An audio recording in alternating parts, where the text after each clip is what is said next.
Story 1. At Thanksgiving, I asked why my 5-year-old daughter's surgery got cancelled. My parents smiled. We spent her surgery money on your brother's party. She'll live. I just stared. Funny. The hospital sent me the recording of who called to cancel.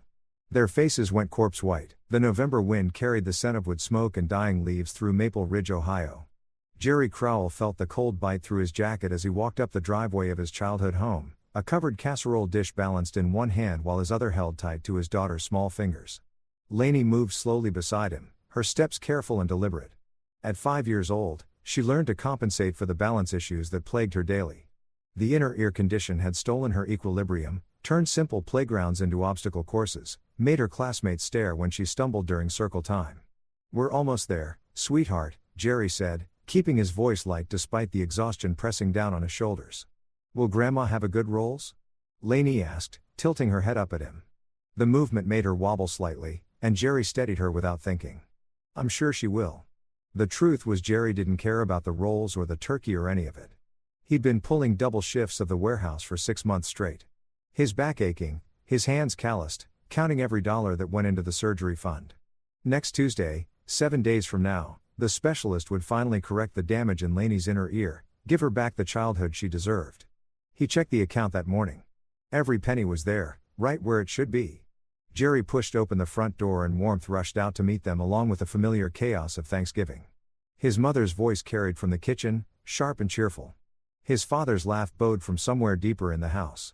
The television blared a football game nobody was watching. Jerry, his mother, Connie, appeared in the kitchen doorway, wiping her hands on a towel. She was 58 with carefully dyed brown hair and the kind of smile that had always seemed to stop just short of her eyes. "You made it. And there's my girl." Lainey waved shily, pressing closer to Jerry's leg. "Go ahead and set that on the counter," Connie said, already turning back to the kitchen. "Dinner's almost ready. Your brother's in the living room." Of course he was. Tyson was always wherever the attention gathered thickest. Jerry guided Lainey toward the couch where his younger brother sprawled like a king, surveying his domain. Tyson was 32, but somehow looked both younger and older. Boyish charm mixed with aware of someone who'd never been told no. He was holding court with a couple of cousins, gesturing wildly. "So, the venue alone cost 15 grand, Tyson was saying, his voice full of swagger. "But when you're putting on an event this big, you can't cheap out. My sponsors expect quality." Jerry felt something twist in his chest. He guided Lainey to a chair in the corner. Far from the chaos. "Uncle Tyson," one of the cousins said, "that's insane. How do you even afford it?" Tyson's grin widened. "Family came through. Sometimes you got to ask for help when opportunity knocks." Jerry's phone buzzed in his pocket. He pulled it out, expecting a work message. Instead, he saw a notification from the hospital billing department. His fingers felt cold as he opened it. "Your appointment scheduled for November 28th has been cancelled at the request of the patient's guardian. Please contact our office to reschedule." Jerry read it twice, then a third time. Guardian. He was Lainey's only guardian. Her mother had disappeared before her second birthday. Left nothing but a note in an empty closet. Jerry had raised Lainey alone, worked himself half to death to give her everything she needed. He walked into the hallway away from the noise and called the hospital. "Yes, Mr. Crowell," the receptionist said, her voice apologetic. "We received a call this morning from a family member stating you'd change your mind about the procedure. I didn't call you." The caller identified herself as the patient's grandmother and said she had your authorization. Jerry's vision narrowed. "Did you record the call?" "We have a voicemail." "Yes, sir. Would you like us to send it to your email?" "Do it now." He hung up and stood there in the hallway staring at family photos on the wall. Him and Tyson, his kids, his parents looking young and proud. Images of a family that maybe never existed the way he'd wanted to believe. His phone chimed. He opened a voicemail file and pressed play. His mother's voice filled his ear, smooth and confident. "Yes. Hello. This is Connie Crook calling about my granddaughter Lainey's surgery scheduled for next Tuesday. We need to cancel the procedure. The child's father approved this cancellation. He's had a change of heart about the timing. We can reschedule later. Thank you." Jerry played it again, then once more. Each time, the knife twisted deeper. Jerry, his father, Rye, stood at the end of the hallway. 61, still built like the linebacker he'd been in high school, with silver hair and a voice used to being obeyed. "Food's getting cold." Jerry slipped his phone into his pocket and followed his father to the dining room. The table had been set with Connie's good china, The kind that only came out for holidays. Turkey, stuffing, green bean casserole, cranberry sauce, all of it arranged like a magazine spread. His parents sat at the heads of the table. Tyson lounged to the right, already reaching for the rolls. Jerry took a seat with Lainey beside him, her feet dangling well above the floor. They passed dishes, made small talk. His father complained about property taxes. His mother fussed over whether the turkey was too dry. Tyson described his upcoming event in excruciating detail, some kind of networking celebration he was hosting for his business contacts. Jerry cut Lainey's turkey into small pieces and watched his family pretend everything was normal. "So, Jerry," Ray said, reaching for more mashed potatoes. "How's the warehouse treating you?" "Fine. Still pulling those extra shifts when I need to." Connie set down her fork with a delicate clink. "You were too hard, honey. You should take some time for yourself." Jerry met her eyes across the table. She held his gaze for exactly 2 seconds before looking away. He waited until everyone had moved on to dessert. Apple pie, pumpkin pie, whipped cream pile high. Tyson was telling another story, something about networking with potential investors. The cousins laughed on cue. Jerry set down his fork. "Did any of you call the hospital?" His voice cut through the chatter like a blade. The table went quiet. Ray looked up from his pie. "What?" "Lainey's surgery. Did any of you call the hospital about it?" Connie's face did something complicated. A flicker of surprise, then calculation, then resignation. She glanced at Rai. Some kind of silent communication passed between them that Jerry had seen 1,000 times growing up. The kind of look that meant they'd already discussed this, already decided how to handle it. Rai cleared his throat. "We meant to talk to you about that. Talk to me about canceling my daughter's surgery." "Now hold on," Rai said, his voice taking on that familiar authoritative tone. "Nobody canceled anything permanently. We just pushed it back." "What?" Connie sighed, setting down her napkin with exaggerated care. "Jerry, we know you've been saving and we know how important this is. But Tyson had an opportunity that couldn't wait. A real chance to grow his business. Sometimes family has to help family." The words hung in the air like smoke. "You used her surgery money." Jerry said it wasn't a question. "It's not like she's dying." Ray said, his patience clearly thinning. "The doctor said the condition isn't life-threatening. It can wait a few more months." But Tyson's event, that was time-sensitive. He couldn't let his sponsors down. Jerry turned slowly to look at his brother. Tyson had stopped eating. He wore an expression Jerry had seen countless times before. That mixture of defiance and entitlement, like the world owed him something just for existing. "You took money from a 5-year-old's medical fund," Jerry said quietly. "Dad and Mom, help me out," Tyson replied, lifting his chin. "It's an investment in my future. When my business takes off, I'll pay everyone back." "You stole from your niece." "That's not fair," Connie interjected. "We borrowed from the family fund. Your father and I contributed to that account, too. Remember? We put in $2,000 last year for Lainey's birthday." Jerry felt something cold settle in his chest, a clarity he'd never experienced before. He pulled out his phone, sat on the table, and tapped the voicemail file. His mother's voice filled the dining room. "Yes. Hello. This is Connie Crowell calling about my granddaughter Lainey's surgery scheduled for next Tuesday. We need to cancel the procedure. The child's father approved this cancellation. He's had a change of heart about the timing. We can reschedule later. Thank you." The silence that followed was absolute. Connie's face had gone pale. Ray's jaw tightened, a muscle jumping beneath the skin. Tyson's smirk had vanished. Jerry let the silence stretch. "You lied," he said. Finally, his voice steady. "You called the hospital, impersonated me, and canceled my daughter's surgery. Then you took the money I'd been saving and gave it to him." He pointed at Tyson without looking away from his parents. "Jerry," Connie started. "How much?" "It's not. How much did you give him?" Raised hands curled into fists on the table. "Watch your tone." $12,000. Jerry said. "That's how much was in that account. Money I earned. Money I saved from my daughter's medical procedure. And you stole it." "We didn't steal anything," Rai said, his voice rising. "Like your mother said, we contributed to that fund. We have a right.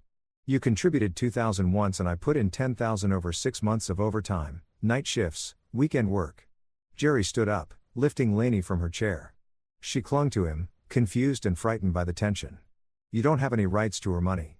You don't have any rights to her medical decisions.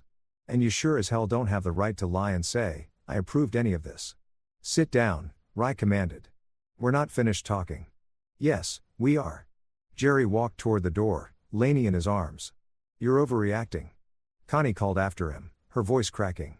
"Jerry, please. We can work this out. Tyson will pay you back. Just give us some time." Jerry stopped at the threshold and looked back. His father sat rigid with anger. His mother had tears in her eyes, the performative kind she'd always been able to summon on demand. Tyson stared at his plate, suddenly very interested in his remaining pie. "You ruined yourselves," Jerry said quietly. "Remember that?" He carried Lainey out into the cold November night, and didn't look back. The drive home took 15 minutes. Jerry kept his breathing steady, his hands loose on the wheel. Lainey sat in her booster seat, watching him with those wide, worried eyes. "Daddy." "Yeah, baby. Are you mad at Grandma and Grandpa?" Jerry merged onto the main road, street lights casting moving shadows through the car. "I'm disappointed in them. Did I do something wrong?" The question hit him like a fist. He pulled into their driveway, a small ranch house with peeling paint and a yard that needed work. Home. The place he made for them after her mother left. Not much, but theirs. He unbuckled Lainey and carried her inside, straight to her bedroom with its pink walls and toy dinosaurs scattered across the floor. He set her on the bed and knelt beside her so they were eye level. "Listen to me," he said, taking her small hands in his. "You didn't do anything wrong. You understand nothing. This is about choices grown-ups made. Bad choices. But the surgery, we're still doing the surgery. I promise you. Next Tuesday, just like we planned." "But Grandma said," Grandma was wrong. The words felt good to say out loud. "Solid, true, and I'm going to fix this. But you need to know something, okay? You did nothing wrong. Don't ever think that." Lainey nodded, though her eyes still held uncertainty. Jerry got her ready for bed, helped her brush her teeth, read her 2 chapters of the dinosaur book she loved. By the time she fell asleep, it was nearly 9 o'clock. He walked back to the living room and sat on the couch in the darkness. The house was quiet except for the hum of the refrigerator and the distant sound of traffic. Jerry closed his eyes and let himself remember. He'd been 7 when he first understood how his family worked. Tyson had been 4, still young enough to be adorable, to get away with anything. Jerry had saved his allowance for months to buy a remote control car, $35, a fortune to a second grader. He'd kept it on the top shelf of his closet, treasured it, only took it out for special occasions. One afternoon, he'd come home from school to find Tyson playing with it in the backyard. The car was cracked, one missing, the remote covered in mud. "Tyson broke my car," Jerry had told his parents. Rye had barely looked up from the television. "He's just a kid. Share your things." "But he broke it." "Then you should have taken better care of it," Connie had said. "Maybe next time. Don't leave expensive toys where your little brother can find them." That had been the pattern year after year. Tyson getting caught cheating on a test. "Jerry, you should have helped him study." Tyson wrecking Ray's truck. Jerry should have offered to drive him to the party. Tyson losing job after job. Jerry should have helped him network better. Jerry had learned to be invisible, to work hard, to expect nothing. When Lainey was born, he'd hoped things would change. His parents had seemed excited about being grandparents. They bought gifts, visited the hospital, smiled for photos, but within months, the old patterns emerged. They'd show up unannounced when it was convenient for them. Forget Lainey's birthday, but remember to ask Jerry for money. Make promises they never kept. Jerry had kept hoping anyway. Kept believing that maybe someday they'd see him. Really see him. Tonight had shattered that illusion forever. He opened his eyes and reached for his phone. First, he called the hospital. A different receptionist answered, "Night shift." "I need to reschedule my daughter's surgery," Jerry said. "The one that was cancelled this morning." "Let me look that up." Lainey Crowell. "Yes." Keys clicked in the background. "I see the cancellation. We can put you back on the schedule for Tuesday the 28th, same time as before." "Good. And I need you to put a note on our file." "What kind of note?" "Only I can authorize any changes to her treatment or appointments. Nobody else, not my parents, not any other family members. Just me. I want a security flag on the account." A pause. "Is there a safety concern?" "There's a fraud concern. Someone impersonated me to cancel the surgery." "Oh," another pause. "I can absolutely add that note. And sir, if you'd like to file a formal report, not yet, but keep that voicemail. I might need it. We keep all communications for 6 months. It'll be in the system." Jerry thanked her and hung up. Then he opened his banking app. The surgery account showed a balance of $347.82. $12,000 had been withdrawn 2 days ago. He took a screenshot. Next, He went through his text messages. Found one from Tyson from last week. Mom and Dad are helping me out with the event budget. Going to be epic. Another screenshot. He opened his email and found the hospital bill estimates, the payment plan he'd set up, the confirmation of his deposits over the last 6 months. More screenshots. By midnight, Jerry had documented everything, every text, every email, every transaction. The voicemail had been downloaded and backed up to 3 separate locations. He created a folder on his computer and labeled it evidence. Then he sat back and stared at it. He wasn't building a fight. He was building a case. His phone buzzed. A text from Connie. Jerry, please call me. We need to talk about this like adults. He deleted it. Another text came through immediately. You're being cruel. We're family. He deleted that, too. A third message. Tyson feels terrible. He wants to apologize. Jerry turned off his phone and went to bed. Sleep came surprisingly easily. For the first time in years, Jerry felt no guilt, no uncertainty, just cold, clear purpose. The next morning, Jerry drove Lainey to school and went straight to work. The warehouse was massive, filled with rows of shelving that stretched toward the ceiling. Forklifts beeped, radios crackled. The morning shift supervisor, Phil, waved him over. You look like hell, Phil said. Family Thanksgiving. Say no more. Phil handed him a clipboard. Got a big order shipping today. You got to handle the loading dock. Yeah. Jerry spent the day in motion, loading pallets, checking inventory, moving boxes. The physical labor felt good. Simple. Nobody at the warehouse cared about drama or family politics. You did your job or you didn't. Everything else was noise. During his lunch break, he sat in his car and turned his phone back on. 23 missed calls, 17 text messages. His mother, please, Jerry, let's meet and talk. His father, you need to calm down and stop being dramatic. Tyson, bro, seriously, you're going to ruin my whole event over this. Jerry deleted them all except one. His father's message from that morning. We need to clear the air. Meet us at the community center tomorrow at 2. Don't make this harder than it needs to be. Jerry stared at the message for a long time. Then he replied, I'll be there. The Maple Ridge Community Center sat at the edge of town, a squat brick building used for everything from bingo nights to local government meetings. Jerry arrived at 155 and parked near the entrance. The November afternoon was gray and cold. Dead leaves skittered across the parking lot, caught in swirling eddies of wind. Jerry walked inside. The lobby smelled like old coffee and industrial cleaner. A teenager working the front desk barely looked up from her phone. Conference room B, she said, pointing down a hallway. Jerry's footsteps echoed on the linoleum. He found a room at the end of the corridor, a small space with a folding table, plastic chairs, and a white board covered in faded marker stains. His parents were already there. Ray stood by the window, arms crossed. Connie sat at the table, hands folded in front of her. Tyson leaned against the wall, trying to look casual and failing. Jerry walked in and closed the door behind him. Ray turned to face him. You're late. I'm not. Jerry checked his watch. It's 1:59. Don't start with that attitude. Why am I here? Ray's jaw tightened. Because we're family, and family solves problems together. Not by running away on Thanksgiving. Not by ignoring phone calls. I didn't run away. I left after discovering you committed fraud. That's a serious accusation, Ray said, his voice dropping into a dangerous register. Jerry pulled out a chair and sat down. He set his phone on the table, screen up, and looked at his father steadily. It's not an accusation. It's a fact. Connie leaned forward, her expression pained. Jerry, honey, you have to understand. We were trying to help Tyson. You know how hard he's worked to build his network to create opportunities for himself when he came to us with this event. How much did he ask for? That's not how much. She glanced at Ray then back at Jerry.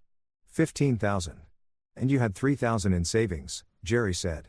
So you took 12 from Lainey's surgery fund. We borrowed it.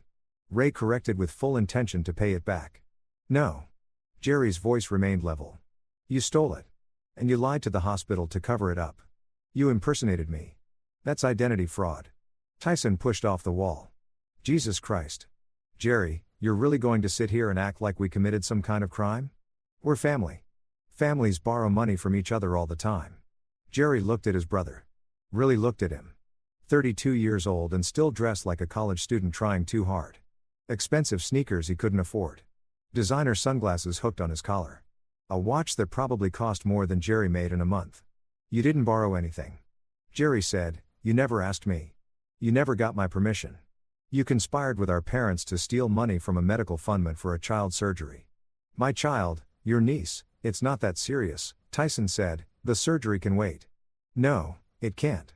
The doctor said, do you know what it's like? Jerry cut him off, his voice still calm, but harder now. Watching your daughter fall down on the playground because her balance is broken. Seeing her sit out during games because she's scared of getting hurt. Having her ask why she's different from the other kids. Tyson shifted uncomfortably. Look, I get it. You don't get anything. You've never had to sacrifice for anyone but yourself your entire life. That's not fair, Connie said quickly. Tyson has worked very hard. At what? Jerry asked, turning to his mother. What exactly has he worked hard at? He's had 6 jobs in 3 years. He started 4 different businesses that went nowhere. And every single time you bail him out. Rye slammed his hand on the table, making the surface rattle. That's enough.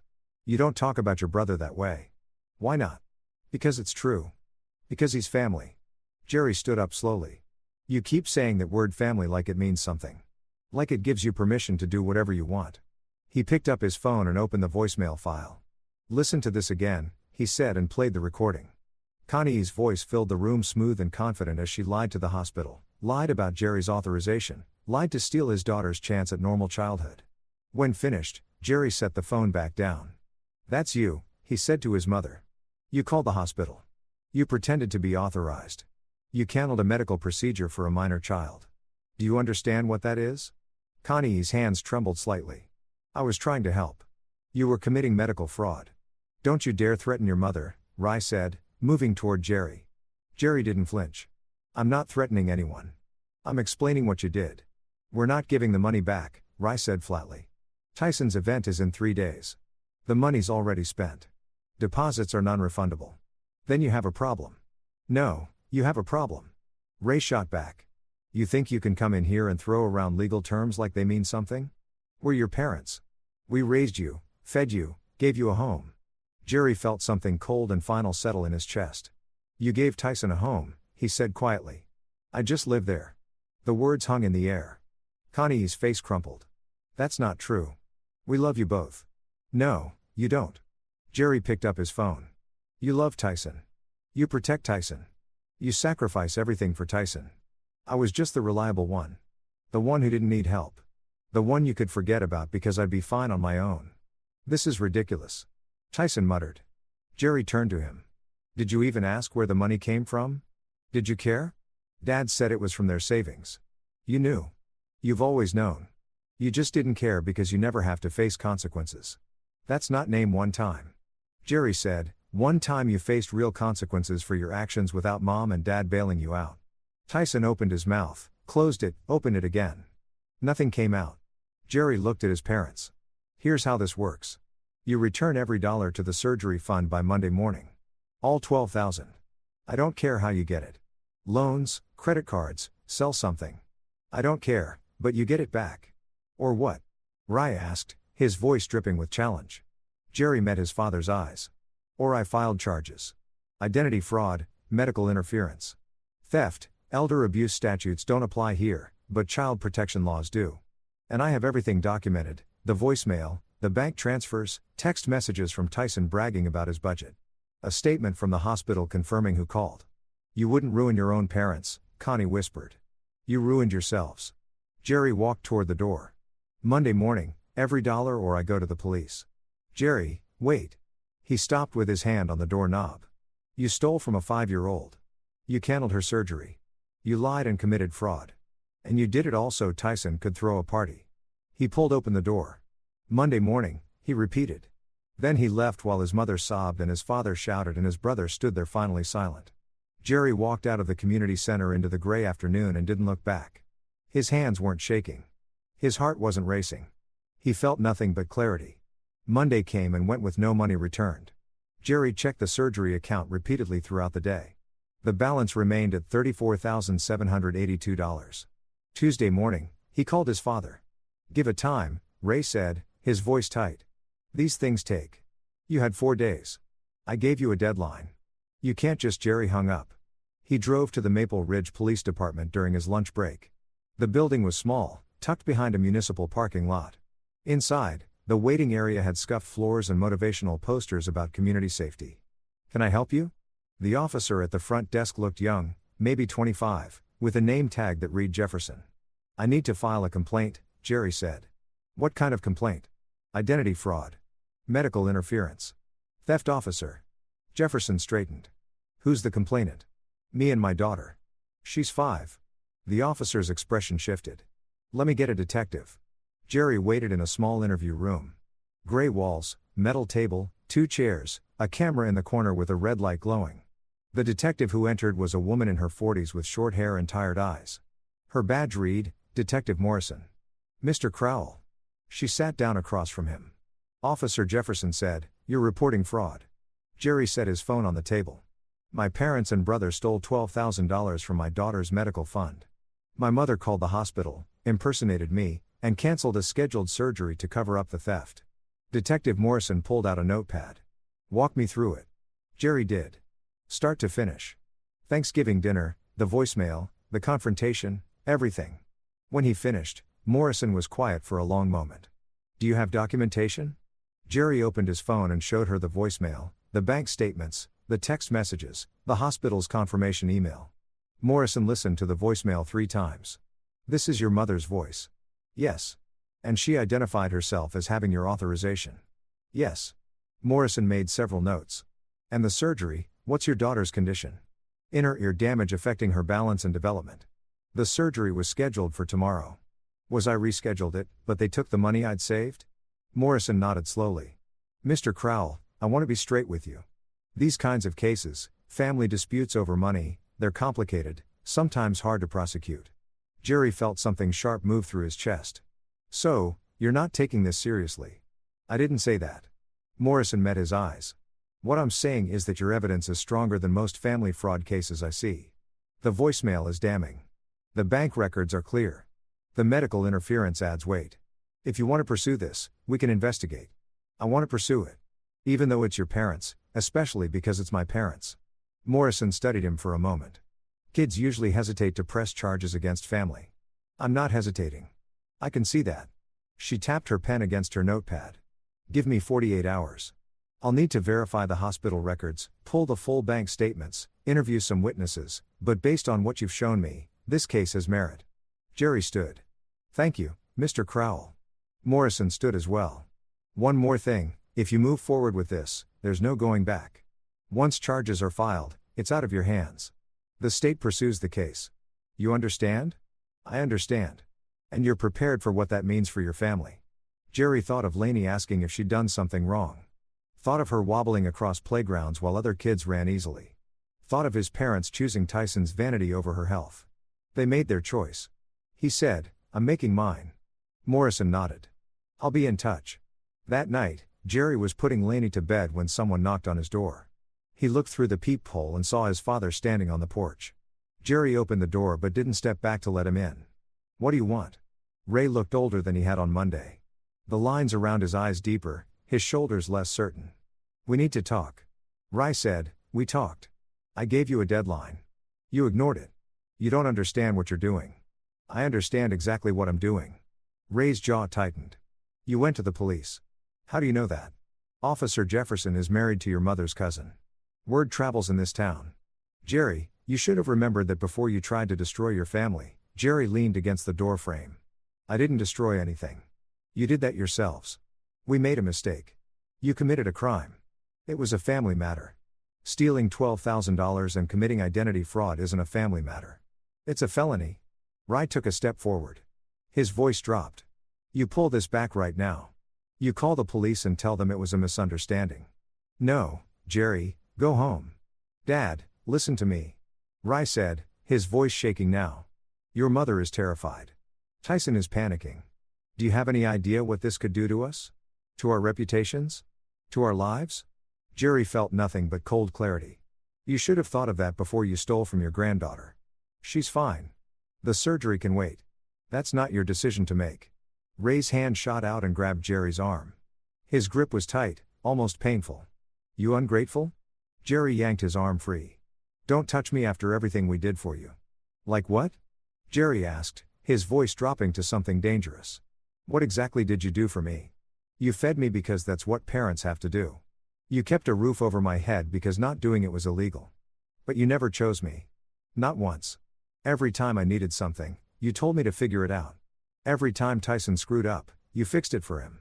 You don't get to pretend you were some kind of martyrs now. Ray's face had gone red. We gave you a home. You gave Tyson a home. I was just there. The words seemed to hit Ray like a physical blow. He stepped back, breathing hard. You're making a mistake, he said finally. The only mistake I made was thinking you might change. Thinking you might care about Lainey more than you cared about protecting Tyson. We do care about her. Then why did you steal her surgery money? Ray had no answer. Jerry stepped back and started to close the door. Don't come back here. If you want to talk, do it through lawyers. Jerry, he closed the door, locked it, stood there listening to his father's breathing on the other side. After a long moment, footsteps retreated down the porch steps. Jerry looked through the peephole and watched his father drive away. Then he went to check on Lainey. She was asleep. One arm wrapped around her stuffed brachiosaurus, her breathing soft and steady. Jerry sat on the edge of her bed and smoothed her hair back from her forehead. I'm not backing down, he whispered. I promise. Wednesday morning, Detective Morrison called. Mr. Crowell, I need you to come down to the station. What's wrong? Nothing's wrong, but we've had a development. Jerry took the afternoon off work and drove to the police department. Morrison met him in the lobby and led him back to her office, a cluttered space with filing cabinets and a desk covered in case folders. Your father came in this morning, she said, gesturing for Jerry to sit. He filed a complaint claiming you threatened him and your family. Jerry felt his chest tighten. That's not true. I know. Morrison pulled out a recording device. He insisted I take a statement. I did. Then I asked him about the voicemail from a hospital. What did he say? He claimed it was a miscommunication that your mother called to ask about postponement options, not to cancel. When I played him the actual recording, his story fell apart pretty quickly. Morrison clicked the device and Ray's voice filled the room, angry and defensive, talking over Morrison's questions, refusing to explain why his wife had lied about Jerry's authorization. He eventually admitted they took the money, Morrison said. Claimed it was a family loan that you'd agreed to. When I showed him your bank statements proving you were the only contributor to that account, he stopped talking. Jerry let out a breath. So, what happens now? I've completed my investigation. The evidence supports charges of identity fraud, medical interference, and theft. The district attorney is reviewing the case. If they agree to prosecute, and based on what I've seen, formal charges will be filed within the next 72 hours. All three of them. Your mother for making the fraudulent call, your father as an accessory. He admitted to helping facilitate the withdrawal, and your brother for receiving stolen funds knowing they came from your daughter's medical account. Jerry nodded slowly. Mr. Crowell, Morrison said gently. Are you sure about this? Why does everyone keep asking me that? Because it's a big step. Prison time is a real possibility here. Good. Morrison studied him. You don't have any doubts? They stole from my daughter. They lied. They would have let her suffer because Tyson wanted to throw a party. No, I don't have doubts. Morrison nodded. Then we moved forward. I'll need you to give a formal statement, and you should prepare for this to get messy. Your family will likely hire lawyers. There might be media attention depending on how the defense handles it. I don't care. You might care when it's happening. I won't. Morrison smiled slightly. It wasn't a happy expression.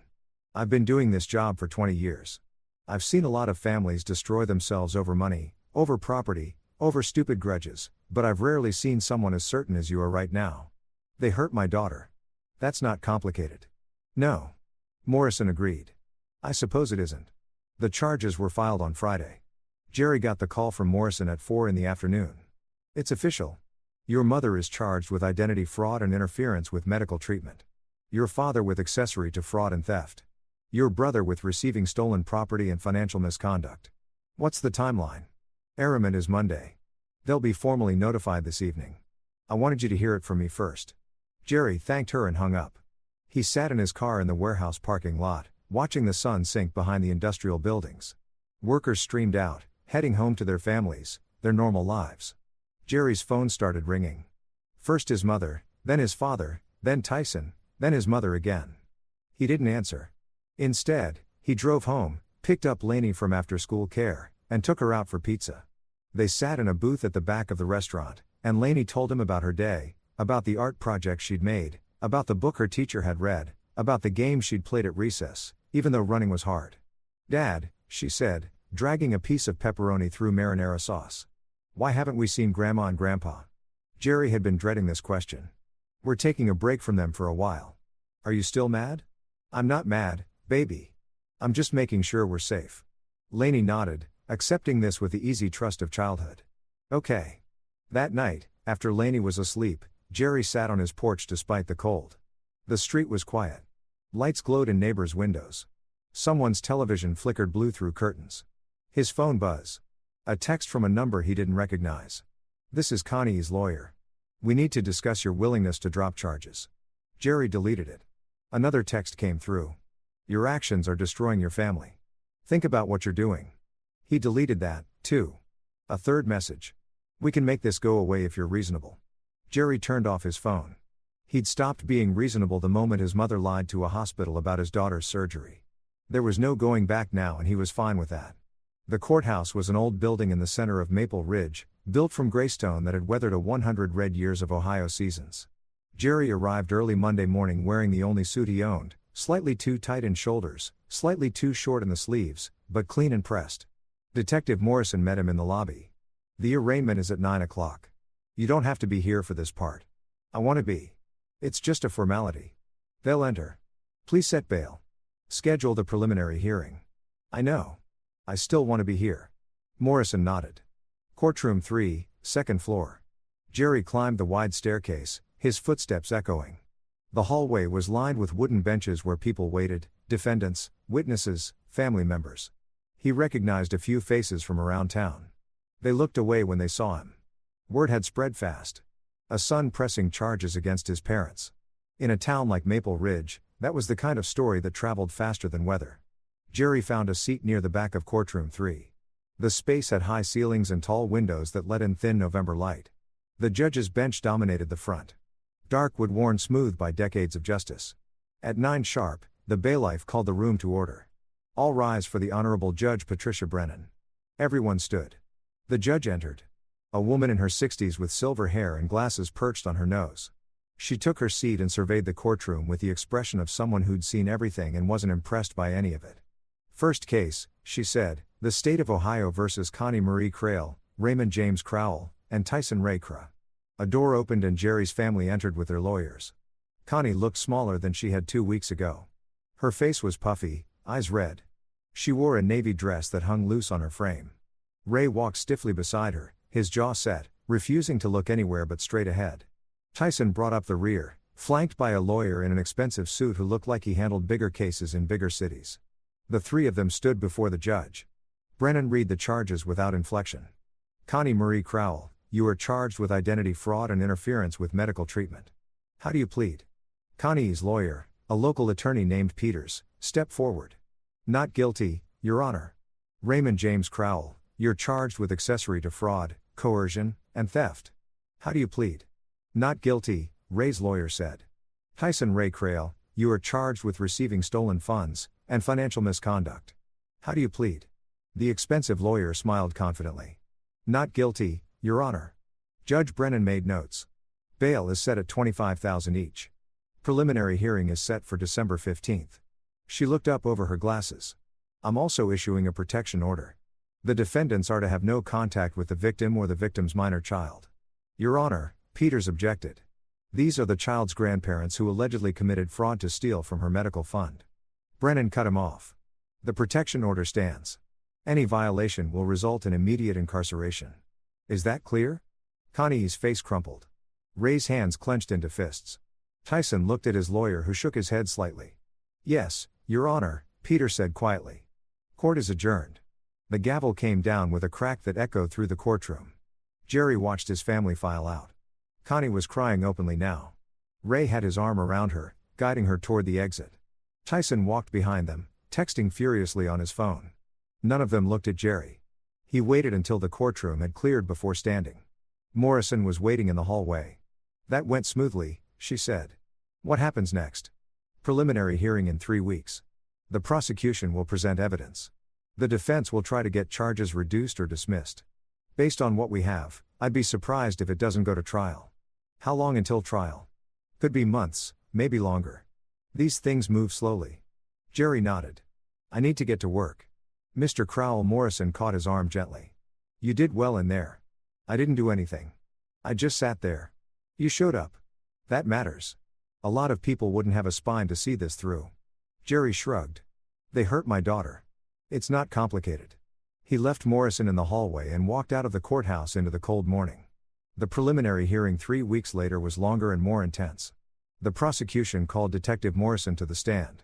She walked the court through the investigation. The voicemail recording, the bank statements, the text messages. Everything was entered into evidence with careful precision. Then they played the recording. Jerry sat in the gallery and watched his mother's face as her own voice filled the courtroom. The lie sounded even worse in the sterile legal environment. Confident, deliberate, completely fraudulent, Connie kept her head down, hands twisted together in her lap. The defense tried to argue that it was a misunderstanding, that Connie had only been trying to help, that families communicate about medical decisions all the time. Judge Brennan cut them off. Counselor, the recording is clear. The defendant identified herself as having the father's authorization. She did not. That's not a miscommunication. That's fraud. Next came the bank records. The prosecution showed the pattern of Jerry's deposits over 6 months. Then the single large withdrawal that emptied the account. And who authorized that withdrawal? The prosecutor asked Morrison. Raymond Crowell. He has signature authority on the account because he contributed funds previously. Did he have the account holder's permission for that withdrawal? No. Mr. Cra, the victim, was unaware of the withdrawal until after it occurred. Ray's lawyer tried to argue that having signature authority meant Ray had legal right to withdraw funds. Judge Brennan looked skeptical, even if those funds were specifically earmarked for a minor child's medical procedure. Family accounts often have flexible usage. We're not talking about flexible usage, counselor. We're talking about taking money designated for a child's surgery and giving it to her uncle for a party. The court finds sufficient evidence to proceed to trial on all charges. The defense lawyers huddled with their clients. Tyson's expensive attorney whispered urgently. Connie was crying again. Ray sat rigid, staring at nothing. Trial is set for February 20th. Brennan announced all previous conditions remain in effect. Court is adjourned. Jerry tried to keep life normal through December and January. Laney's surgery had been rescheduled for early December. Jerry took her to the hospital on a cold Tuesday morning. The procedure took 4 hours. He sat in the waiting room drinking bad coffee and reading the same magazine 3 times without absorbing any of it. When a surgeon came out, she was smiling. Everything went perfectly.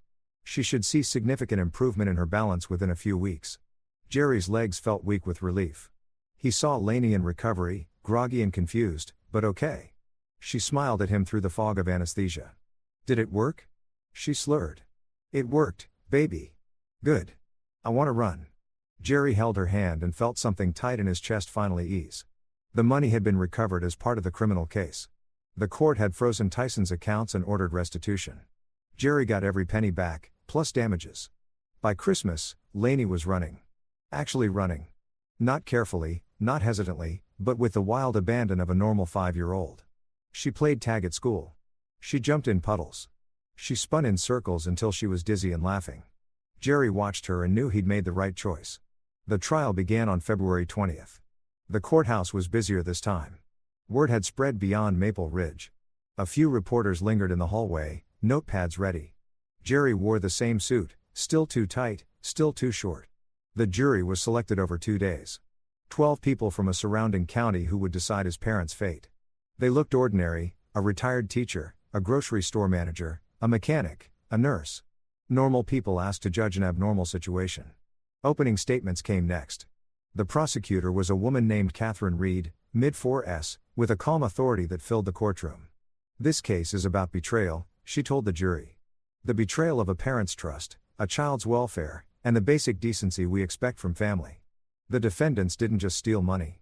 They stole a little girl's chance at a normal childhood. They lied to medical professionals. They committed fraud. And they did it all so that one member of this family could throw a party. She paused, letting the words sink in. The evidence will show you exactly who made these choices and why. And it will show you that these weren't mistakes or misunderstandings.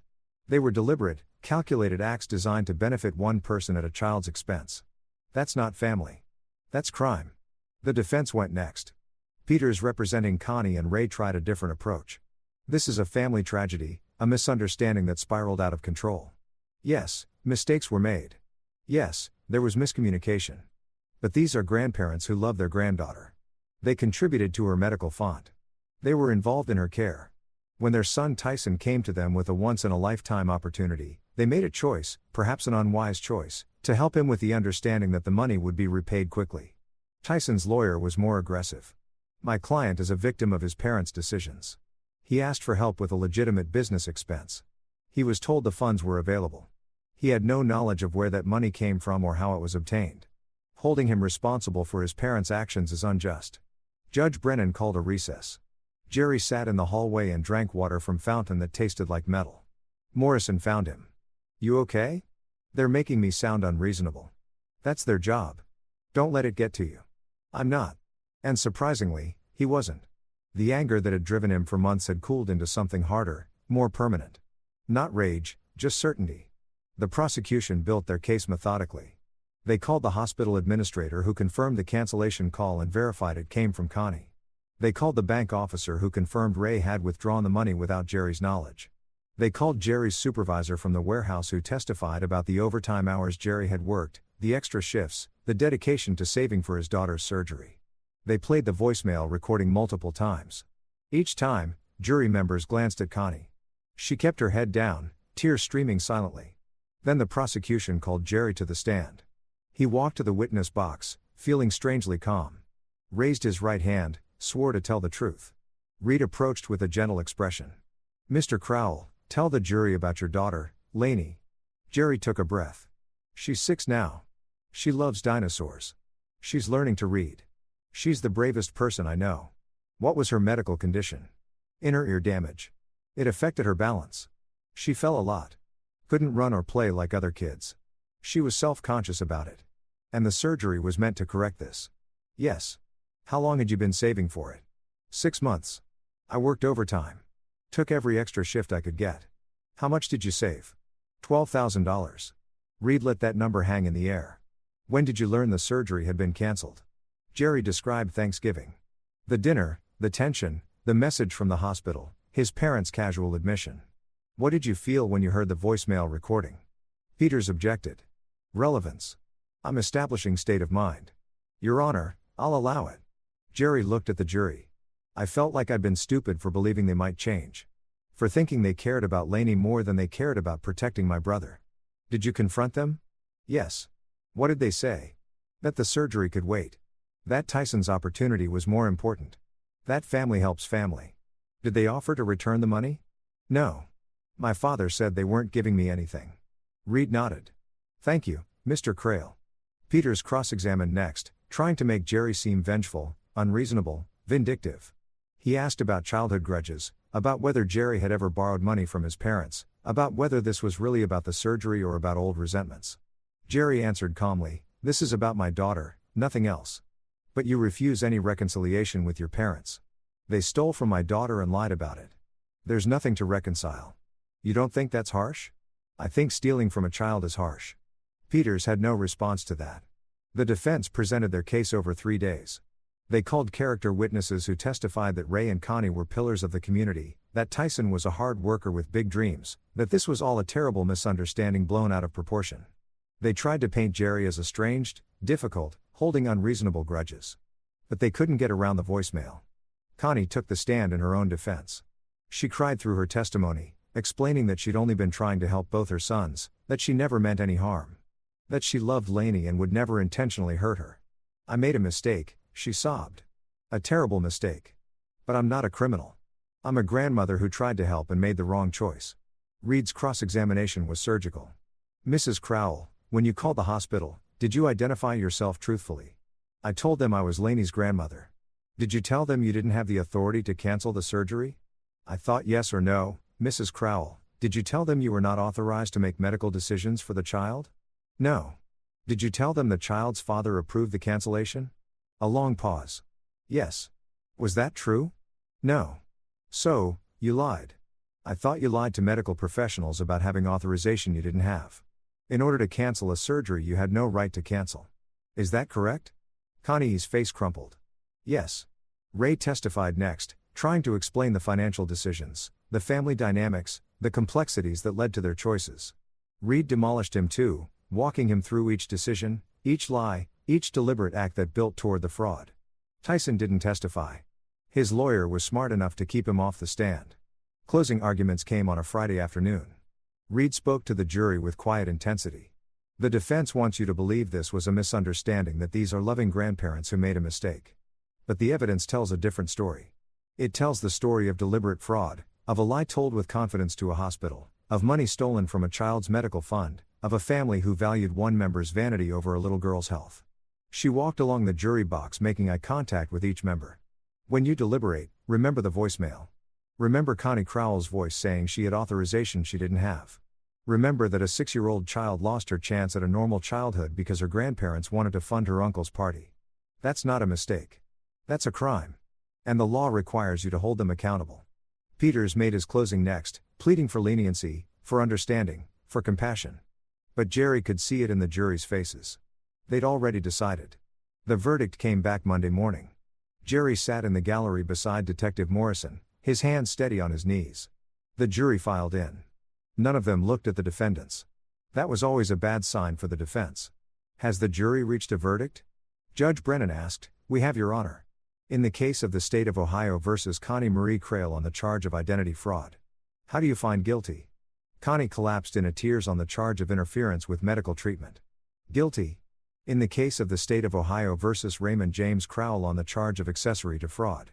Guilty. Ray's jaw clenched on the charge of theft. Guilty. In the case of the State of Ohio versus Tyson Ray Crowell on the charge of receiving stolen property. Guilty.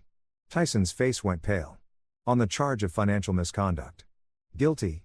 The courtroom erupted in whispers. Judge Brennan's gavel cracked once. Order. Sentencing will be held in 2 weeks. The defendants will remain free on bail until that time. Court is adjourned. Jerry sat still while the room cleared around him. He'd won. He didn't feel triumphant. Didn't feel vindicated. Just done, Jerry. Morrison touched his shoulder. You okay? Yeah, that was the right verdict. I know. She studied him for a moment. What happens now? I wait for sentencing. Then I go home to my daughter. Morrison nodded. She's lucky to have you. Jerry stood and straightened his jacket. I'm lucky to have her. Sentencing came 2 weeks later on a gray March morning. The courtroom was packed. More reporters now, more spectators drawn by the unusual case of son who'd sent his parents to prison. Judge Brennan called the court to order and reviewed the verdicts. This was a difficult case, she said, not because the law is unclear. It's very clear that what you did was criminal, but because it involved family, and family cases always carry additional weight. She looked at Connie. Mrs. Crowell, you committed identity fraud against your own son to harm your own granddaughter's medical care. You lied with confidence and without remorse to medical professionals. Your actions were deliberate and calculated. Connie sobbed quietly. Mr. Raymond Crowell, you facilitated this fraud. You stole money from a child's medical fund, knowing exactly what that money was for.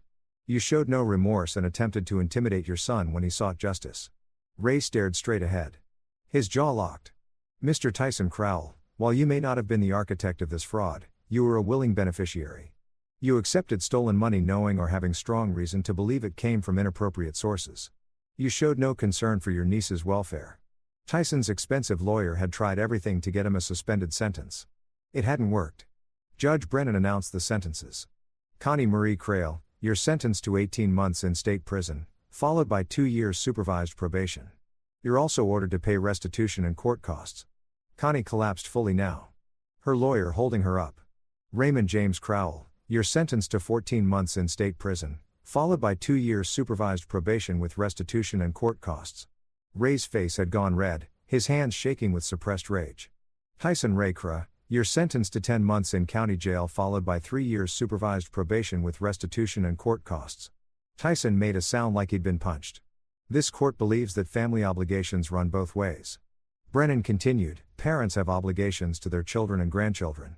When you violate those obligations through criminal conduct, you face consequences. Report to begin your sentences within 30 days. Court is adjourned. The gavel fell one final time. Jerry watched as his parents were led out by their lawyers. Connie could barely walk. Ray moved stiffly, his face a mask of fury. Tyson shouted something Jerry couldn't make out. None of them looked at him. Jerry stood and walked out of the courtroom into the March morning. It was over. 2 weeks later, Jerry and Lainey stood in front of a small house on the other side of Maple Ridge. It was nothing fancy. 2 bedrooms, a fence yard, a garage that needed work, but it was theirs. Jerry had saved the restitution money, added it to his own savings, and made a down payment. A fresh start. Lainey ran across the empty living room, her footsteps echoing on hardwood floors. She moved with perfect balance now. No hesitation, no wobbling. Just a normal 6-year-old exploring her new home. "Can I pick my room?" she called. "Go ahead." Jerry walked through the space, imagining furniture, pictures on the walls. Life filling these empty rooms. Outside the window, he could see a park 2 blocks away. Swings and slides, and open grass where Lainey could run. She deserved this. Deserved normal. Deserved a childhood without being caught in his family's dysfunction. His phone buzz. A text from Morrison. "Saw you closed on the house. Congratulations." Jerry smiled and typed back. "Thank for everything. You did the hard part. I just documented it." He pocketed his phone and looked around his new home. The last 3 months had been brutal. The investigation, the trial, the endless scrutiny from neighbors and strangers. Some people thought he was brave. Others thought he was cruel. Most didn't understand why anyone would send their own parents to prison. Jerry didn't care what they thought. He protected his daughter. Made sure she got the surgery she needed. Made sure the people who hurt her face consequences. That was enough. "Daddy." Lainey called from upstairs. "Come see." Jerry climbed the stairs and found her in the smaller bedroom standing at the window. It looked out over the backyard. Overgrown grass, a few trees, privacy fence around the perimeter. "I can see the whole yard from here," she said. "Can we get a swing set?" "Maybe. We'll see." She turned to him, her face bright with possibility. "This is a good house." "Yeah, it is. Are Grandma and Grandpa going to visit?" Jerry had been dreading this question for weeks. He knelt beside her. "Eye level." "No, sweetheart. They're not going to visit for a long time. Because of what they did. Because of what they did." Lainey thought about this, her 6-year-old brain processing adult consequences. "Did they say sorry?" "No, that's not nice." "You're right. It's not." She wrapped her arms around his neck, a tight hug that made Jerry's chest ache. "It's okay, Daddy. We have each other." Jerry closed his eyes and held his daughter. "Yeah, baby. We do." That night, after Lainey was asleep in her new room, Jerry sat on the back porch despite the chill. The yard was dark, just shadows of trees and fence posts. The neighborhood was quiet except for distant traffic. His phone sat beside him, silent now. His parents had 30 days to report to prison. Rye had already begun serving his sentence. Connie was scheduled to report next week. Tyson had filed an appeal that would probably go nowhere. Jerry felt no satisfaction, no vindication, no triumph, just peace. For the first time in his life, he'd set a boundary and enforced it. Refused to accept mistreatment as normal, protected someone who couldn't protect herself. His parents had made their choices. He made his, and he'd never apologize for it. Jerry looked up at the stars, barely visible through the light pollution, and thought about Lainey sleeping upstairs, about her running across playgrounds now without fear. About the life they were building, different from what he'd imagined as a kid, different from the family he'd wanted. But theirs, a father and daughter moving forward without the people who'd try to break them. He stood and walked back inside, locking the door behind him. Tomorrow he'd unpack boxes, hang pictures, make this house a home. Tonight he'd sleep in a place where no one could lie to him, steal from him, or pretend that family meant accepting abuse. Jerry checked on Lainey one more time. She was curled up with her dinosaur, breathing softly, safe. He walked to his own room and closed the door. For the first time in 6 months, Jerry Crowell slept without anger, without tension, without fear. Just a father who protected his daughter at any cost. Story 2. After the divorce, my rich wife threw me out without a cent. I went to use the old card my mother had left me, but the banker turned pale and shouted, "Sir, quickly, look at this." I was in shock when I discovered that the rain hadn't stopped for 3 days. I remember that detail because Elena kept complaining about it. How the weather was ruining her birthday week. How the gray skies made everything feel so dreary. How she couldn't wear the new Louise Baudouin she'd bought because the streets were flooded. She said all of this while cutting into a $200 steak at Maria, her favorite restaurant in Central Park South, the one where the waiters knew her by name and always kept her preferred table by the window available. I wasn't eating. My plate sat untouched in front of me. The food growing cold while I watched her. Really watched her. The way she laughed too loudly at something her friend Marcus said over the phone. The way she didn't even glance at me when she finally hung up. The way her diamond earrings caught the candlelight. Earrings I'd given her for our 5th anniversary back when I still believed we were building something together. "You're not eating," she said, finally noticing me. Her voice had that edge to it. The one that always appeared when I wasn't performing my role correctly. "Are you trying to make some kind of statement, David?" I wasn't. I was just tired. Tired of being the husband she paraded around at charity galas while whispering to her friends that I was decent enough. Considering.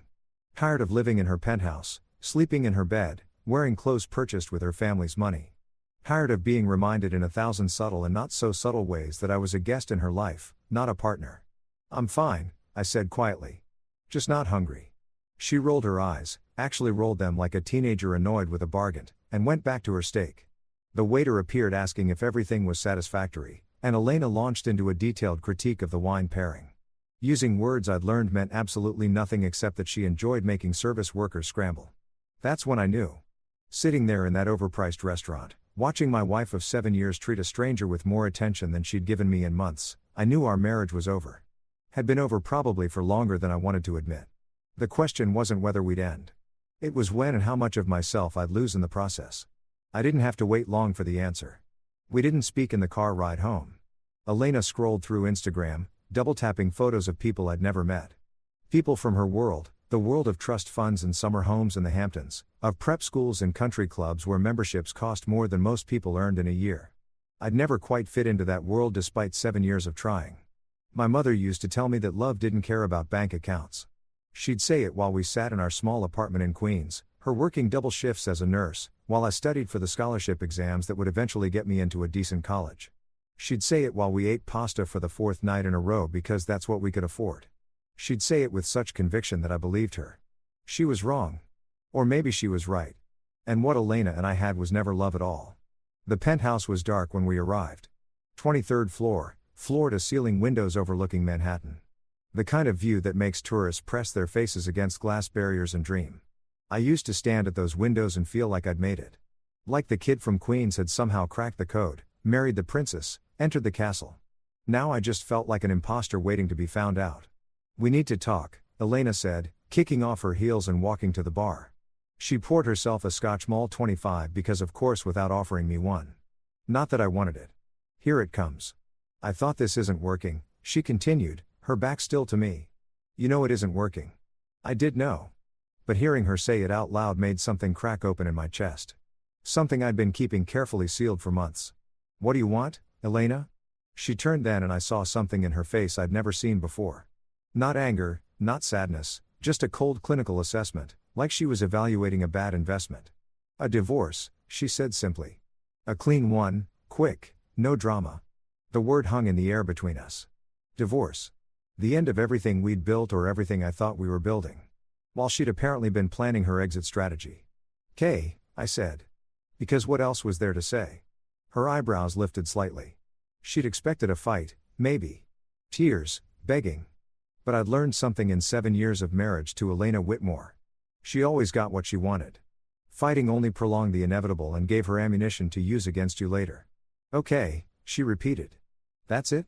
What do you want me to say? That I'll fight for a marriage you clearly checked out of months ago? That I'll make this difficult? I won't. If you want a divorce, we'll get a divorce." Something flickered across her face. Surprise, maybe, or disappointment that I wasn't giving her the scene she'd rehearsed for. Then it was gone, replaced by that same cool efficiency. "Good. My lawyer will send over the papers tomorrow. You can have Harold look them over." "Oh, wait." She smiled and it was not a kind smile. "You can't afford Harold, can you?" "Well, I'm sure there are plenty of adequate attorneys who work for less." There it was. The knife slipped between the ribs so smoothly, I almost didn't feel it at first. "I'll find someone," I managed. She took a sip of her scotch, studying me over the rim of the glass. "You should probably start packing. I'd like you out by the end of the week. The penthouse is in my name, obviously, as is well, everything really." My throat tightened. "Everything. Did you contribute to the down payment, David? The mortgage, the renovations? Do you pay the maintenance fees?" Each question was delivered with surgical precision. "No." "So, yes, everything." I'd known this, of course. Somewhere in the back of my mind, I'd always known that nothing in this life was actually mine. But knowing it theoretically and having it laid out in such stark terms were different things. I have some savings, I started. Do you? Her smile widened. That joint account we opened when we got married. I closed it this afternoon. Transferred everything to my personal account. My lawyer says it's perfectly legal. It was my money funding it. Anyway, you're welcome to whatever's in your old checking account from before we met. I'm sure though she paused, pretending to calculate. $700 will take you far. The room tilted slightly. $700. That's what 7 years of marriage had left me with. $700 and a closet full of designer clothes I'd never wanted. Paid for with money that was never mine. Elena. Oh, and David. She set down her glass and walked toward the bedroom, pausing in the doorway. I'd appreciate it if you were gone by Monday morning. I have someone coming over for brunch, and it would be awkward if you were still here. Someone, not even a name, just someone. Someone who was probably already sleeping in our bed on the nights I worked late. Someone she'd been planning this escape with while I'd been naive enough to think we were just going through a rough patch. The bedroom door closed with a soft click. I stood there in the living room for a long time, staring at those windows I'd once loved. At the city spread out below like a glittering promise. From up here, New York looked beautiful, magical, like anything was possible. From where I was standing, it just looked cold. I didn't sleep that night. Couldn't. Instead, I pulled out my old duffel bag, the one from college, worn and patched, shoved in the back of the closet behind garment bags of suits I'd never paid for, and started packing. It was amazing how little was actually mine. The clothes, hers, the watch, a gift from her parents, the laptop, purchased with her credit card. I found myself sorting through 7 years of my life and realizing I could fit what was truly mine into a single bag. Some old books, a few photos of my mother, the Columbia hoodie I'd worn so much in grad school that the letters were cracking, my phone, which I'd insisted on paying for myself, one of the few small rebellions I'd maintained. And there at the bottom of my drawer, buried under socks I'd never worn, my mother's card. I'd forgotten about it, honestly. She'd given it to me a week before she died, pressed it into my hand while she lay in that hospital bed, the cancer having eaten away everything except her determination to see me settled, cared for, safe. Promise me you'll keep this, she'd whispered, her voice thin as paper. Don't use it unless you absolutely have to. But keep it. Promise me, David. I'd promised, even though I didn't understand why. It was just an old bank card, worn smooth at the edges, the numbers barely visible. She'd never had much money. Nurses don't get rich, and a single mother raising a kid in New York even less so. I'd assumed whatever account it connected to held maybe a few hundred, if that. A small emergency fund she'd somehow kept hidden from her own dire emergencies. Now, sitting on the floor of a penthouse I was being evicted from, I turned the card over in my hands. The plastic was warm from being buried in the drawer. The bank's logo faded almost to nothing.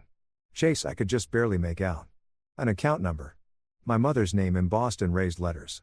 Margaret Chen. She'd gone by her maiden name after my father left. Kept it even after he died.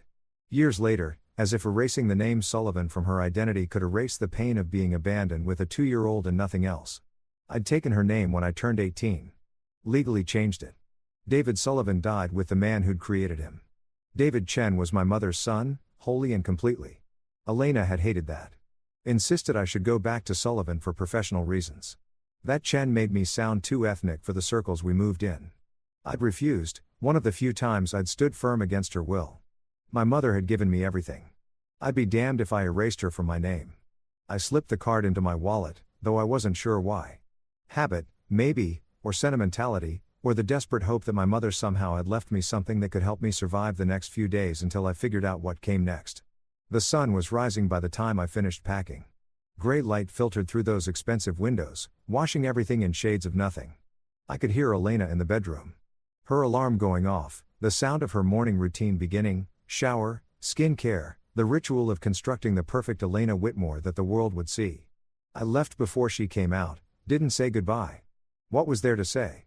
The streets were still wet from the rain, but it had finally stopped. I walked for hours, my duffel bag over my shoulder, my phone dying slowly in my pocket because I hadn't thought to grab my charger and it had probably been purchased with her money anyway. I'd called my friend Marcus, not her. Marcus, my Marcus from grad school, and he'd said I could crash on his couch for a few days.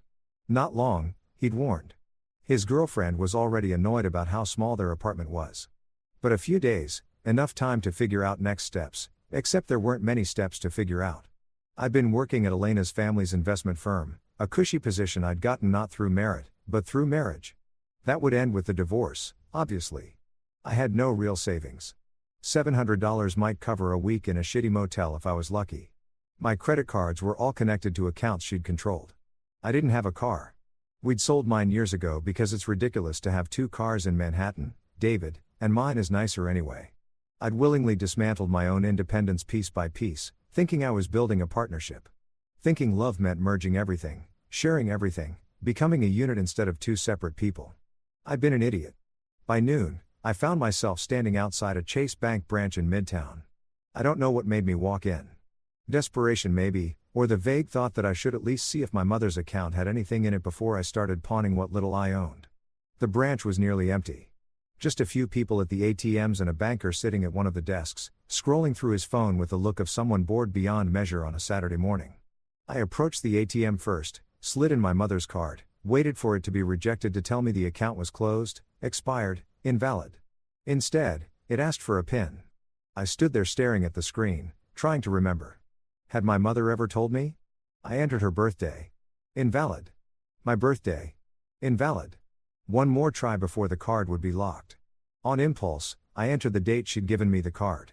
The day before she died. The screen changed. Account accepted. Would you like to check your balance? My hand trembled slightly as I pressed yes. The machine thought for a moment and then error. Please see a banker for assistance.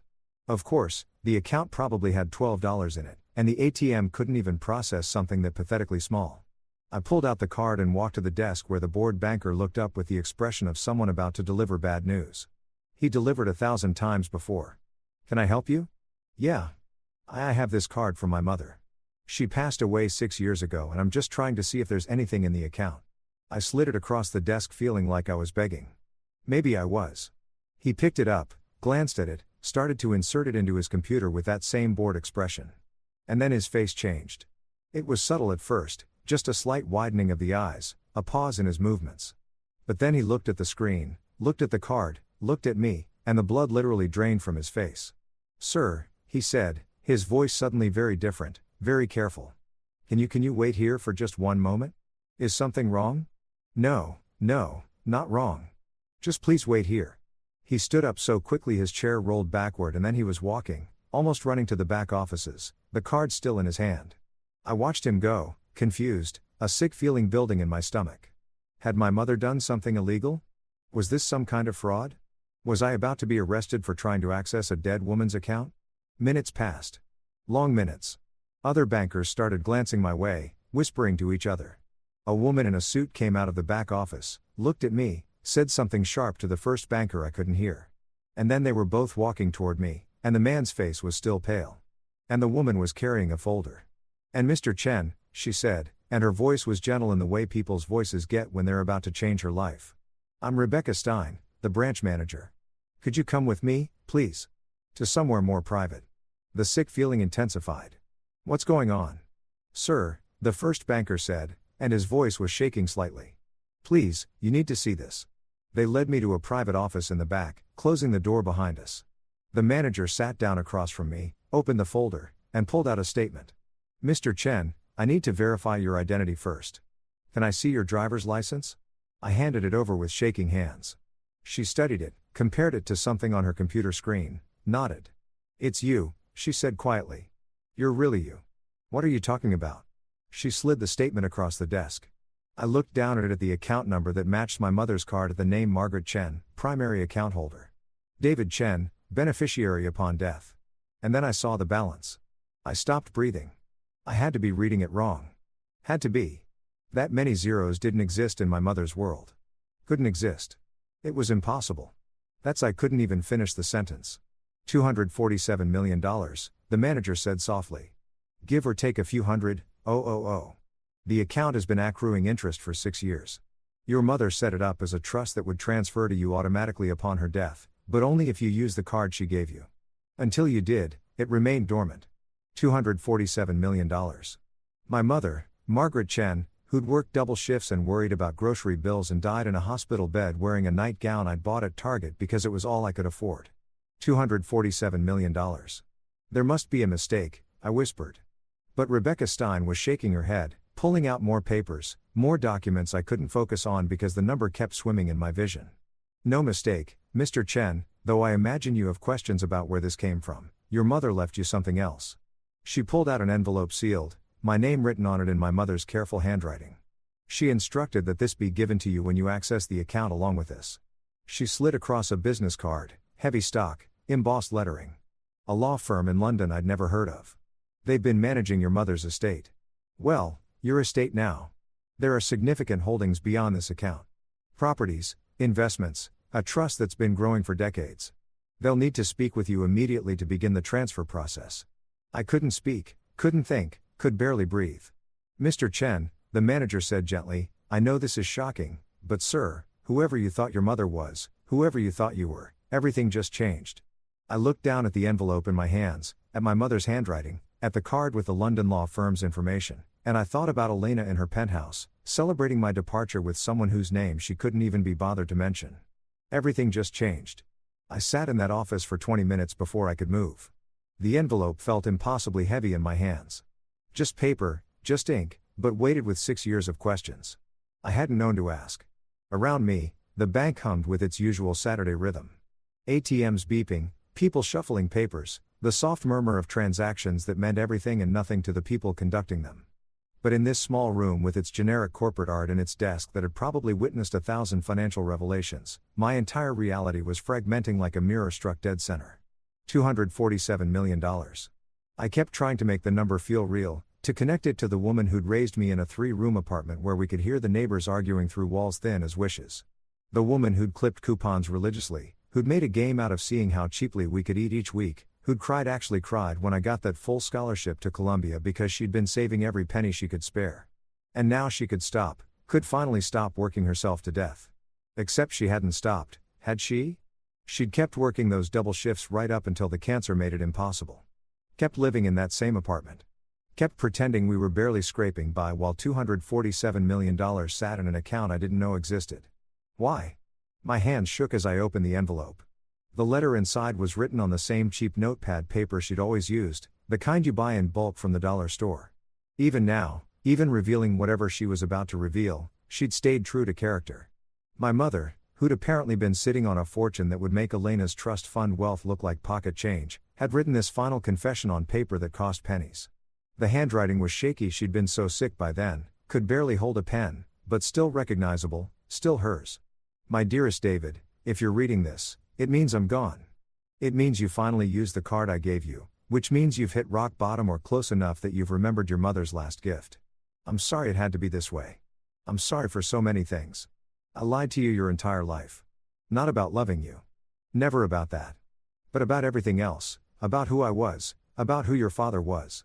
About why we lived the way we lived when we never had to. Your father wasn't Thomas Sullivan, the accountant who abandoned us when you were 2. That man existed. Yes, and he did leave. But he wasn't your father. I let you believe it because it was easier than the truth. Because the truth would have destroyed the childhood I wanted to give you. A normal childhood, one where you weren't defined by money or legacy or the weight of a name that would have consumed you. I stopped reading, my vision blurring. The walls of the office seemed to be closing in, the air growing thick and hard to breathe. Not my father, Thomas Sullivan, whose name I'd eventually rejected, whose abandonment had shaped so much of who I became, whose absence had taught me what kind of man I didn't want to be. He wasn't even real. Not in the way that mattered. I forced myself to keep reading. Your real father was Richard Chen. Not Chen by marriage. That was my maiden name. But it was also his family name. We were distantly related, third cousins, which is how we met at a family reunion when I was 23. He was 15 years older than me, already wealthy beyond imagination, already married to a woman his parents had chosen for him, already trapped in a life he never wanted. We fell in love anyway. It was stupid and reckless and wrong, and it was the most real thing I'd ever felt. He couldn't leave his wife. Not without destroying his family's business empire. Not without losing access to the children he already had. Not without causing a scandal that would have ruined dozens of lives. So we existed in the margins in stolen moments in a secret that grew heavier with every passing year. And then I got pregnant with you. Richard wanted to leave his wife then, was ready to burn it all down. But I wouldn't let him. I'd seen what that life did to people. David, the money, the power, The way it twisted everything it touched, made people into symbols instead of human beings. I didn't want that for you. I didn't want you raised in that world, suffocated by expectations and duty and the constant weight of wealth you'd never asked for. So, I left. Took the name Sullivan from a man who'd briefly meant something to me, created a fiction about abandonment, and raised you as if we were poor, as if we were struggling, as if we were normal. But Richard made me promise, made me swear that I would keep the money safe for you. That when you were old enough, strong enough, when you'd become whoever you were going to become without the wealth defining you, you'd have access to everything. Not just his fortune, but the truth. My hands were shaking so badly now I could barely hold the paper. He died when you were 7. Heart attack. I went to his funeral and stood in the back, anonymous, watching his legitimate family grieve. His wife never knew about us. His other children, your half-siblings, never knew about you. His company went to them, his public legacy, all the things he'd built in the world that mattered to people who measure worth in headlines and stock prices. But his personal fortune, the wealth he'd accumulated separately, the investments in properties and accounts he'd kept private, all of that he left to you through trusts and holding companies and legal structures so complex it would take a team of lawyers to untangle them. All of it waiting for the day you'd need it. I wanted you to need it, David. I wanted you to live a real life first. To struggle and fail and succeed on your own merit. To know what it feels like to earn something, to build something, to be someone without money making every door fly open before you even knocked. I wanted you to be strong enough to handle what's coming. Because this money, it's not a gift, sweetheart. It's a burden. It will change how people see you. It will make you question every relationship, every friendship, every kindness. It will attract parasites and predators and people who will smile to your face while calculating how to extract value from your existence. But I also know that by the time you're reading this, you've probably learned those lessons anyway. You've probably already experienced betrayal. You've probably already discovered that people can love the idea of you without loving you at all. You've probably already had your heart broken by someone who saw you as a means to an end. I thought of Elena of 7 years spent being exactly that, a means to an end, though what end I'd never quite figured out. Legitimacy may be the appearance of normally something to parade around while she lived her real life elsewhere. So now you get to choose, my darling boy. You can take this money and build something beautiful with it. Or you can let it destroy you the way it destroys so many people. You can use it to become the man I raised you to be. Amplified, or you can let it turn you into someone I wouldn't recognize. The lawyers in London have all the details. Property in 8 countries, investment portfolios that span industries I don't even understand. A trust that's been growing since before you were born. You're not just wealthy, David. You're dynasty-level wealthy. You're change the world wealthy if you want to be. I'm sorry I lied. I'm sorry I'm not there to guide you through this. I'm sorry for all the nights we ate pasta and you went to bed thinking we couldn't afford better, when the truth was I could have bought the entire building we lived in without blinking. But I'm not sorry for giving you a real childhood. I'm not sorry for teaching you the value of $1, the dignity of work, the importance of building yourself from the ground up. Those lessons will serve you better than any trust fund ever could. You're going to be angry with me. That's okay. Be angry. Rage at me if you need to. I'm dead. I can take it. But then when the anger fades, I need you to do something for me. Be good, David. Be careful. Be smart. And be happy. God, please be happy. This money is your inheritance. Yes, but it's also your revenge. Revenge against every person who ever underestimated you, whoever treated you as less than, whoever made you feel small. Not revenge through destruction. That's too easy, too crude. Revenge through success, through thriving, through building a life so magnificent that everyone who doubted you has to witness it. You don't owe anyone anything anymore, sweetheart. Not explanations, not apologies, not your presence in their lives. You're free. Use that freedom well. All my love always and forever, Mom. P.S. There's a safety deposit box at the London office.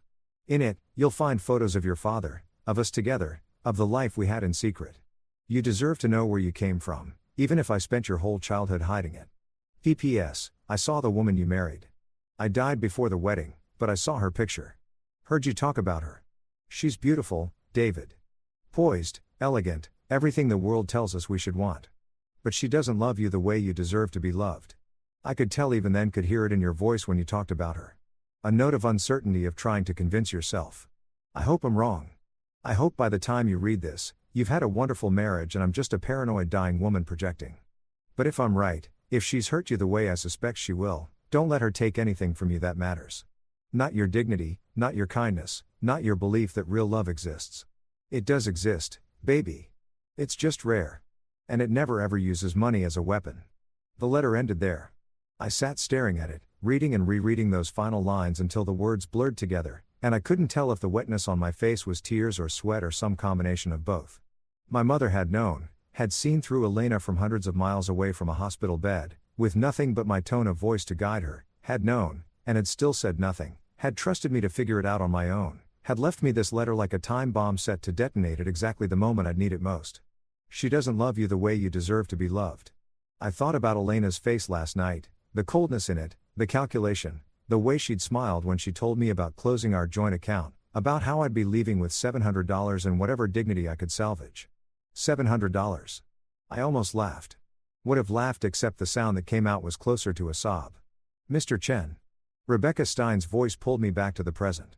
She was standing in the doorway holding a bottle of water and wearing the expression of someone who'd witnessed this scene before in different variations with different people whose lives had just been detonated by the past. I'm sorry, I managed. I just need a minute.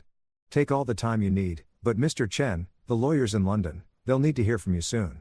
There are time-sensitive matters related to the estate, properties that need management decisions, investments that require authorization, legal structures that have been in holding patterns waiting for you to claim them.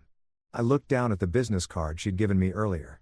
Whitmore and Associates London, the firm that had been managing my inheritance for 6 years, waiting for me to materialize.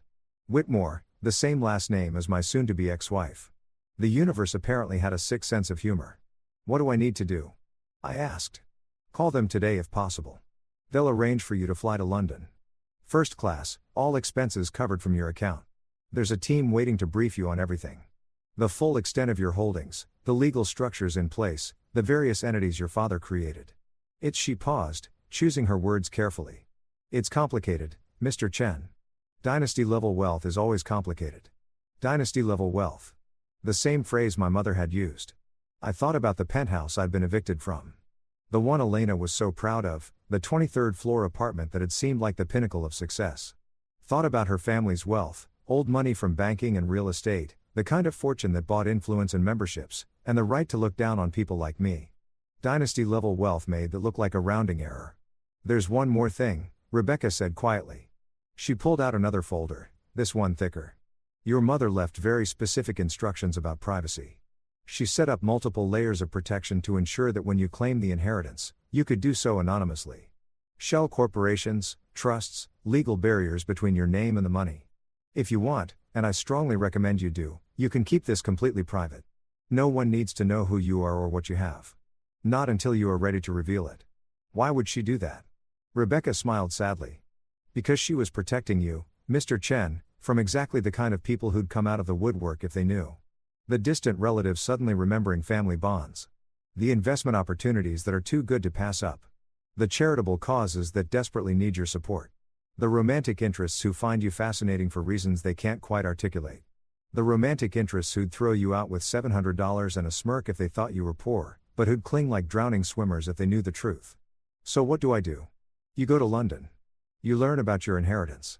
You make decisions about how you want to move forward. And in the meantime, she glanced toward the door, then back at me. In the meantime, you live your life as if nothing has changed. You don't tell anyone. You don't show any signs of sudden wealth. You let whatever's happening in your personal life play out naturally without the money influencing anything. You mean my divorce? She didn't answer directly, but her expression said enough. I mean, whatever relationships you're in the middle of resolving, let them resolve on their own terms, Mr. Chen. Let people show you who they really are without the variable of wealth confusing things. Let Elena show me who she really was. Except she already had, hadn't she? Last night in the penthouse with her casual cruelty and her talk of someone coming for brunch this morning, probably rolling over in bed and feeling nothing but relief that I was gone. Okay, I said. Okay, I'll call London. I'll figure this out. Good. Rebecca stood, then paused. Mr. Chen, for what it's worth. Your mother sounds like she was an extraordinary woman. She was. She'd been a nurse who worked herself to exhaustion while sitting on a fortune. She'd raised me to value things that mattered, kindness, education, work ethic, integrity, instead of things that impress people. She died in a hospital bed wearing a Target nightgown while holding the keys to a kingdom she never told me existed. She'd lied to me my entire life and somehow it was the most loving thing she could have done. I left the bank in a daze. The city looked different now, though nothing about it had actually changed. Same streets, same people rushing past with their coffee and their phones and their lives. Same noise encased in beautiful, brutal indifference. But I was different. I walked for blocks without direction. My mother's letter folded carefully in my pocket. The bank card heavy in my wallet.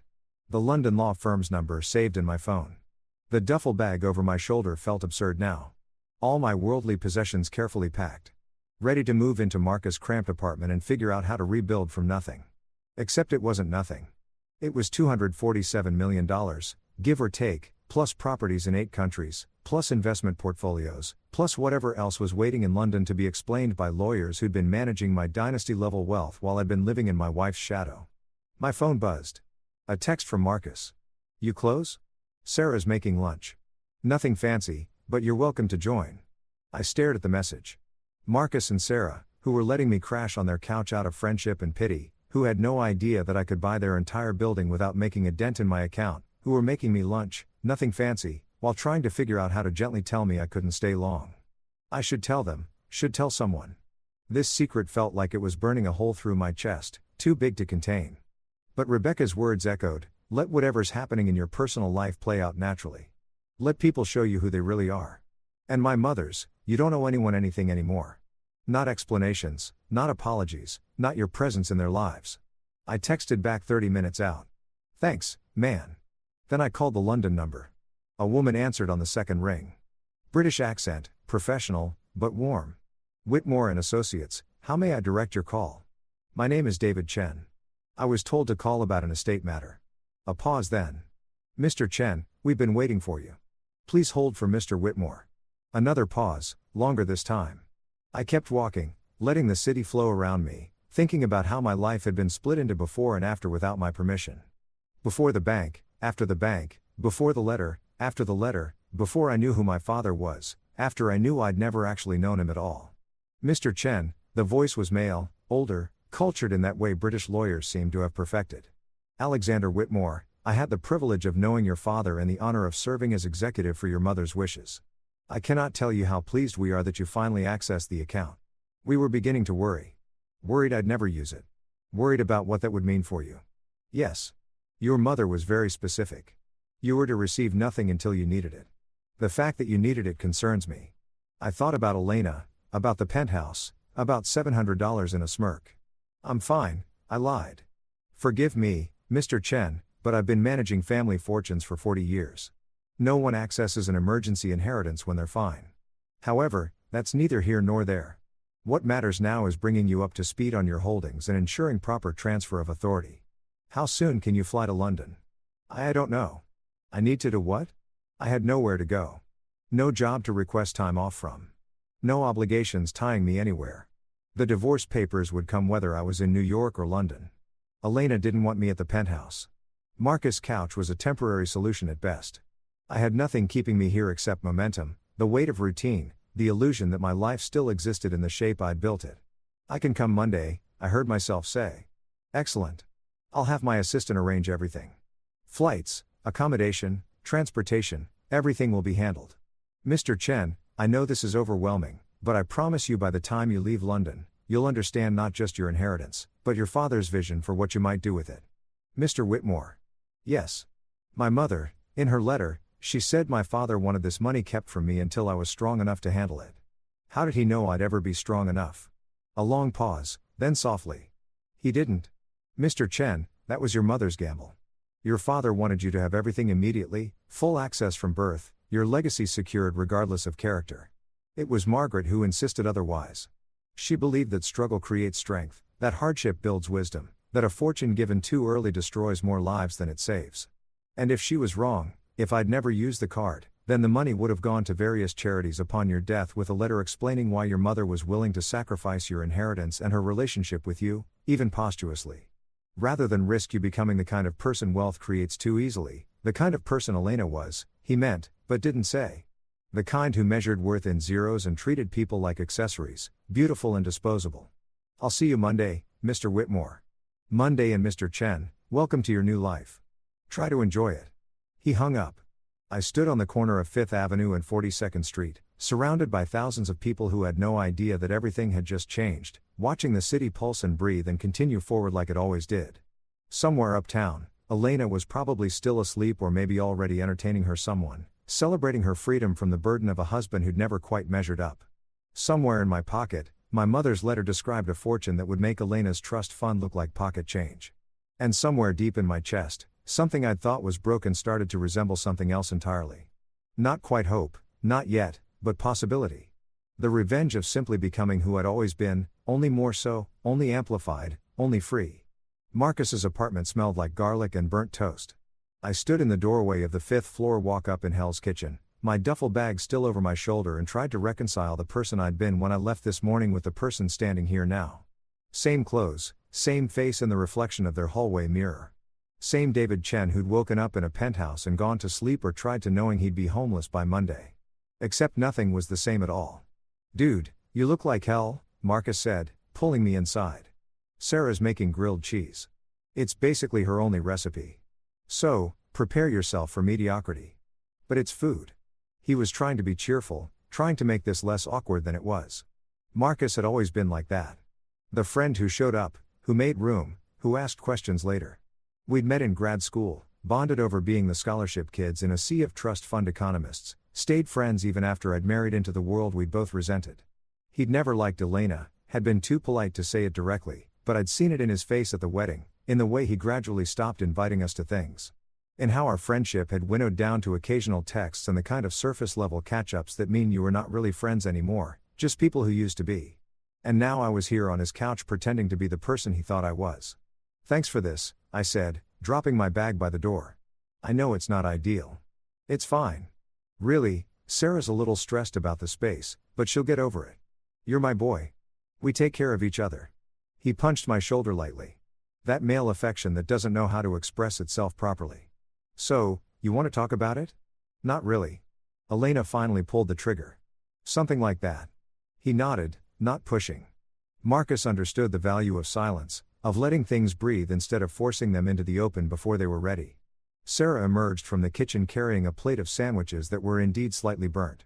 She was small and fierce with the kind of energy that made their tiny apartment feel even smaller. I'd met her a handful of times, always at gatherings where Elena had dominated the conversation and Sarah had watched with barely concealed judgment. She'd never liked Elena either. "I was starting to realize how many people hadn't David," she said, not unkindly, but not warmly either. "Marcus said you needed a place to crash for a few days." "Just a few days," I assured her. "I'm figuring things out." "Aha." She set the plate down on their coffee table, which was also their dining table, which was also their workspace. "Look, I'm going to be straight with you because that's who I am. You can stay here through the week. We've got Marcus's cousin coming Friday for a visit. So, you'll need to be out by Thursday night. That gives you 5 days to find something more permanent." 5 days. In another timeline, the one from this morning, 5 days would have been a crisis. Nowhere near enough time to find an affordable apartment in New York, even a studio in the outer boroughs. Not with $700 and no job and a divorce in progress. In this timeline, I could buy this building before Thursday. Could buy the whole block. Could solve every one of their problems with a phone call. The thought made me feel sick and powerful in equal measure. 5 days works, I said. "Thank you both of you." We ate the sandwiches, which were exactly as mediocre as advertised. Marcus talked about as well something in data analysis for a marketing firm. The kind of work we'd both sworn we'd never do back when we thought we'd change the world through economic policy. Sarah complained about her supervisor, about the tiny kitchen, about the landlord who kept promising to fix the water pressure and never did. Normal problems, small problems. The kind that consumed your entire world when you lived in 600 square feet and split rent 3 ways with your salary and your partner's salary and the side hustle you pretended was a temporary thing, but knew deep down was probably permanent. I listened and nodded and contributed nothing about my own situation. And the whole time I felt like a fraud, like I was playing a part in a show where everyone else thought it was real life. My phone buzzed. An email from Whitmore Associates. Flight confirmation attached. British Airways First Class JFK to Heathrow Monday 8 a.m. car service will collect you at 5:30 a.m. from the address on file. Please confirm receipt. I stared at the screen. The address on file would be the penthouse, the one I'd been evicted from. I typed back quickly. Address has changed. We'll send updates shortly. Another buzz, almost immediate. Understood.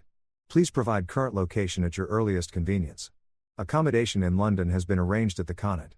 Any preferences or requirements, please advise. The Connaught. I'd walked past it once years ago when Elena had dragged me to London for some charity thing her mother was involved in. We'd stayed at Claridge's, which had seemed impossibly luxurious at the time. The Connaught had been the place Elena had pointed to and said, "That's where real wealth stays. Not people like us, people who've had it for centuries. People like my father, apparently." I set my phone down before Marcus could see the screen. "You okay?" he asked. "You look weird." "Just tired. Long day." "Yeah, I bet. Divorce is exhausting." He leaned back, the couch groaning under his weight. "So, what's your plan? You still working at Elena's family firm? That's done obviously, right? So, you need a job, too." Yeah, it wasn't technically a lie. I did need a goo, or at least the appearance of one. Needed something to tell people when they asked what I did. Needed a reason to be somewhere during the day. Needed the structure that kept people from asking too many questions. Unless I didn't. Unless I just disappeared into the money, became one of those people whose occupation was managing their wealth, whose calendar was filled with investment meetings and portfolio reviews, and all the other euphemisms rich people use to avoid saying they didn't actually work. The thought made my skin crawl. I'd spent 7 years watching Elena and her circle do exactly that. Pretend their trust fund management was a career. Pretend their charity board positions were jobs. Pretend they'd earned anything they had. I wouldn't become that. Couldn't. My mother had raised me better, but I also couldn't stay here. Couldn't keep lying to Marcus and Sarah. Couldn't maintain the fiction that I was the person they thought I was. "I'll figure it out," I said. Finally. "I've got some leads." Another lie. They were stacking up, building a wall between who I was now and who everyone thought I'd always been. That night, I lay on Marcus's couch, lumpy, too short, smelling faintly of the takeout they ate too often, and stared at the ceiling. The apartment was quiet except for the sounds of the city filtering through thin walls, sirens, voices, the constant hum of 8 million people living on top of each other. In the bedroom, I could hear Marcus and Sarah's muffled conversation. Something about bills and whether they could afford to order in tomorrow or if they should finally learn to cook something besides grilled cheese. I pulled out my phone and opened my banking app, the one I'd used to check my personal account this morning and confirm Elena's claim that I had $700 to my name. Then I added the new account, the one from my mother, the one the banker had helped me link before I'd left in a daze. The balance loaded slowly as if the app itself couldn't believe what it was seeing. 247-384-62943. I watched the number waiting for it to change to reveal itself as a glitch or a mistake or a hallucination brought on by stress. But it just sat there solid and real and impossible. More money than I could spend in 10 lifetimes even if I tried. I thought about Marcus in the next room, worried about whether they could afford Thai food. I thought about the water pressure that didn't work. The landlord who didn't care, the cousin coming Friday who would displace me because they literally didn't have room for both. I thought about how easy it would be to fix all of this. One phone call, one transfer, problem solved, friendship secured, gratitude eternal. But Rebecca Stein's warning echoed, "Let people show you who they really are without the variable of wealth confusing things." And my mother's, "It will make you question every relationship, every friendship, every kindness." Marcus was my friend. Had been my friend through grad school, through the early days with Elena, when I'd still been naive enough to think love conquered all. Through the slow dissolution of our regular hangouts, as my wife had gradually isolated me from everyone who remembered who I'd been before, he was helping me now because that's what friends did. Not because of what I had, but because of who he thought I was. If I told him if I fixed his problems with my newfound fortune, I'd never know for sure. Never know if he'd have stayed my friend without it. Never know if the help was genuine or strategic. Never know if our relationship was real or just another transaction in a world that ran on them. I closed the banking app and opened my email instead. The message from Elena's lawyer had arrived while I'd been walking to Marcus' place. I'd seen the notification and ignored it, not ready to face whatever legal dissolution of our marriage looked like in stark black and white. Now lying in the dark, I forced myself to read it. "Mr. Chen, please find attached the dissolution of marriage agreement for your review. As discussed with my client, this is intended to be a straightforward separation with minimal conflict. Key terms: all property acquired during the marriage remains with Mrs. Whitmore, including the primary residence, vacation properties, and jointly titled vehicles. All joint financial accounts have been closed with assets returned to their original sources. Mrs. Whitmore. No alimony or spousal support in either direction. All personal property to be collected by you within 72 hours or it will be donated to charity. A non-disparagement clause preventing either party from making negative public statements about the other. Mrs. D. Whitmore is prepared to sign immediately and hopes for your cooperation in expediting this matter. Please confirm receipt and indicate whether you'll be retaining counsel. Regards, Harold Chen, no relation. Senior partner, Morrison and Associates.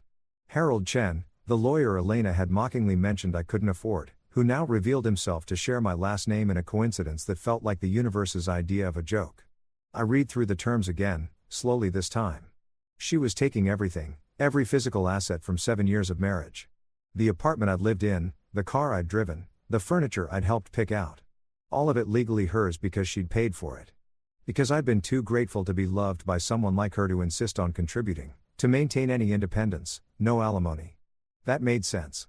She didn't need my money, and I apparently had none to give. A clean break for her, a financial catastrophe for me, bombs. Or it would have been this morning. Now it was just insulting, petty, the kind of power play people made when they thought they held all the cards and you held none. A non-disparagement clause. That was interesting. That meant she was worried about what I might say, what stories I might tell, what truths I might reveal about our marriage. It meant she understood on some level that she'd behaved badly enough that she needed legal protection from the consequences. I should sign it, should take the easy way out, let her have her clean break and her clear conscience and her certainty that she'd won. But something in me, something my mother had maybe known would be there when she designed this whole elaborate test. Refused. Not yet. Not until Elena had shown me fully who she was. Until this played out to its natural conclusion, until I understood exactly what 7 years of my life had meant to the woman who promised to love me forever. I drafted a response. Mr. Chen, I've received the dissolution agreement and am reviewing the terms. I'll need a few days to consider my options. I'm currently in the process of relocating and securing counsel. Regarding the 72-hour personal property deadline, I'll arrange to collect my belongings this week.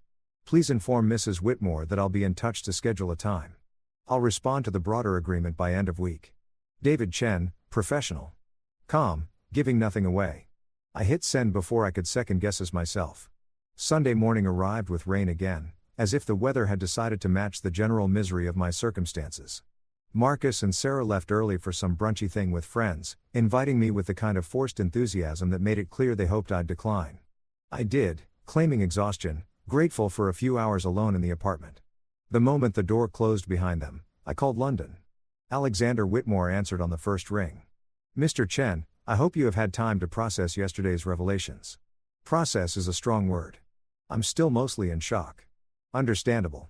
These matters take time. However, I do need to brief you on certain urgent issues before your arrival Monday. Do you have somewhere private to speak? I glanced around the empty apartment. Yes. Excellent.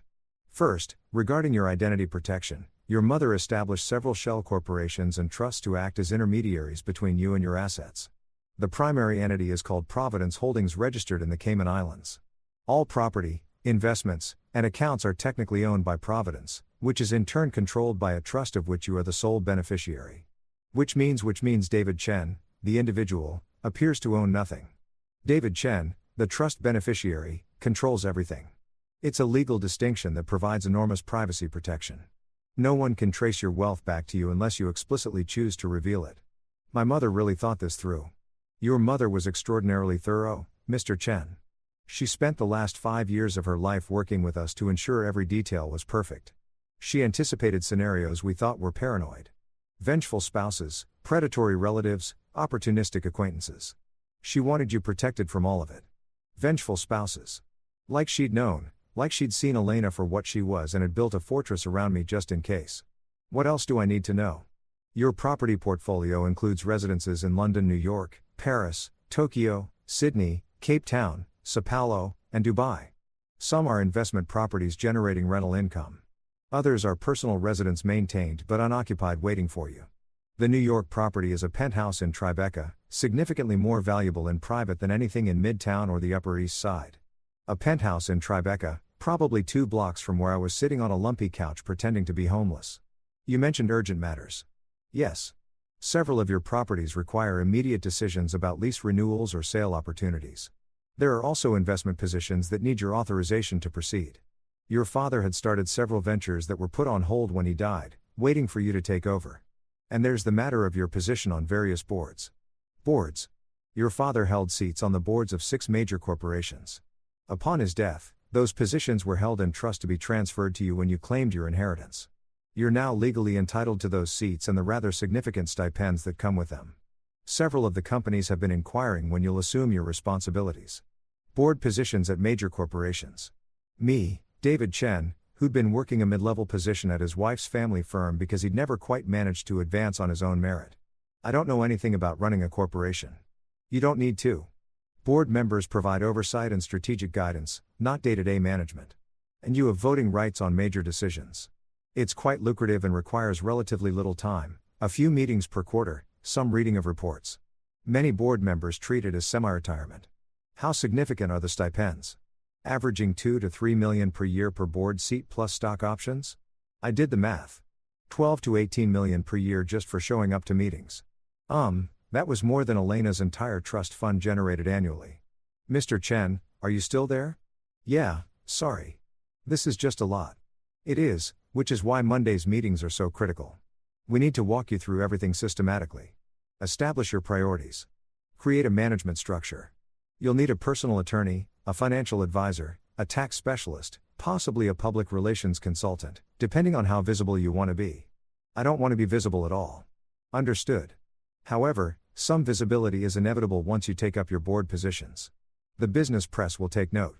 Your father was relatively well known in certain circles. Not celebrity level, but respected. They'll be curious about his son finally emerging. His son, David Chen, heir to Richard Chen's fortune and legacy. A person who didn't exist until yesterday, who had no history in that world, no credentials, no network, a person Elena knew nothing about. Can I delay taking the board seats? A pause. 1. You can, though I'd advise against it. The positions generate substantial income and provide legitimacy. They establish you as a serious person in the business world, not just a trust fund recipient. Your mother was quite insistent that you not become the latter. Right? Because she'd spent my whole life teaching me that dignity came from work, from contribution, from building something rather than simply consuming. Even now, even from beyond the grave, she was guiding me away from becoming the thing I'd hated in Elena. Okay, I'll take the seats, but I need help. I can't just show up and pretend I know what I'm doing. Of course, we'll provide comprehensive briefing materials on each company, their industries, current challenges, and strategic opportunities. We'll also connect you with advisors who specialize in preparing new board members. You won't be unprepared, Mr. Chen. I promise you that. I heard the apartment door opening. Marcus and Sarah returning earlier than expected. I need to go, I said quickly. I'll see you Monday morning. Monday morning. The car will collect you at 5:30 a.m. Pack for a week. This will take time. He hung up. I shoved my phone in my pocket just as Marcus walked in, looking annoyed. Brunch place had an hour wait, he explained. Sarah's in the bathroom having a meltdown about it. I think she's stressed about you being here, to be honest. Not that it's your fault, just, small space, big feelings. I get it. I'll be out of here soon. You find a place. I'm working on it. Another lie. They were coming easier now. Sliding off my tongue like a skill I'd practiced for years. The truth was in my pocket. A penthouse in Tribeca. Probably empty. Definitely mine. Waiting for me to claim it. A life in London for the week. First-class flights and 5-star hotels and lawyers who said Mr. Chen like it meant something. A fortune that would solve every problem Marcus and Sarah had, that would make this awkward housing situation disappear. That would prove I was still the friend who showed up, who helped, who cared. But I couldn't tell them. Not yet. Not until this thing with Elena played out. Not until I understood what my life looked like on the other side of this transformation. Not until I knew for certain who I could trust and who was just performing friendship while calculating their angle. So, I sat on the lumpy couch and let Marcus complain about brunch wait times and pretended my biggest problem was finding an apartment I could afford with a job I didn't have. And somewhere in the back of my mind, I heard my mother's voice. This is the burden, David. A dim. Not the money itself, but the secret. The knowing that you could fix everything, but choosing not to. Because fixing it would ruin the only thing you were trying to save, the truth about who people really are. She'd been right about so much. I was starting to suspect she'd been right about this, too. Monday morning came too early and too loud. Marcus's alarm went off at 6:02 a.m., a piercing electronic shriek that penetrated the thin bedroom door and dragged me out of the half-leap I'd been pretending was rest. I heard him stumble to the bathroom. Heard Sarah groan something unintelligible. Heard the shower start and the pipes groan in protest. That water pressure problem they'd been complaining about. I lay on the couch and stared at the ceiling, calculating. My flight to London left at 8:00 a.m. The car service would have arrived at 5:30 a.m. to collect me from an address I'd never updated. Probably sitting outside the penthouse right now with a driver checking his watch and wondering where I was. I'd need to text them, reroute to Marcus's address, explain the delay. Except I couldn't do that without Marcus asking questions. Couldn't have a black car service pull up to this building. Couldn't disappear for a week to London without explaining where I was going or how I was affording it. Couldn't maintain the fiction that I was a broke, jobless divorce while simultaneously living like someone who just inherited a fortune. Because that's exactly what I was. I pulled out my phone and typed quickly to the number Whitmore and Associates had given me. Need to reschedule flight. Can we push to Tuesday morning, same time? Something came up that needs handling today. The response came within seconds. Of course, Mr. Chen, I'll rearrange everything. Car service will collect you tomorrow at 5:30 a.m. Please confirm address. I sent Marcus's address, then added discreet vehicle, please, residential area.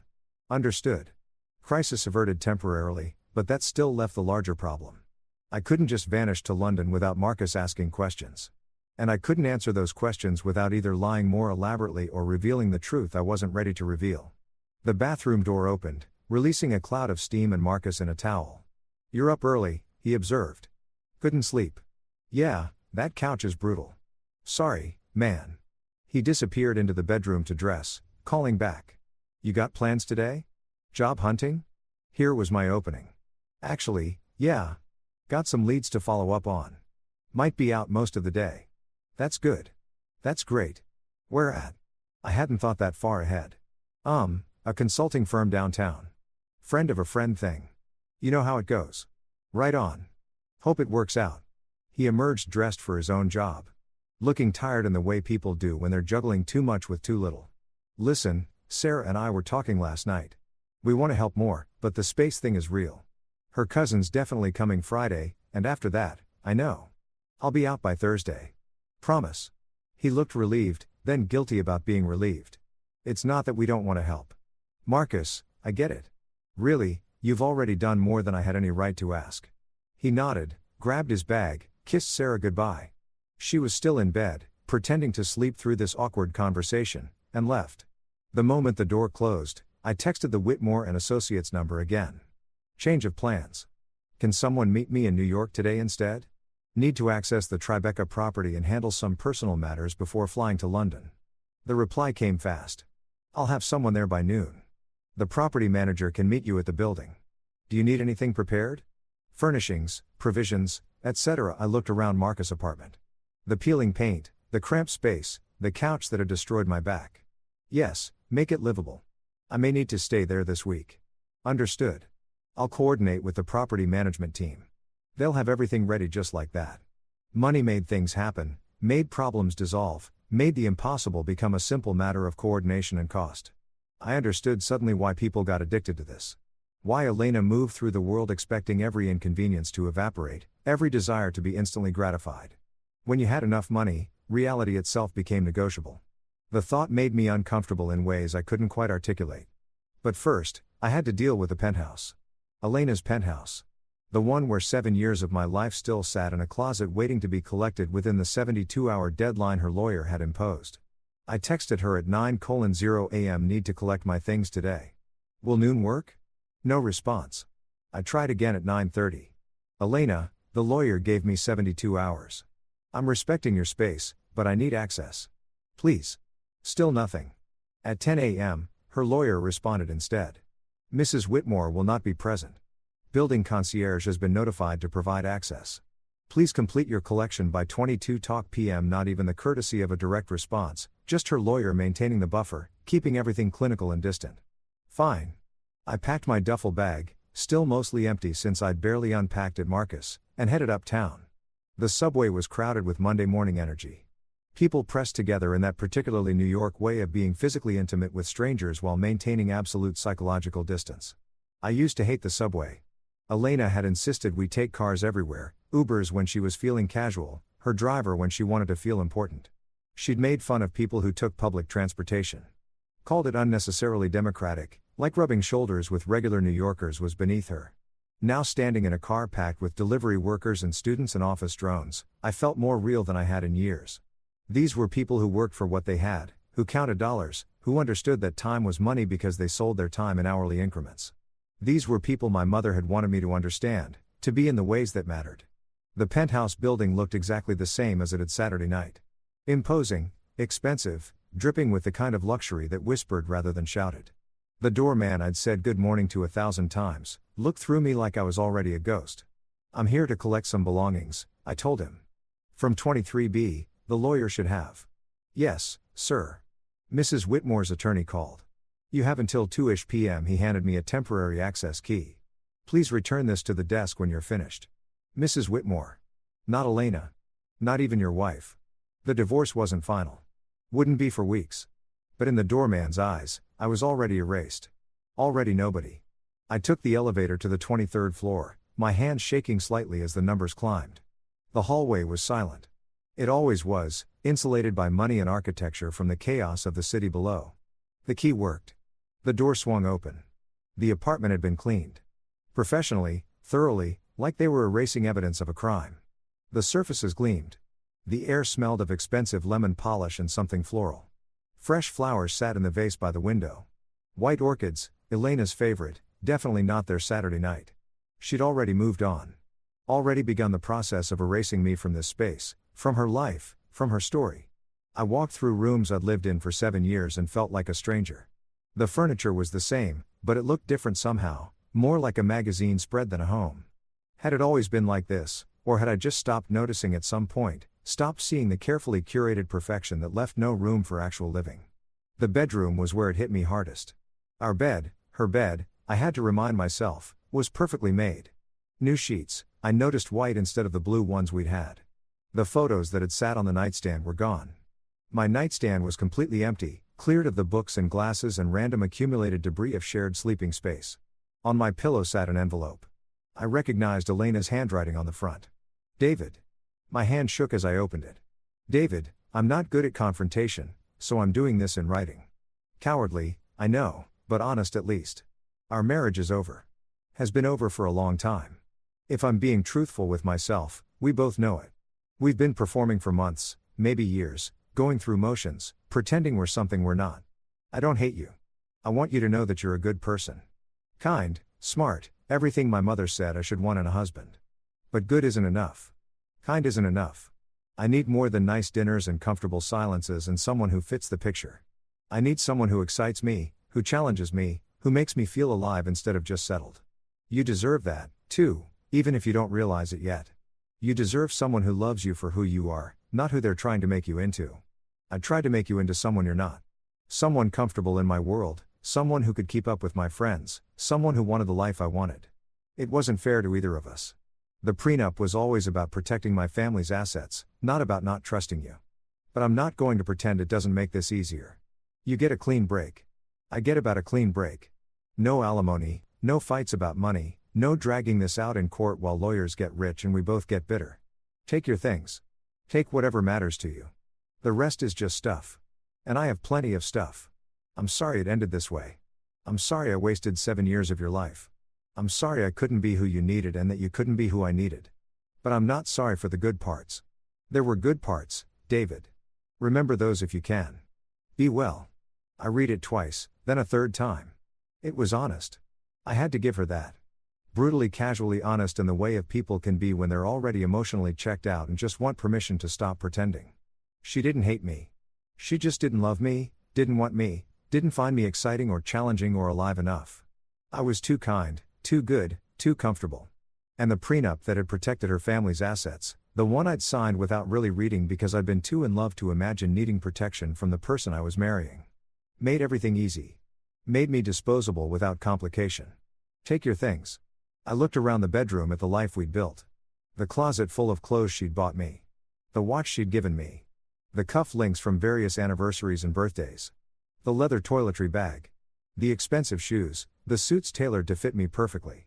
All of it purchased with her money. All of it chosen by her for her version of who she wanted me to be. None of it mine in any real sense. I pulled my old duffel bag off my shoulder and started packing what actually belonged to me.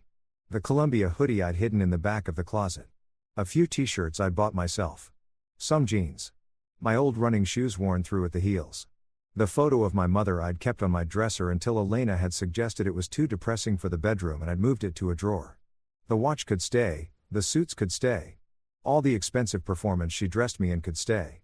I took my mother's photo, my old books, and Stiglitz and Sen, the economists who'd shaped my understanding of inequality before I'd married into the 1%. My notebook from grad school full of ideas I'd once had about policy and change and making the world more fair. When I was done, my duffel was half full.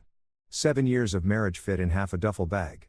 I walked through the apartment one more time, saying goodbye to nothing in particular. The kitchen where we'd barely cooked. The living room where we'd entertained her friends, and I'd felt like a prop in her performance.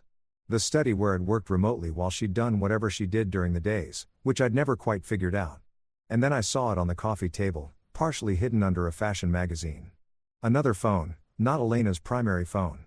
She was surgically attached to that one. A second phone, the kind people have when they're conducting business they don't want traced or conversations they don't want discovered. I picked it up. It was unlocked. She'd either forgotten to secure it or hadn't expected me to find it. The messages loaded. My stomach turned. Marcus. Not my Marcus. Her Marcus. Saturday 11:43 p.m. He's gone. Finally.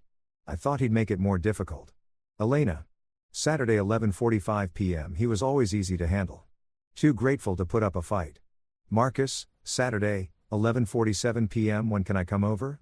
Elena. Saturday 11:48 p.m. Now I sent the staff away. Bring champagne. We're celebrating. I scrolled up. Weeks of messages, months maybe, planning the divorce, strategizing how to minimize what I could take, laughing about how I'd been completely clueless, that she'd been seeing someone else. And then from 3 months ago, Marcus, are you sure about the joint account thing? Seems harsh.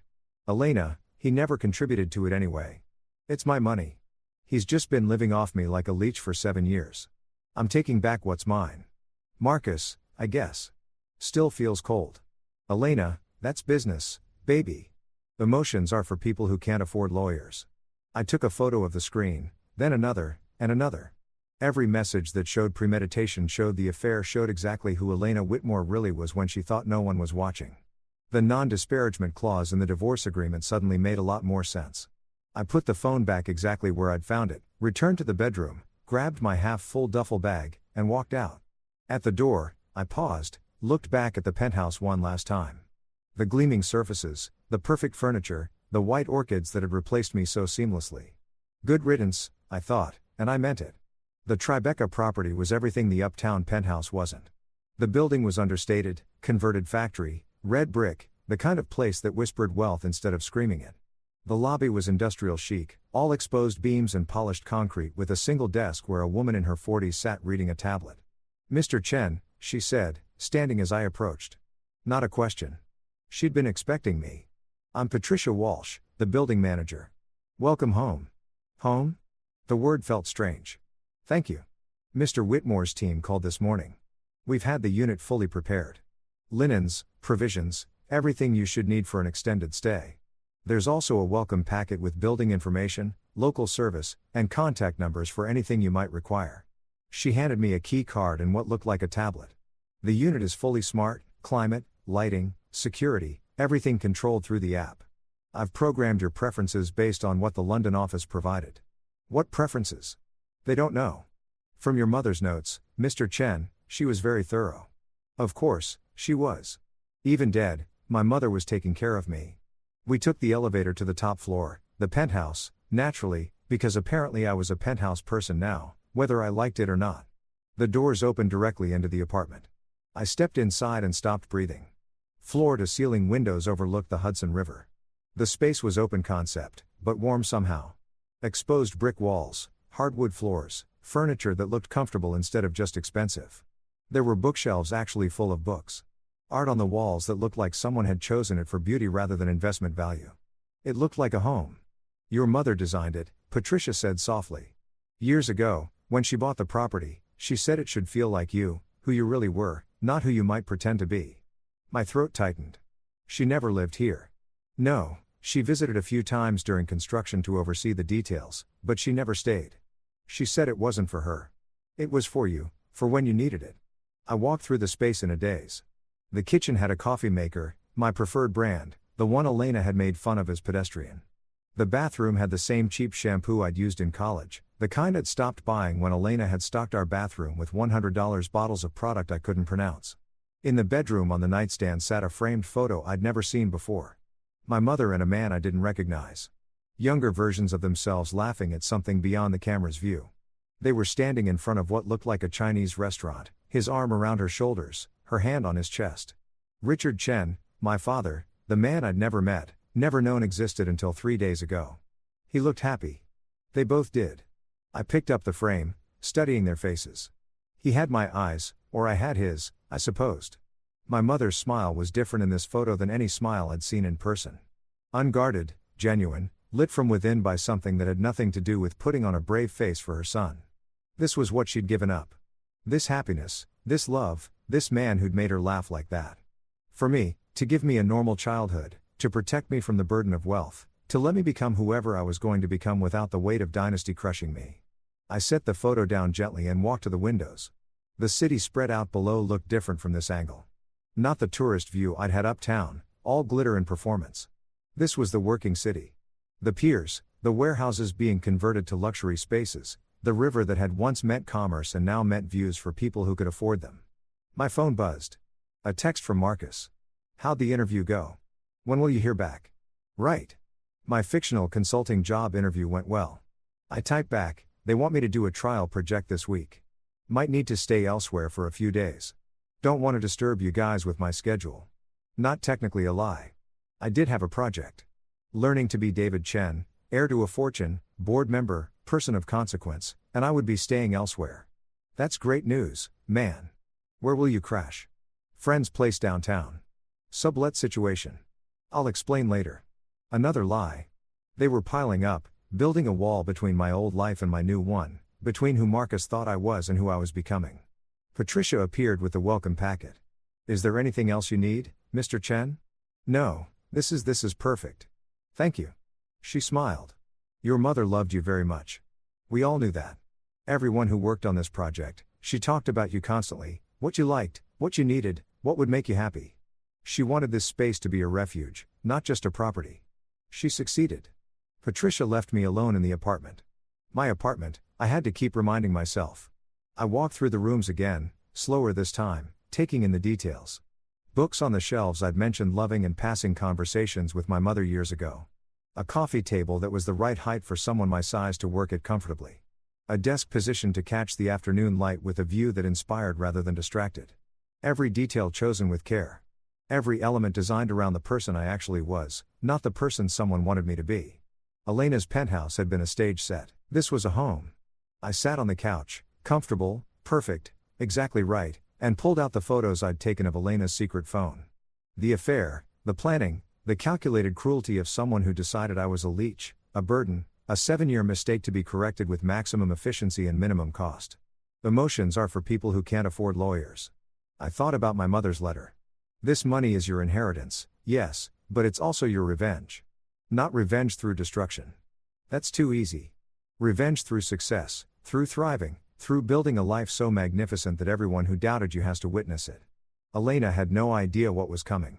Had no idea who I was now, what I had access to, what I was becoming. She thought she'd won. Thought she'd cast off the dead weight, upgraded to someone more exciting, freed herself from the burden of a husband who'd never quite been enough. She thought I'd be scrambling for apartments I couldn't afford, jobs I was lucky to get, a life rebuilt from scraps. She had no idea I was sitting in a penthouse worth 10 times what hers was. With access to resources that made her family's wealth look like a rounding error with lawyers in London waiting to brief me on my dynasty-level fortune.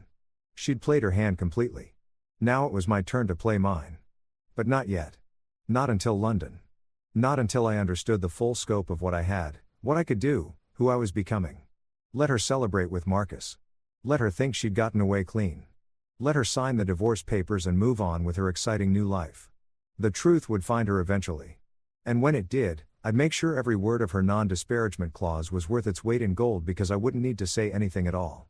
The truth would speak for itself. Tuesday morning, 5:15 a.m. I stood at the floor-to-ceiling windows of the Tribeca penthouse, watching the city wake up in shades of gray and gold. Across the river, the lights of Jersey City flickered like distant stars. Below, early joggers trace paths along the waterfront, their breath visible in the October cold. I'd barely slept, had spent most of the night sitting on the couch my mother had chosen, reading through the documents Whitmore and Associates had sent. Property portfolios, investment summaries, corporate board information, legal structures so complex they required glossaries to understand.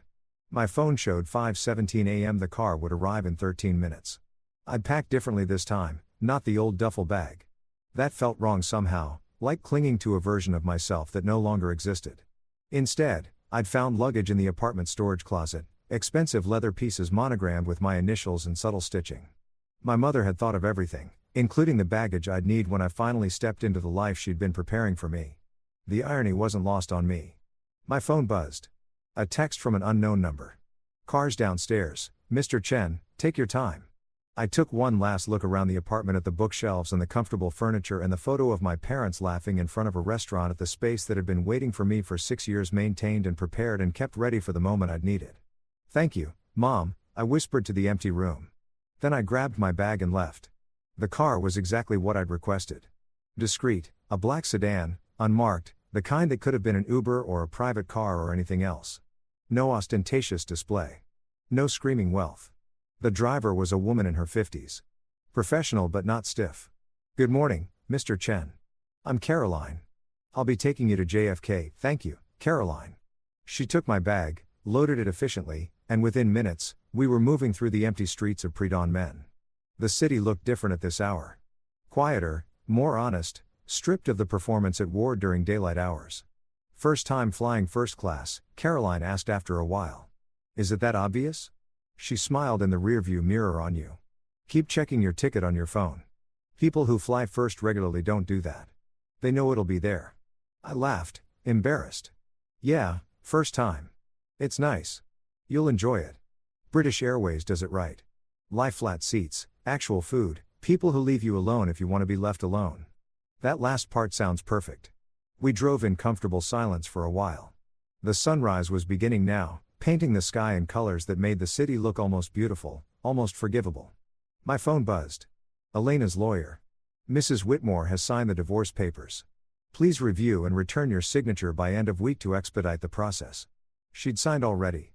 We'd been married 7 years and she'd signed away the whole thing in less than 72 hours. I should have felt something. Pain, anger, loss. Instead, I just felt tired. Tired of being the person she'd wanted me to be. Tired of performing gratitude for being allowed into her world. Tired of making myself smaller so she could feel bigger. I didn't respond to the message. "Let them wait." "Bad news?" Carolyn asked, watching me in the mirror. "Just the end of something that it should have ended a long time ago." She nodded, understanding in a way that suggested she'd been there herself. Those are always the hardest endings. Not because you're losing something good, but because you're mourning all the time you wasted trying to make something work that was broken from the start. "Yeah, exactly that. Well, wherever you're going, I hope it's better than where you've been." London, a city I'd visited once where I'd felt like a tourist in my wife's world, gawking at buildings and history while she glided through it all with the ease of someone who belonged. Now I was going back as someone different, someone with property there, with lawyers waiting, with a father's legacy to claim and a life to figure out. "Me too," I said. JFK at 6:20 a.m. was a study in controlled chaos. Business travelers moving with grim efficiency. Families wrangling children and luggage. The eternal hum of announcements and rolling wheels and people going somewhere, anywhere, away from wherever they'd been. Caroline pulled up to the British Airways terminal. "Have a good flight, Mr. Chen. And whatever you're running from, let it stay behind you. Whatever you're running toward, let it be worth it." "How do you know I'm running?" She smiled. "Everyone who takes a 5:30 a.m. car to catch an international flight is running from something. The question is whether they're running towards something better or just running." I thought about that as I walked through the terminal. Was I running or was I finally moving forward after years of standing still? The first-class check-in had no line. The agent took my passport, looked at her screen, and her entire demeanor changed. "Mr. Chen, welcome. You're all set. We've upgraded you to our new first-class suite at no additional charge. You'll board through the expedited security line. And the Concord Lounge is available if you'd like to wait there." "The what?" "The Concord Lounge for our premium passengers. Complimentary breakfast, showers, quiet workspace, whatever you need. Premium passengers." That's what I was now. Not a guy grateful to be flying at all, But someone airlines upgraded without being asked. Someone lounges were available too. Someone the system recognized as mattering. It felt wrong and right in equal measure. The lounge was exactly what you'd expect. Leather chairs, abundant power outlets, a breakfast spread that could have fed a small village. A few other travelers scattered throughout. All of them carrying themselves with that particular confidence that comes from never having worried about money. I loaded a plate with food I didn't particularly want and found a corner seat away from everyone. Pulled out my phone and started reading through the briefing documents Whitmore and Associates had sent. Chen Family Holdings Overview. Total estimated value $1.2 billion as of current fiscal quarter.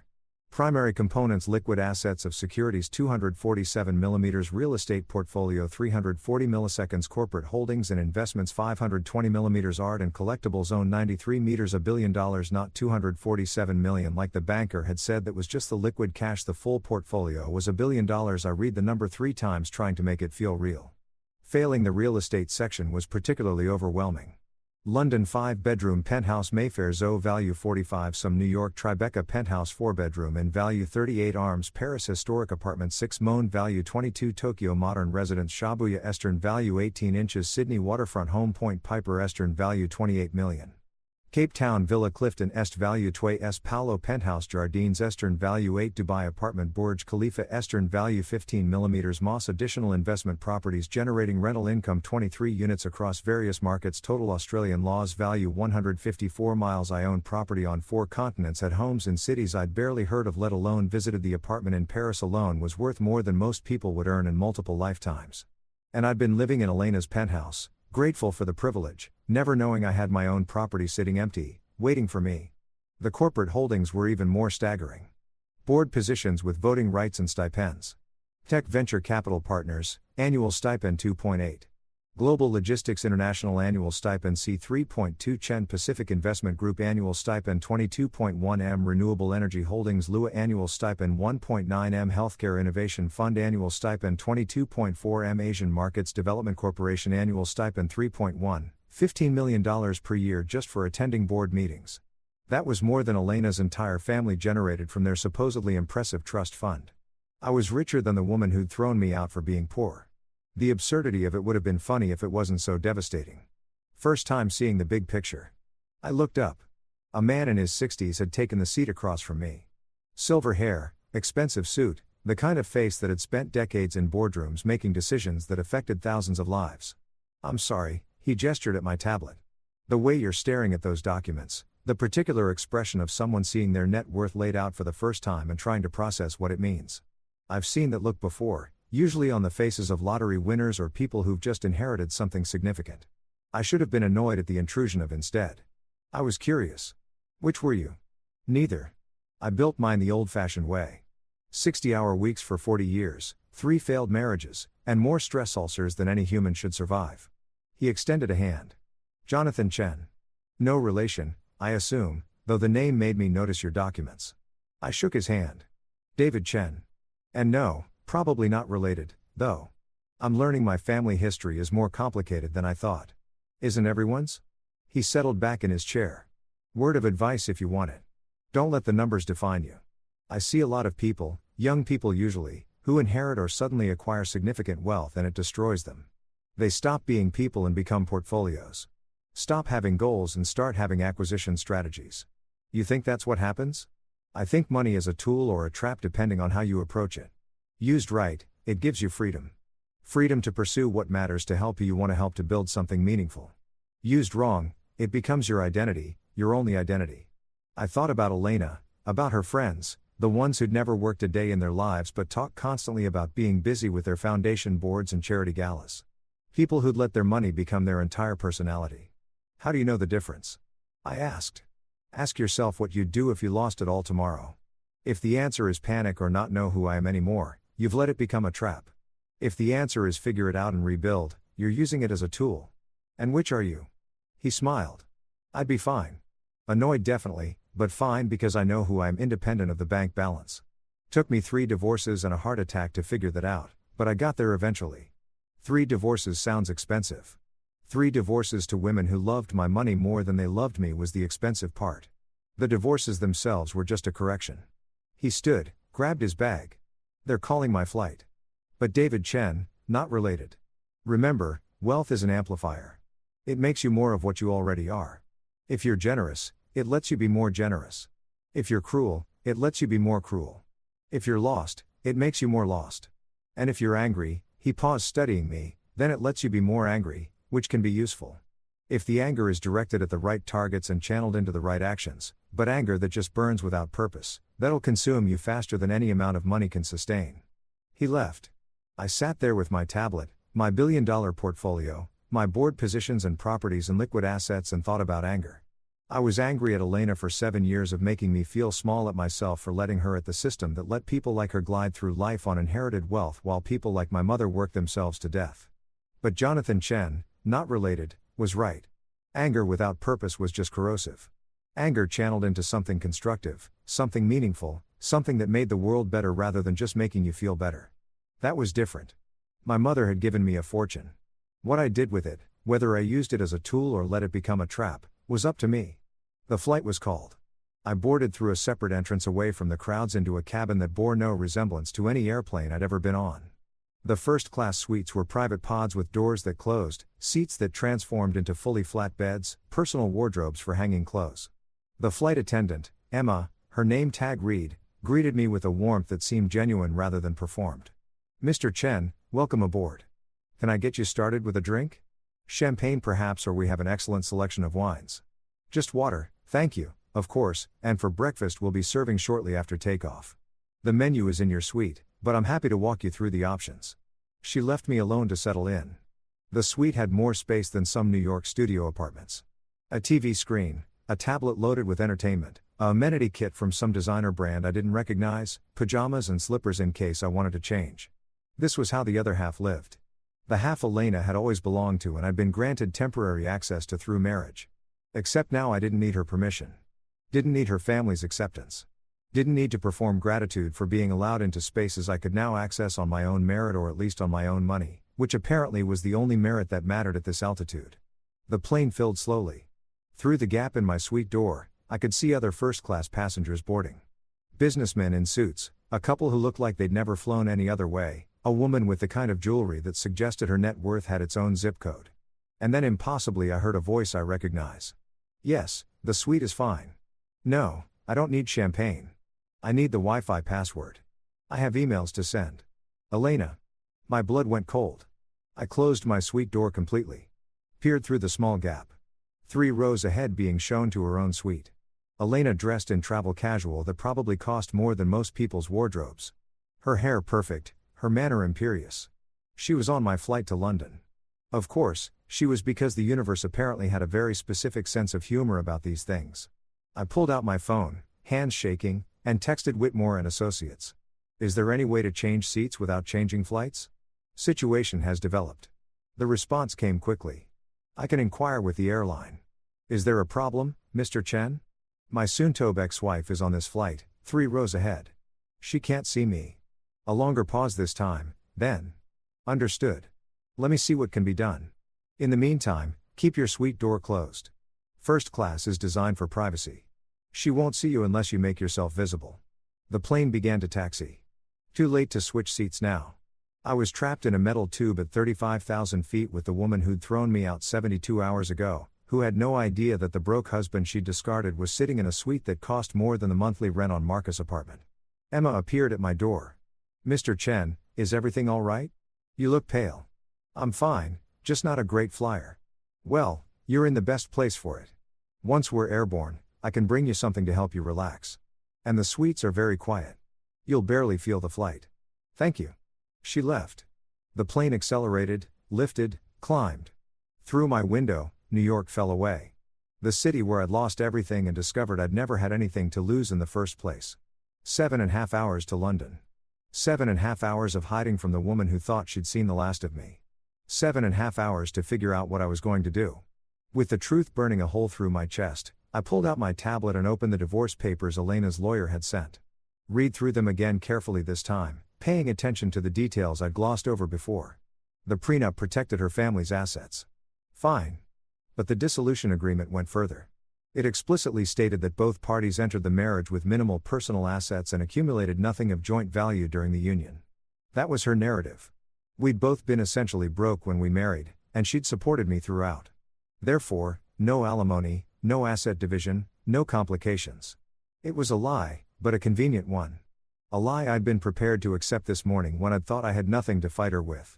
But now I had documentation proving that wasn't true. Had proof that I'd entered the marriage with assets held in trust. Yes. But mine nonetheless. Had evidence that the narrative she was constructing was fundamentally false. I could fight this, could drag it out, could make her divorce expensive and complicated and very, very public. But my mother's words echoed, not revenge through destruction. That's too easy. Your revenge through success, fighting Elena in court would be destruction, would be satisfying in the short term and hollow in the long term. Would make me look petty and vengeful and small. Letting her win, letting her think she'd gotten away with it, and then building a life so magnificent she'd have to witness it from the outside. That was success. That was revenge worth having. I pulled out my phone and opened a new email to her lawyer. Mr. Chen, I've reviewed the dissolution agreement. I'm prepared to sign as written with one modification. The 72-hour deadline for property collection is extended to 30 days. As I'm currently traveling and cannot complete collection in the original time frame, all other terms are acceptable. I'll return signed documents upon my return to New York. Regards, David Chen, Professional Comm, giving nothing away. I hit send. Then I opened the folder Whitmore and Associates had sent labeled board meeting calendar and started reading. 6 board positions, 18 meetings per quarter. Each one an opportunity to learn, to contribute, to prove I was more than just an inheritance recipient. To become someone who deserved the fortune my father had left and my mother had protected. To become someone who didn't need Elena's validation or approval or presence in my life. Someone who could look back at 7 years of marriage and see it as a chapter that ended badly, but taught necessary lessons. Someone who could sit 3 rows behind his soon-to-be ex-wife at 35,000 feet and feel nothing but pity for how small her world was about to become. The suite door opened slightly. Emma with a tray. I brought you the breakfast service. I noticed you seemed stressed earlier, so I included the smoked salmon. Comfort food, at least for me. I smiled despite everything. Thank you, Emma. And Mr. Chen, whoever she is, whatever happened, you're going somewhere better. I can always tell how. Body language. People flying towards something good sit differently than people flying away from something bad. You're doing both, which means you're in transition. And transitions are hard, but they're also where life gets interesting. She left me with breakfast and wisdom and the gentle hum of engines carrying me toward a life I hadn't known existed 72 hours ago. Somewhere ahead, Elena was probably checking email, planning her exciting new life with her exciting new man, celebrating her clean break from the burden of a husband who'd never been quite enough. She had no idea I was 3 rows behind her. She had no idea what was waiting for me in London. She had no idea that by the time this flight landed, I'd be a different person than the one she'd thrown away. I ate my breakfast. The smoked salmon really was comfort food and watched the Atlantic scroll by below, dark and endless and full of possibility. Behind me, 7 years of being small. Ahead, whatever I chose to build with the tools my mother had left me, the choice finally was mine. Heathrow at 9 p.m. local time was a blur of fluorescent lights and crowds moving with the exhausted determination of people who'd been compressed into metal tubes for hours and just wanted to be anywhere else. I'd spent the entire flight in my suite with the door closed, pretending to sleep, actually reading through board meeting minutes and financial reports until my eyes burned. Emma had checked on me periodically, bringing meals I barely touched, asking if I needed anything with a kind of attentiveness that made me wonder if the airline had been told I was someone important, which apparently I was. 3 rows ahead, Elena had disembarked first. First-class passengers got priority everything. In fact, I was learning in real time. I'd watched through the gap in my door as she'd swept past. Phone pressed to her ear, laughing at something someone said. Probably Marcus. Probably planning where they'd meet in London. What exciting things they'd do together now that she was free. I waited until she was completely gone before leaving my suite. Immigration was surprisingly quick. The officer glanced at my passport, asked the purpose of my visit. Business. I'd said, which was technically true, and waved me through without the usual interrogation about return flights and accommodation. Money, I was learning, made borders more permeable. Baggage claim was where it got interesting. I was standing at the carousel watching luggage circle like some kind of existential meditation on travel when I heard my name. Mr. Chen. I turned. A man in his 30s, impeccably dressed in a dark suit, holding a tablet with my name on it. Behind him, a woman about the same age with sharp eyes and a leather portfolio. Yes, James Crawford, the man said, extending his hand. From Whitmore and Associates. This is my colleague, Rachel Okonkwo. Mr. Whitmore sent us to collect you and provide initial briefing during the drive into the city. Oh, I thought I'd just take a cab. Please, Rachel said, her accent British with Nigerian undertones. We have a car waiting and there's quite a bit to cover before your meetings tomorrow. It's easier to start now if you don't mind. Mind? I was still trying to process that they'd sent 2 lawyers to the airport to collect me like I was someone whose time was too valuable to waste on ground transportation logistics. Sure. Okay. My bag appeared on the carousel, easy to spot among the standard black luggage. The monogrammed leather standing out like a beacon. James grabbed it before I could move. This way, please. They led me through the terminal, past the taxi queues and shuttle bus stops to a private car park where a Mercedes waited, engine running, driver ready. This was how the other half traveled.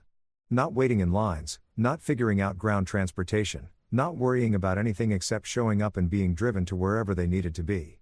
The car was warm, comfortable, equipped with bottled water and a small selection of snacks. James and Rachel sat across from me, tablets out, looking like they were about to conduct a mobile board meeting, which I suppose they were. So Rachel began as the car pulled into London traffic. How much do you know about your father's business empire? Almost nothing until Saturday. I didn't know he existed. They exchanged a glance that suggested they'd expected this answer. Right. James said, well, the short version is that Richard Chen was a financial genius who made his first fortune in technology investments in the late 1980s, then diversified into real estate, venture capital, and strategic acquisitions.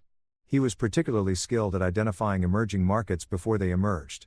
Invested heavily in Asian tech companies before the boom, renewable energy before it was fashionable, logistics infrastructure before e-commerce made it essential. He was also intensely private, Rachel added.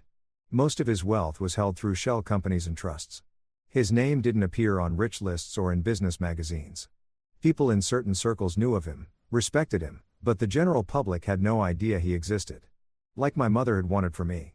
Your mother's instructions were very specific, James continued. You were to inherit everything, but only when you accessed the account she'd given you. Until then, the assets were to be managed conservatively, grown steadily, and kept completely separate from your life. Why?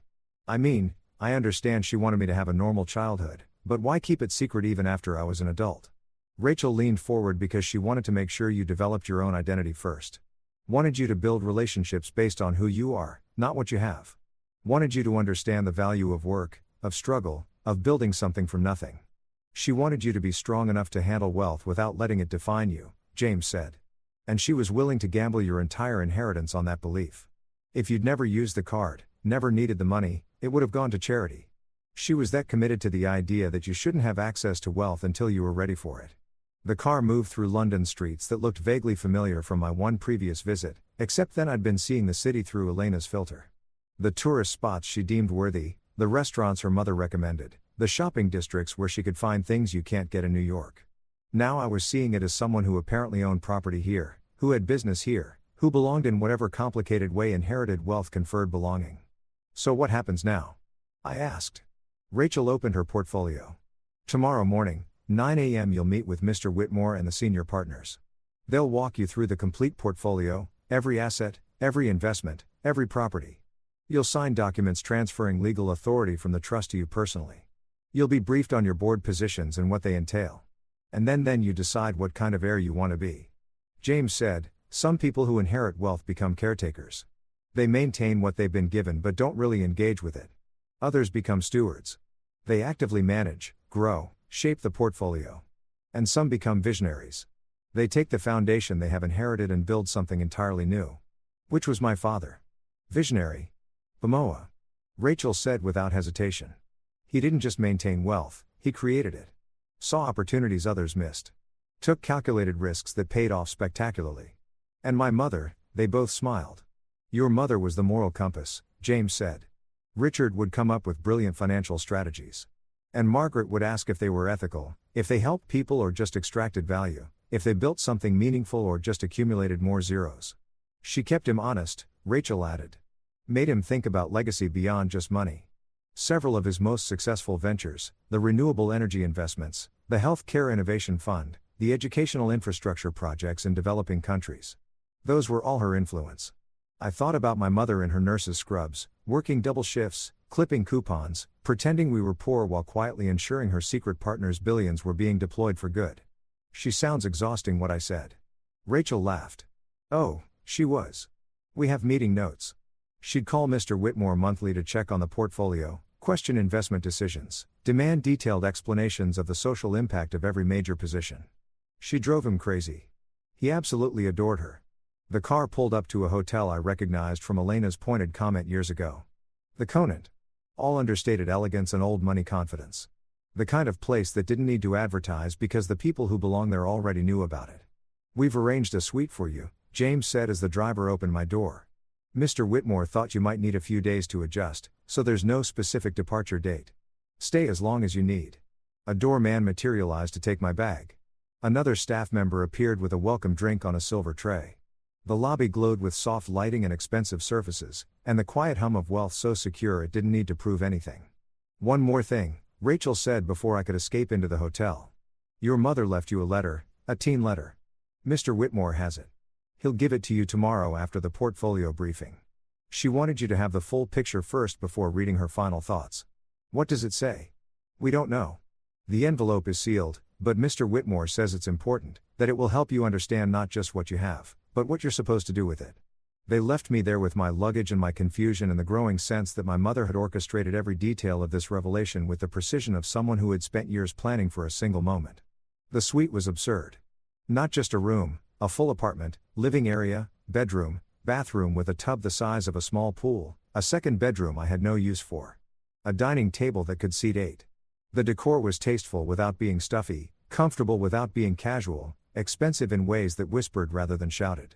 I stood at the window looking out at London. Mayfair, Rachel had said, one of the most expensive neighborhoods in one of the most expensive cities in the world. And tried to reconcile this with the version of myself that had woken up Saturday morning in Elena's penthouse, thinking $700 was all I had. 4 days ago, that's all it had been. 4 days since my marriage ended. 4 days since I discovered my mother's secret. 4 days since David Chen, poor scholarship kid made good through marriage, had died and someone else had taken his place. Except I didn't feel like someone else. Didn't feel transformed or elevated or whatever was supposed to happen when you discovered you were secretly rich. I just felt tired and angry and confused about what any of this meant. My phone buzzed. A text from Marcus. Hey man, how's the consulting gig going? You settling in okay? Right. My fictional job interview, my fictional trial project, my fictional life that was easier to maintain than explaining the truth. It's good. I typed back. Lot to learn. Might be here longer than I thought. That's great. They must really like you. Where are you staying? I looked around the suite. At the fresh flowers and crystal vases. At the mini bar stocked with top-shelf everything. At the toiletries that probably cost more than Marcus spent on groceries in a week. Corporate housing. I lied. Nothing fancy, but it works. Another buzz. Different number. Elena's lawyer. Mrs. Whitmore has agreed to the 30-day extension for property collection. Please note that uncollected items after that deadline will be donated as specified in the original agreement. So Elena had signed off on giving me more time. Probably relieved actually 30 more days before she had to think about me again. Before my existence intruded on her exciting new life with her exciting new man. 30 days seemed like both forever and not enough time at all. I ordered room service, not because I was hungry, but because I wanted to see what 85 Club sandwich tasted like. Turned out it tasted like regular club sandwich, but with more guilt and garnish. Then I tried to sleep. Couldn't. Instead, I lay in a bed that cost more per night than I used to make in a week, staring at the ceiling, thinking about my mother working double shifts while managing a billion-dollar portfolio. About my father, the man I'd never meet, who'd built an empire and given it all to a son he'd never know. About Elena, probably in London somewhere, too. Celebrating her freedom with Marcus while wearing jewelry that represented a rounding error compared to what I now owned. About revenge that looked like success and success that felt like loneliness and loneliness that money couldn't solve no matter how many zeros you added to the account. Morning came with rain. Of course it did. Because London apparently had the same weather philosophy as my life, perpetually grey and vaguely depressing. I dressed carefully, not in the suits Elena had bought me. Those were still in her penthouse, waiting to be collected or donated. Instead, I wore what I brought from the Tribeca apartment. Simple, well-made, the kind of clothes that didn't scream wealth, but didn't apologize for existing either. The car arrived at 8:30 a.m. Same driver, different lawyers. These ones older, more senior, carrying themselves with the weight of people who'd spent decades managing other people's money. Mr. Chen, the woman said as I slid into the car. I'm Catherine Mills, senior partner. This is Robert Tang. We'll be accompanying you to this morning's meeting. Is all this really necessary? The car, the escorts, the performance? Robert finished smiling slightly. Yes, actually you're about to take control of a $1 billion portfolio, Mr. Chen. There are protocols, procedures, ways things are done. Part of our job is making sure you understand the world you're entering. And part of it is making sure that world takes you seriously. Catherine added, you're young, unknown, coming out of nowhere to claim a fortune most people don't know existed. There will be skepticism, questions about your legitimacy, your competence, your right to control what your father built. The performative aspects, the cars, the lawyers, the careful orchestration, all of that sends a message that you're not to be taken lightly. But I don't know what I'm doing, I said. Neither did your father when he started, Robert said. Neither does anyone really. The difference between people who succeed with inherited wealth and people who squander it isn't knowledge. It's willingness to learn, to ask questions, to surround yourself with people who know more than you do and actually listen to them. The car pulled up to a building in the financial district. Old stone facade, brass plaques, the kind of place that had been managing wealth since before wealth management had a name. Whitmore and Associates occupied the top 3 floors. We rode the elevator in silence. The doors opened to a reception area that looked like a museum, antique furniture, oil paintings and gilt frames, a Persian rug that probably cost more than most cars. And standing in the center of it all, a man in his late 70s with white hair and piercing blue eyes, Alexander Whitmore. Mr. Chen, he said, walking forward with his hand extended. Finally, I've been waiting 6 years to meet you. His grip was firm, his gaze assessing. Up close, I could see the decades in his face, the lines earned through complicated negotiations and difficult choices, the weariness of someone who'd seen too much of how money warped people. Mr. Whitmore, please, Alexander, your father was Richard to me, not Mr. Chen, and your mother was Margaret, who terrified me on a regular basis with her ethical interrogations. I'm not going to stand on formality with their son. He led me through the offices, people working quietly at desks, conference rooms where serious conversations happened behind frosted glass, walls lined with law books, and financial texts. Finally, a corner office with windows overlooking the city. A conference table already set up with documents, binders, pallets, everything organized with military precision. Sit, Alexander said, gesturing to the head of the table. This is going to take hours, so get comfortable. Catherine, Robert, you know what to do. They began pulling out documents, explaining structures, walking me through the labyrinth of my inheritance. And for the next 4 hours, I learned exactly what my mother had been hiding. The full portfolio was overwhelming in ways I hadn't anticipated. It wasn't just the properties or the investments or the board positions. It was the complexity, the layers of trusts and holding companies, the international tax structures, the investment vehicles I'd never heard of, the passive income streams from businesses I didn't know I owned parts of. Your father was playing 3-dimensional chess, Catherine explained, showing me flowcharts that looked like conspiracy theory mind maps. Every decision created options for future decisions. Every investment opened doors to other investments. He thought in decades, not quarters. And your mother made sure none of it was evil, Robert added with a slight smile. Every position was vetted for social impact. Every company had to meet ethical standards. She rejected several extremely profitable opportunities because they failed her moral calculus. Like what? I asked. Private prisons, Alexander said, predatory lending, fossil fuel extraction in protected areas, tobacco, obviously weapons manufacturing for authoritarian regimes. Your father wanted to invest in all of them purely from a returns perspective. They were excellent opportunities. Your mother said absolutely not. And she won every argument. I thought about that, about my mother, nurse, and moral compass vetoing billion-dollar opportunities because they made money the wrong way. So, what do I own? I asked. Catherine flipped to a summary document. Clean energy companies, healthcare innovation firms, educational technology, affordable housing development, logistics and infrastructure that enables commerce but doesn't exploit labor. Technology companies with ethical data practices, agricultural investments focused on sustainable practices. She essentially forced your father to become an impact investor before impact investing had a name, Robert said. And here's the beautiful part. It worked. The portfolio performs exceptionally well precisely because it invests in things that solve problems rather than exploit them. Turns out ethical business is good business. So what's the catch? I asked. Alexander laughed. Smart. Yes, there's a catch. Several, actually. He pulled out another document. This one labeled obligations and expectations. First, the board positions. You can't just collect the stipends and ignore the responsibilities. These companies need actual oversight, actual governance. You'll need to attend meetings, read briefings, understand the industries, vote on major decisions. It's work, not free money. Okay. Second, the properties. Several are generating rental income, but they require active management, maintenance decisions, tenant relations, strategic choices about when to hold versus when to sell. You'll need property managers, but you're ultimately responsible. Okay. Third, and most importantly, the legacy. Your father built this empire with your mother's ethical guidance. That guidance is now your responsibility.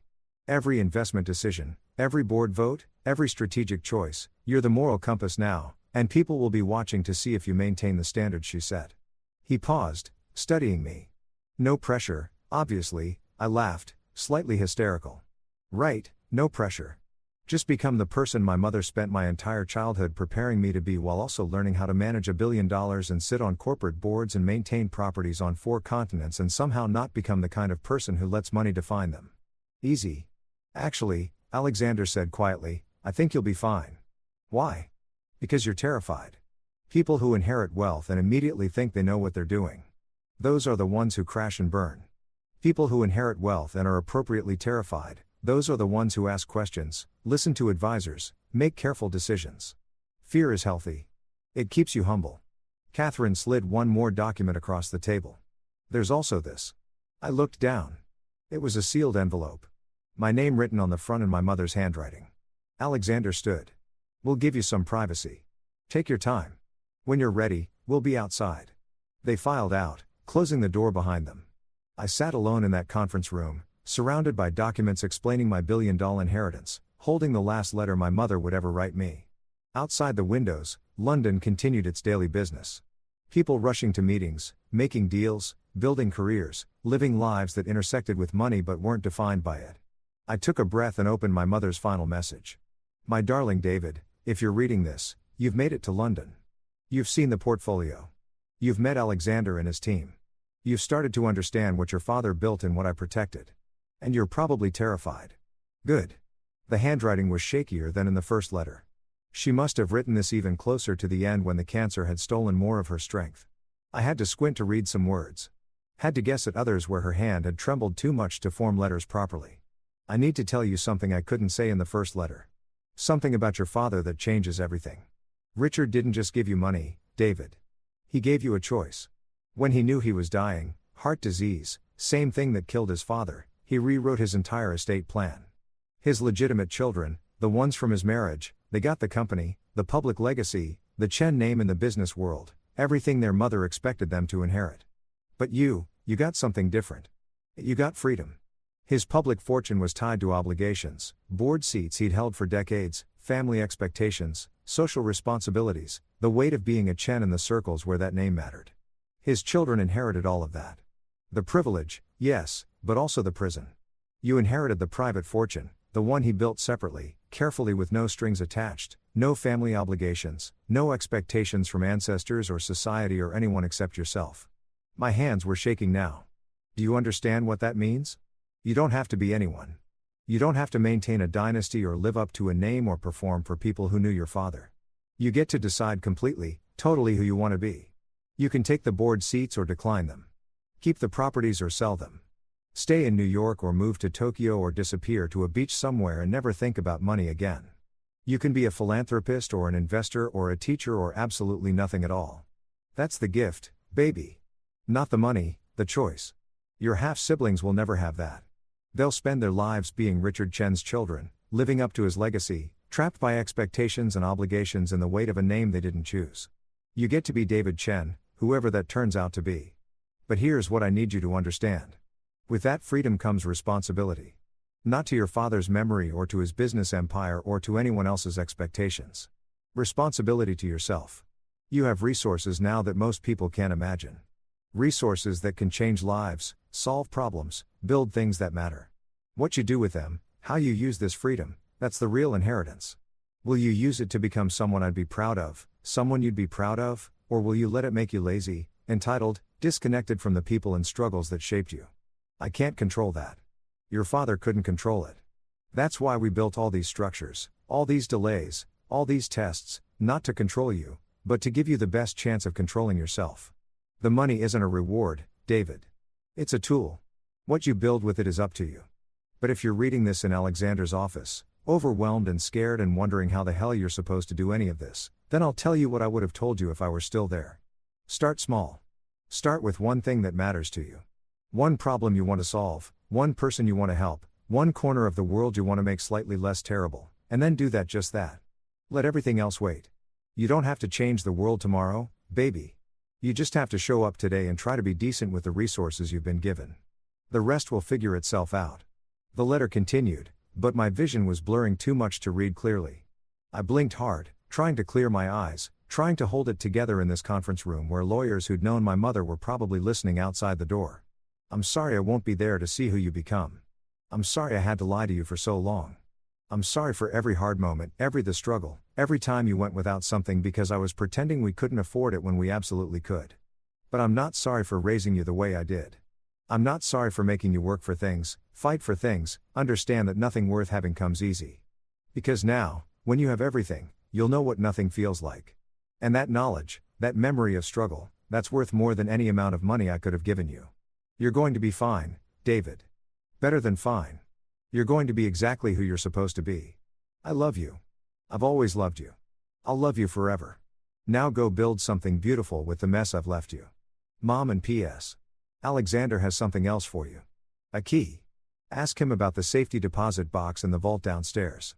Your father wanted you to have what's inside, but he wanted you to decide when you were ready to see it. Don't rush. Some truths can wait until you're strong enough to carry them. I set the letter down carefully, like it might disintegrate if I handled it too roughly. Outside the windows, London continued. Rain had started again, painting the glass and rivulets that distorted the city into something abstract and unreal. I thought about my half-sibling somewhere in the world carrying the burden of being Richard Chen's legitimate children, managing his company, living up to his public legacy, trapped by the weight of expectations I'd never have to bear. I thought about Elena, who'd thrown me out because I wasn't enough, wasn't exciting enough, wasn't wealthy enough, wasn't whatever enough, never knowing that I was inheriting freedom itself, and I thought about my mother working herself to death to give me the gift of choice. The door opened quietly. Alexander stepped in, saw my face, and stopped. She had that effect on people, he said gently. Even from beyond the grave, Margaret Chen could make you feel simultaneously loved and terrified. She mentioned a safety deposit box. He nodded. I have the key. When you're ready, we'll go down together. But David, there's no rush. That box has been waiting 6 years. It can wait another day, another week, however long you need. What's in it? Letters from your father, photos, personal items.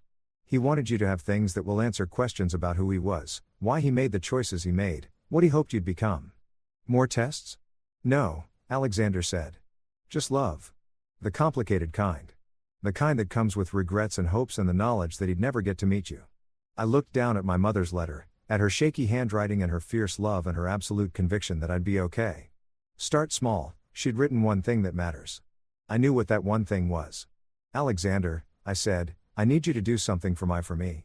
Something that has nothing to do with the portfolio or the board seats or any of this. Of course, I need you to find out everything you can about my wife, Elena Whitmore. Her family's money, where it came from, how it's structured, what it's actually worth. He raised an eyebrow. May I ask why? Because she thinks she won, and I need to know exactly what she thinks she won before I decide what to do about it. Alexander smiled, small, knowing the expression of someone who'd seen this play before and knew how it ended.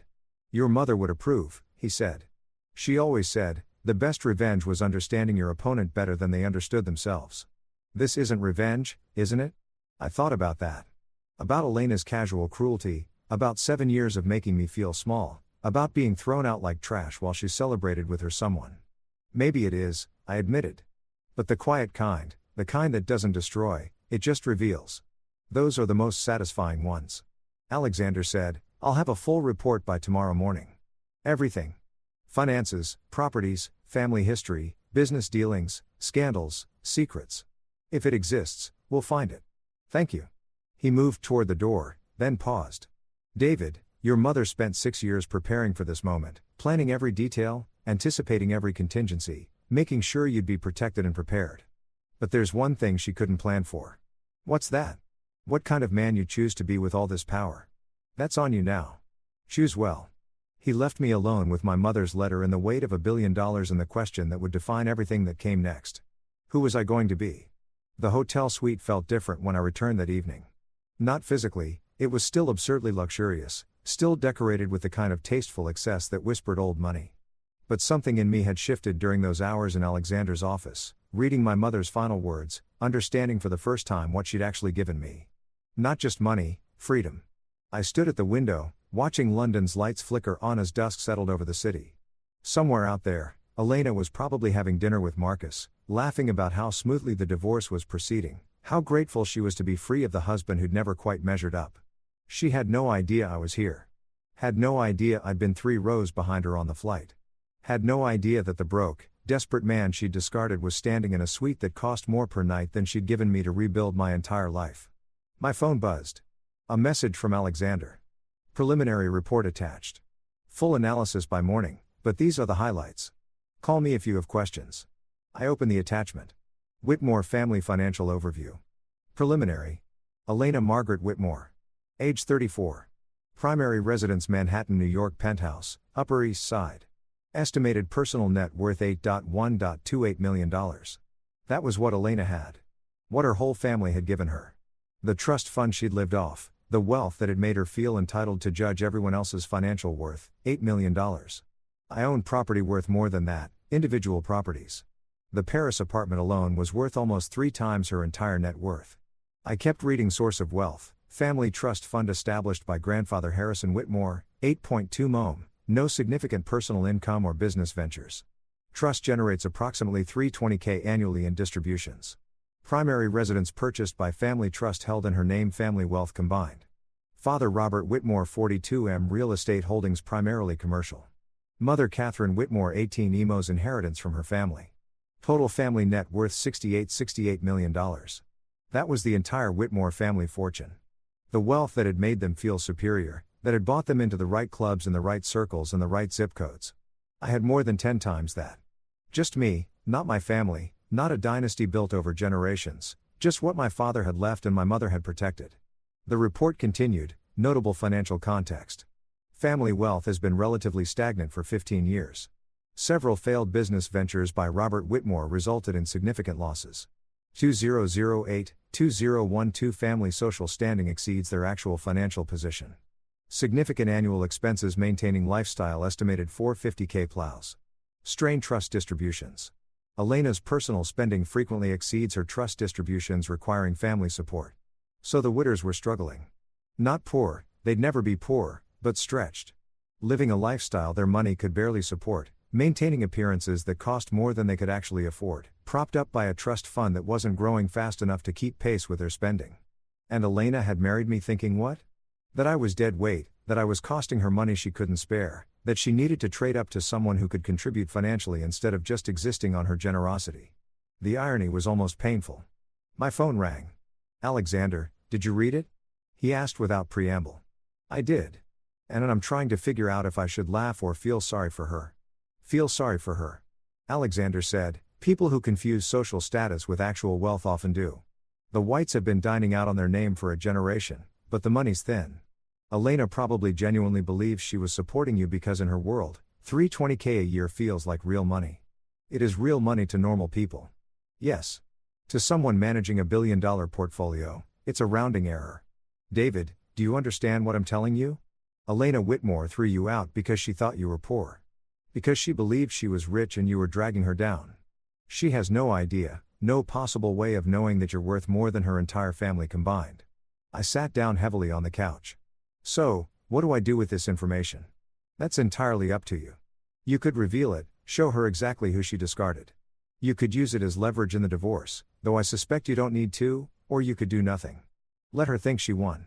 Let her move on with her life, never knowing the truth. What would my mother want me to do? A long pause. Your mother would want you to be happy. Everything else is secondary. That's not an answer. Yes, it is. It's the only answer that matters. David, you're standing at a crossroads. One path is revenge. Public, satisfying, and the kind of thing that would make Elena understand exactly what she lost. The other path is moving forward, building the life you want without looking back at the people who didn't deserve to be part of it. And if I want both, he laughed. Then you're definitely your mother's son. She'd want both, too. The question is, can you have revenge without it consuming you? Can you let Elena see the truth without letting that truth define your next chapter?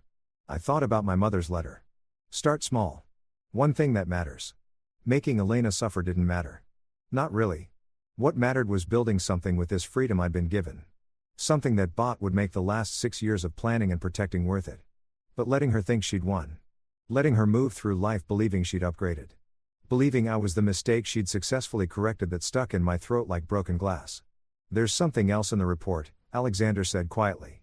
Page 3. You should read it. I scrolled down. Recent developments. Elena Whitmore has been in a relationship with Marcus Hendricks for approximately 8 months. Ricks, age 36, investment banker. Personal net worth 12 violin throwers. Relationship began while Elena was still married to David Chen. Evidence suggests financial motivation. Hendricks has been supporting several of Elena's expenses that exceeded her trust distributions. Hendricks recently proposed marriage last week. Wedding planned for spring 2026. The room tilted slightly. 8 months. She'd been cheating for 8 months. Had probably started planning the divorce the moment she'd secured Marcus as her replacement. Someone with more money, better prospects, willing to subsidize the lifestyle her trust fund couldn't quite support. I hadn't been dumped because I wasn't exciting enough. I'd been dumped because someone richer had come along. David, Alexander's voice came through the phone. Are you still there? She's engaged, I said flatly. To the man she was cheating with, the man who's worth slightly more than her. Just enough to solve her financial problems. Yes. So, this was never about love or excitement or any of the reasons she gave me. It was just an upgrade, a financial transaction. It appears so. I thought about the letter she'd left on the pillow, about how she'd needed someone who excited her, who challenged her, who made her feel alive, about how I'd been too comfortable, too safe, too settled. All lies. Pretty lies designed to make the betrayal feel like something other than what it was. A cold calculation about who could better fund her lifestyle. Alexander, I said slowly. I'm going to need that full report as soon as possible. I thought you might. It'll be ready by morning. And one more thing. Can you find out where Elena's staying in London? What she's doing here? A pause. I can. But David, what are you planning? I don't know yet, I said honestly. But I think it's time Elena Whitmore met the real David Chen. Not the broke husband she discarded. Not the grateful recipient of her charity. The actual person I am now. And who is that? I looked around the suite at the life my mother had built for me in secret, at the freedom my father had died to give me. At the choice that was finally completely mine. I guess we're all about to find out. The full report arrived at 6 a.m. I'd been awake since 4 o'clock, unable to sleep. My mind churning through possibilities and scenarios and the strange arithmetic of revenge. How much was enough? How far was too far? Where was the line between justice and cruelty? Between revealing the truth and weaponizing it? My phone lit up with Alexander's message. Full analysis attached. Also, Elena is staying at Claridge's room 507. She has dinner reservations tonight at the Lead Berry 8 p.m. table for 2. Thought you might want to know. I opened the report. It was thorough, devastating really in its clinical dissection of Elena's life and choices. Whitmore Family Financial Analysis complete. The first section covered what I already knew. The trust fund, the stagnant wealth, the lifestyle that exceeded their means. But then it got interesting. Marcus Riss detailed profile background investment banker at Rothschild & Company annual salary $850K base plus bonus. Average 1.2 meters total. Personal net worth 1,200 micrometers primarily stock portfolio and real estate. Recently purchased engagement ring 180K finance not paid outright. So Marcus wasn't as wealthy as he appeared, either was carrying debt to maintain appearances just like the Whitmore. The engagement ring alone financed instead of purchased told me everything I needed to know about his actual liquidity. Relationship timeline January 2025. First documented contact at charity gala. February 2020, regular dinner meetings. Elena's credit cards show 15 plus expensive restaurant charges. March 2020, first evidence of affair, hotel room charge to Elena's card. Full October 2020, escalating relationship while Elena remained married. October 15, 2025. Marcus proposed October 19, 225. Elena initiated divorce proceedings. She'd waited, had secured the proposal first, made sure Marcus was committed, then pulled the trigger on ending our marriage. Clinical, calculated, the kind of strategic thinking people applied to hostile takeovers, not relationships. Financial arrangements.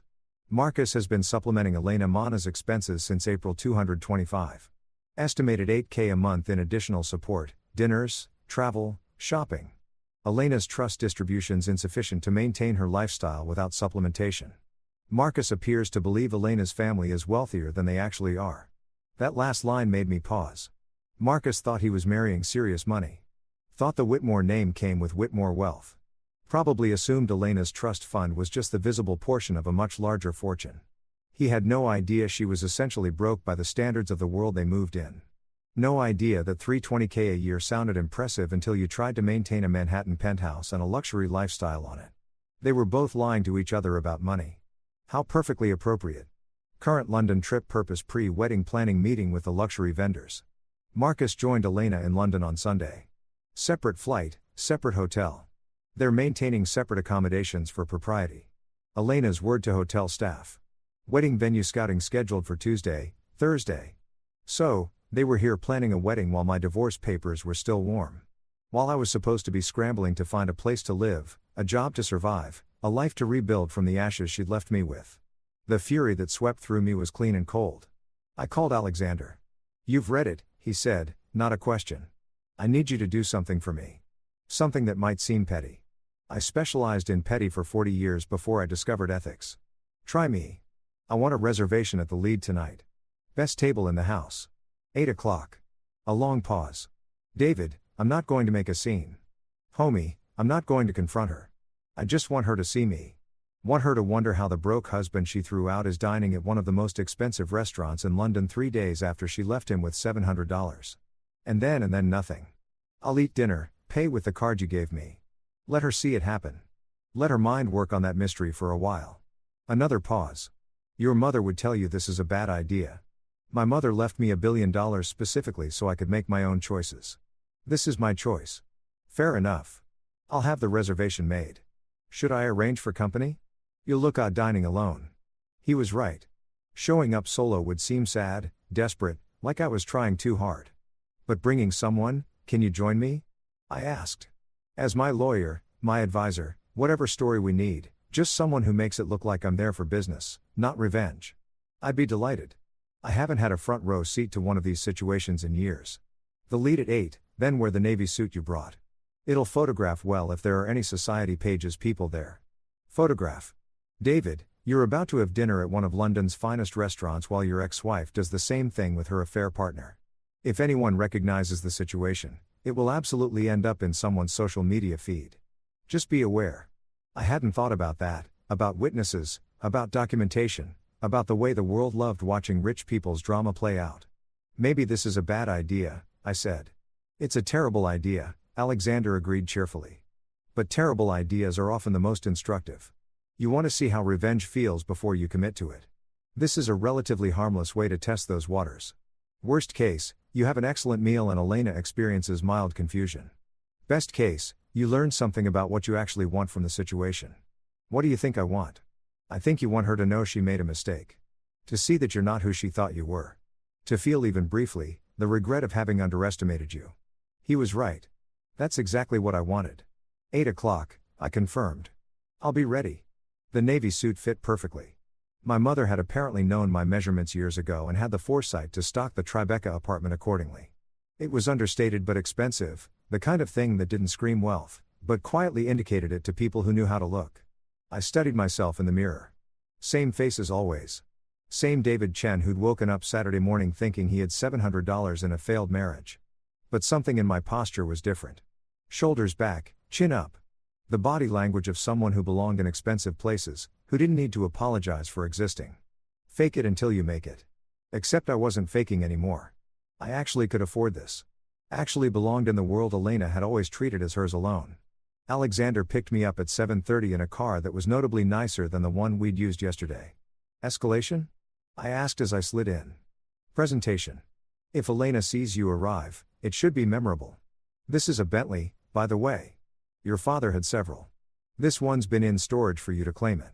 I own a Bentley. You own 4 Bentleys, 2 Rolls Royces, and a rather alarming number of other vehicles scattered across your various properties. Your father liked cars. Your mother thought it was ridiculous, but let him have his toys. The restaurant was in Notting Hill, upscale without being pretentious. The kind of place where Michelin stars were earned through excellence rather than showmanship. We arrived at exactly 8 hunks reservation, according to Alexander's intelligence, was for 8:15. Strategic timing, he murmured as we were led to our table. Center of the room, impossible to miss. Perfectly positioned to see everyone who entered. She'll walk in, scan the room as people do, and see you mid-con conversation with a distinguished older gentleman. She'll spend the entire evening trying to figure out what's happening. Is this cruel? I asked as we sat down. Is it cruel to exist in a public space? Is it cruel to have dinner with your lawyer? You're not doing anything to her, David. You're simply living your life. If she finds that disturbing, well, that's rather the point, isn't it? The menu arrived. No prices listed. Always a sign of a place that catered to people who didn't need to think about cost. I ordered without looking at what things might total. A small rebellion against years of being the person who'd calculated every expense. At 8:17 p.m., Elena walked in. She was stunning as always. Black dress, perfectly cut, jewelry that caught the light just right. Hair done professionally, makeup flawless. The complete picture of a woman who'd spent hours preparing to be looked at. Marcus was with her, tall, handsome in that generic banker way, expensive suit, confident smile. They looked like an advertisement for luxury, for success, for having won at life. Elena scanned the room as predicted. Her eyes landed on me. I watched the recognition hit. The double take, the confusion, the moment of trying to reconcile what she was seeing with what she believed should be true. I was supposed to be in New York, broke, scrambling, not here in London, at the Ledbury, dressed in a suit that cost more than she'd left me, dining with a distinguished older man who radiated the kind of authority that came from decades of managing serious money. I smiled, raised my wine glass slightly in acknowledgement, then turned back to Alexander as if she was barely worth noticing. She's seen you, Alexander murmured, and she's rattled. Her hand just went to Marcus's arm, seeking reassurance. He has no idea who you are, of course. It's probably at asking her what's wrong. Should I feel good about this? I asked quietly. Do you? I considered it, examined the feeling in my chest. It wasn't satisfaction exactly. More like validation, proof that I existed outside her narrative about me. Evidence that her story, broke husband, lucky to have had her properly discarded, wasn't the only truth available. I don't know, I admitted.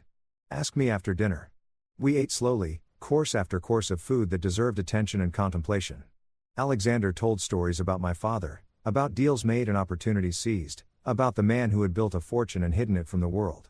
And the entire time I could feel Elena's gaze periodically drifting to our table, could feel her trying to figure out the puzzle, trying to understand how the husband she'd left with nothing was here. Now, apparently fine, the bill came in a leather folder. I pulled out the black card Alexander had given me. Providence Holdings embossed in subtle lettering. That's going to confuse her even more. Alexander noted with amusement.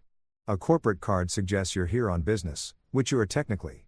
The business of learning who you are. We stood to leave. I didn't look at Elena's table. Didn't acknowledge her again. Just walked out with Alexander, letting my presence speak for itself. On the sidewalk, waiting for the car, I finally let myself breathe. Well, Alexander asked, how does revenge feel? Small, I said. Smaller than I thought it would. That's because it's not enough. Real revenge, the kind your mother believed in, isn't about moments. It's about trajectory. It's about building a life so complete that everyone who doubted you, has to watch you thrive. The Bentley pulled up. We got in. And as we drove away, I looked back at the Ledbury at the restaurant where Elena was probably still sitting, mind racing, trying to understand what she'd just seen. Let her wonder, I thought. Let her question.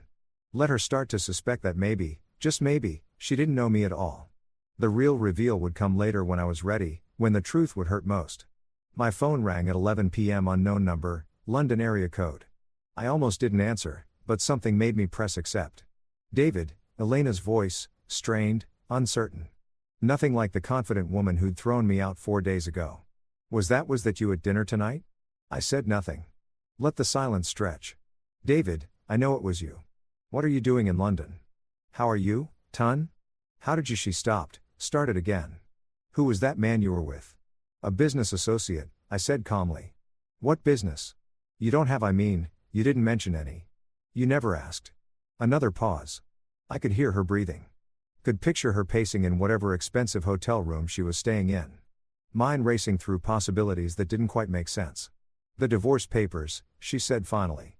You haven't signed them. I've been busy. Busy with what, David? What's going on? I thought about telling her. Thought about laying it all out. The inheritance, the properties, the $1 billion she'd never known existed. Thought about the look on her face when she realized what she'd thrown away. But that would be too easy, too quick. Revenge that burned fast left nothing but ash. I'm figuring some things out, I said, about who I am, what I want, where I'm going. That's very cryptic. Is it? You told me I needed to be more exciting. I'm working on it. I could hear Marcus's voice in the background asking who she was talking to. Heard Elena move to another room, closing a door. David, this is ridiculous. We're getting divorced. You can't show up in London. And what are you trying to prove? I'm not trying to prove anything, Elena. I'm just living my life. Apparently, in some of the same spaces you live yours. London's a big city. Funny we'd run into each other. That wasn't running into each other. That was you at the Ledbury at the same time as you. I had no idea you'd be there. How would I? I don't keep track of your schedule anymore. That privilege ended when you threw me out. The words landed hard. I heard her sharp intake of breath. I didn't throw you out. I asked you to leave. There's a difference. Is there? Felt pretty similar from where I was standing. David, sign the papers, Elena. Send them to my lawyer. I'll review them when I'm ready. Until then, enjoy London. Enjoy Marcus. Enjoy your exciting new life. Your lawyer. You have a lawyer now. Everyone should have a lawyer.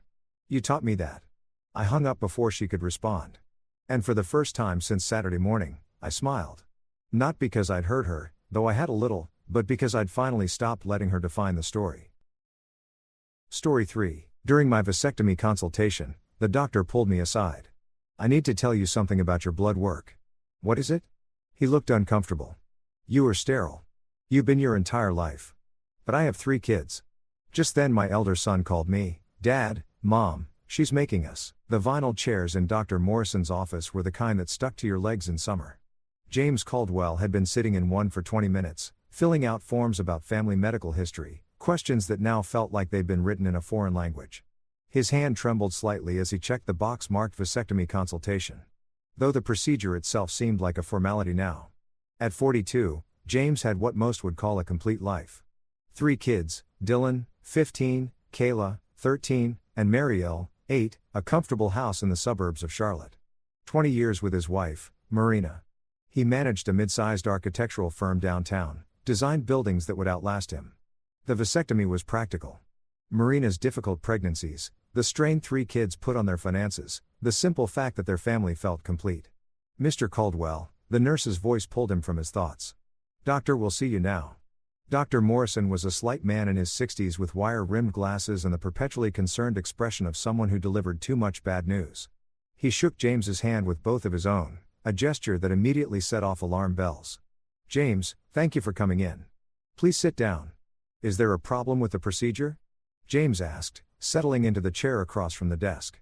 I know there are risks, but Marina and I have discussed. It's not about the vasectomy. Dr. Morrison pulled a folder from his desk drawer, opened it, then closed it again without looking at the contents. Your blood work came back. Standard panel we run before any surgical procedure. And the doctor's fingers drummed once against the folder. James, I need to tell you something, and there's no easy way to say this. According to your results, you're sterile. Aopermia, complete absence of sperm. The markers suggest this is congenital, meaning you've been this way your entire life. The words seemed to arrive in James' ears separately from their meaning. Sterile entire life. He heard them, understood them individually, but couldn't make them form a coherent thought. That's impossible. I have 3 children. Dr. Morrison's expression held steady professional sympathy mixed with something that looked like pity. I ran the test twice. I even sent it to another lab. James, I'm certain of the results. The office suddenly felt smaller, the air thicker. James' mind raced through possibilities. Medical error, contaminated samples, some condition that developed and resolved itself. But Dr. Morrison's face told him these weren't answers he'd find. How certain? James heard himself ask. Absolute. The word hung between them like a guillotine blade. James stood without meaning to, his legs moving on autopilot. I need some air, James. Wait. But he was already out the door, past the nurse's station, through the waiting room where a young couple sat filling out the same forms he had. The same lies. The parking lot stretched before him. Acres of sun-baked asphalt that wavered in the afternoon heat. He sat in his car for 10 minutes before his phone rang.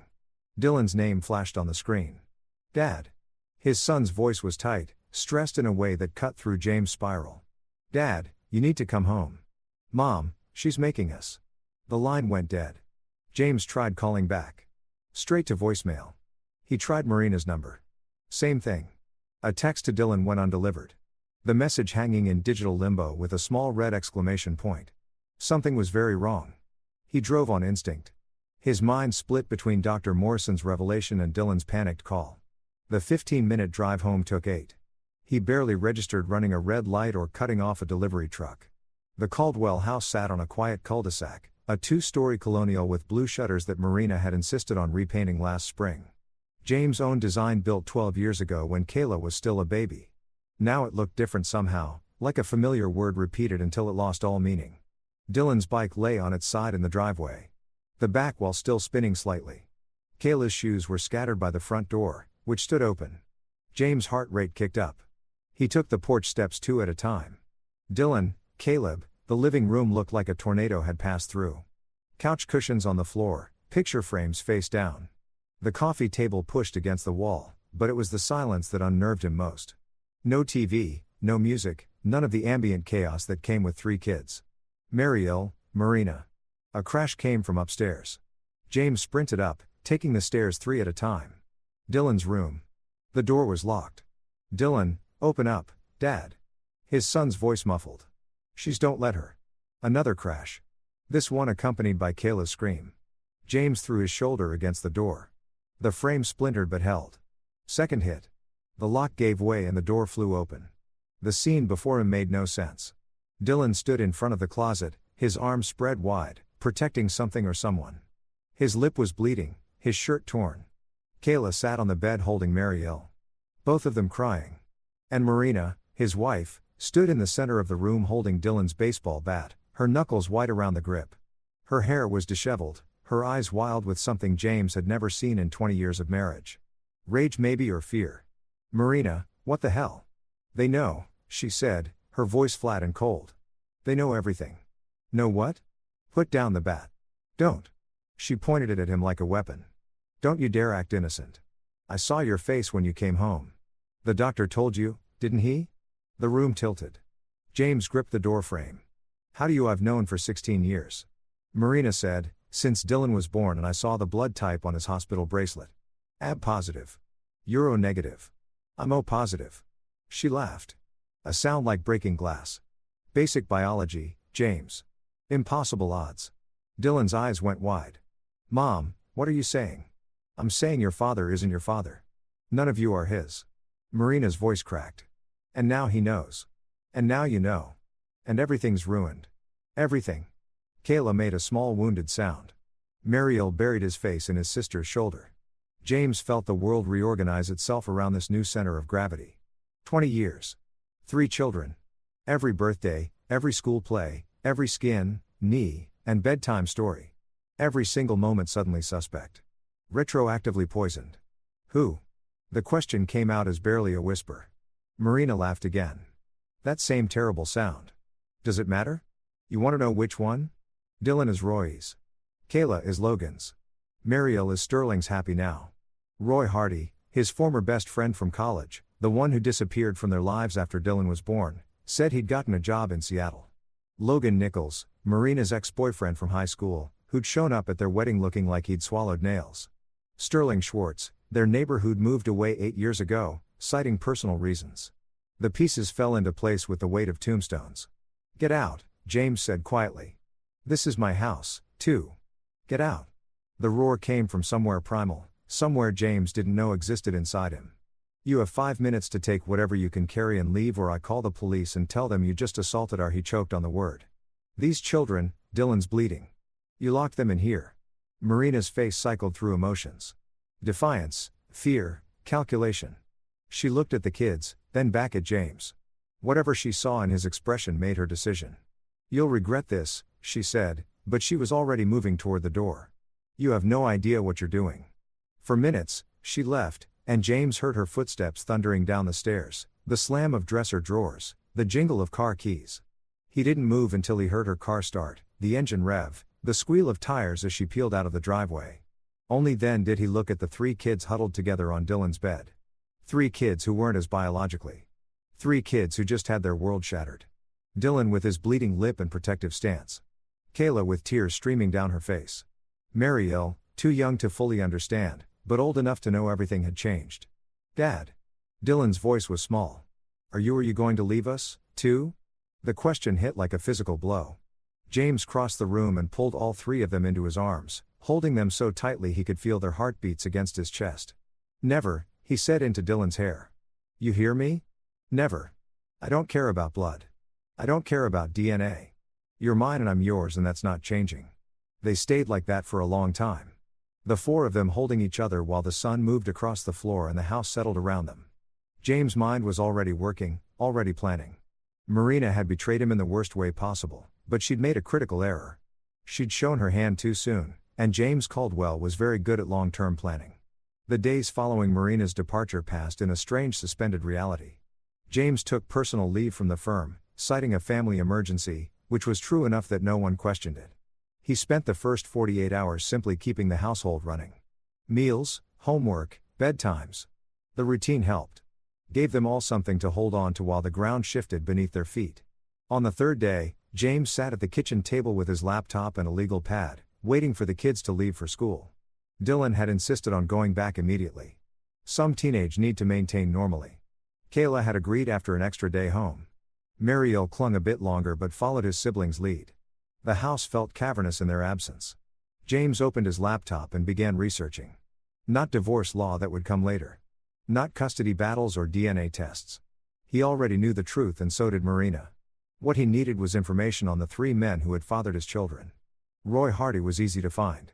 The job in Seattle had been real, but Roy hadn't lasted long in the tech sector. According to LinkedIn, he bounced between startups before landing at a venture capital firm in Portland 5 years ago. Married, 2 kids of his own, James stared at Roy's profile photo, still the same easy smile he remembered from college, the one that had charmed professors and talked them out of countless parking tickets. Logan Nichols was harder to track. No social media presence, no professional profiles. James had to dig through old newspapers and public records before finding him. Logan had stayed in Charlotte working construction and bouncing between jobs. Multiple addresses over the years, mostly apartments in cheaper parts of town, a DUI from 2019, an assault charge that was later dropped. Sterling Schwartz had done well for himself. Real estate development. According to his company website, married to Patrice Clay, a lawyer, no kids listed, though Sterling's bio mentioned his love of mentoring young people and coaching youth soccer. The hypocrisy made James' jaw clench. His phone buzz. An unknown number. He considered ignoring it, then answered, "Mr. Caldwell, this is Amber Becker from Thornton Family Law. Your wife retained our services yesterday. We're calling to inform you that Mrs. Caldwell is filing for divorce and full custody of the 3 minor children. You should expect to be served with papers within the week." James sat down his pen very carefully. "Full custody?" "Yes, sir. Mrs. Caldwell has made serious allegations regarding your fitness as a parent. She's also requesting the marital home, full child support, and alimony. I'm calling as a professional courtesy to suggest you obtain legal representation immediately." "What allegations?" "I'm not at liberty to discuss the details, but I'd recommend you speak with an attorney as soon as possible." A pause. "Mr. Caldwell, I'll be frank with you.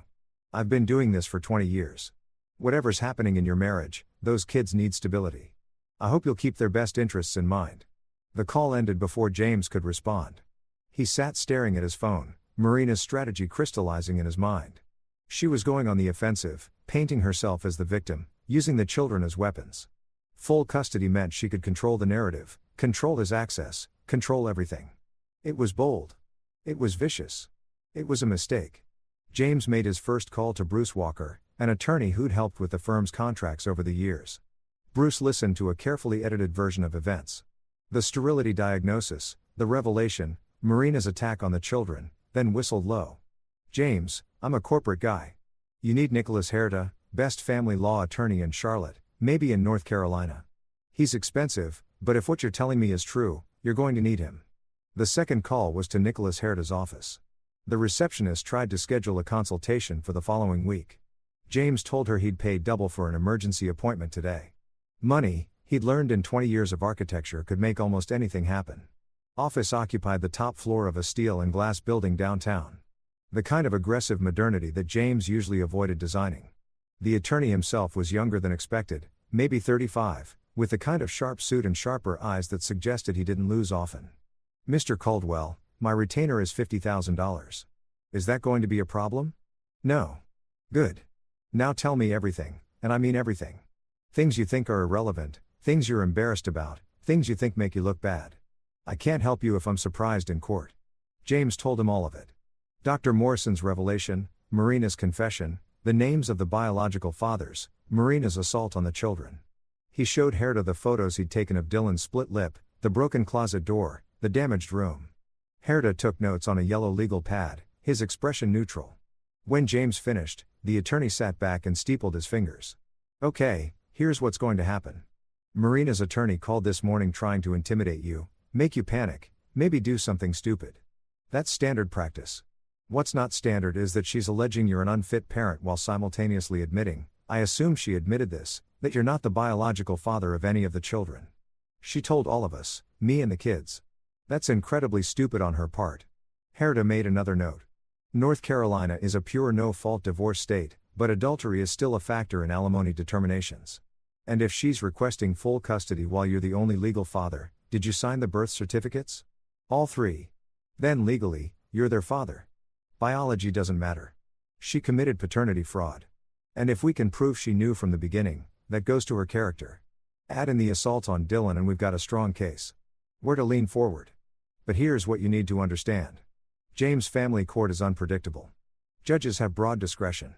If Marina gets the right judge on the right day, she could spin this as a mother desperately protecting her children from a father who just discovered they're not biologically his. That's insane. I would never. I believe you. But we need to prove it. I want you to document everything. Every interaction with the kids, every meal, every homework assignment.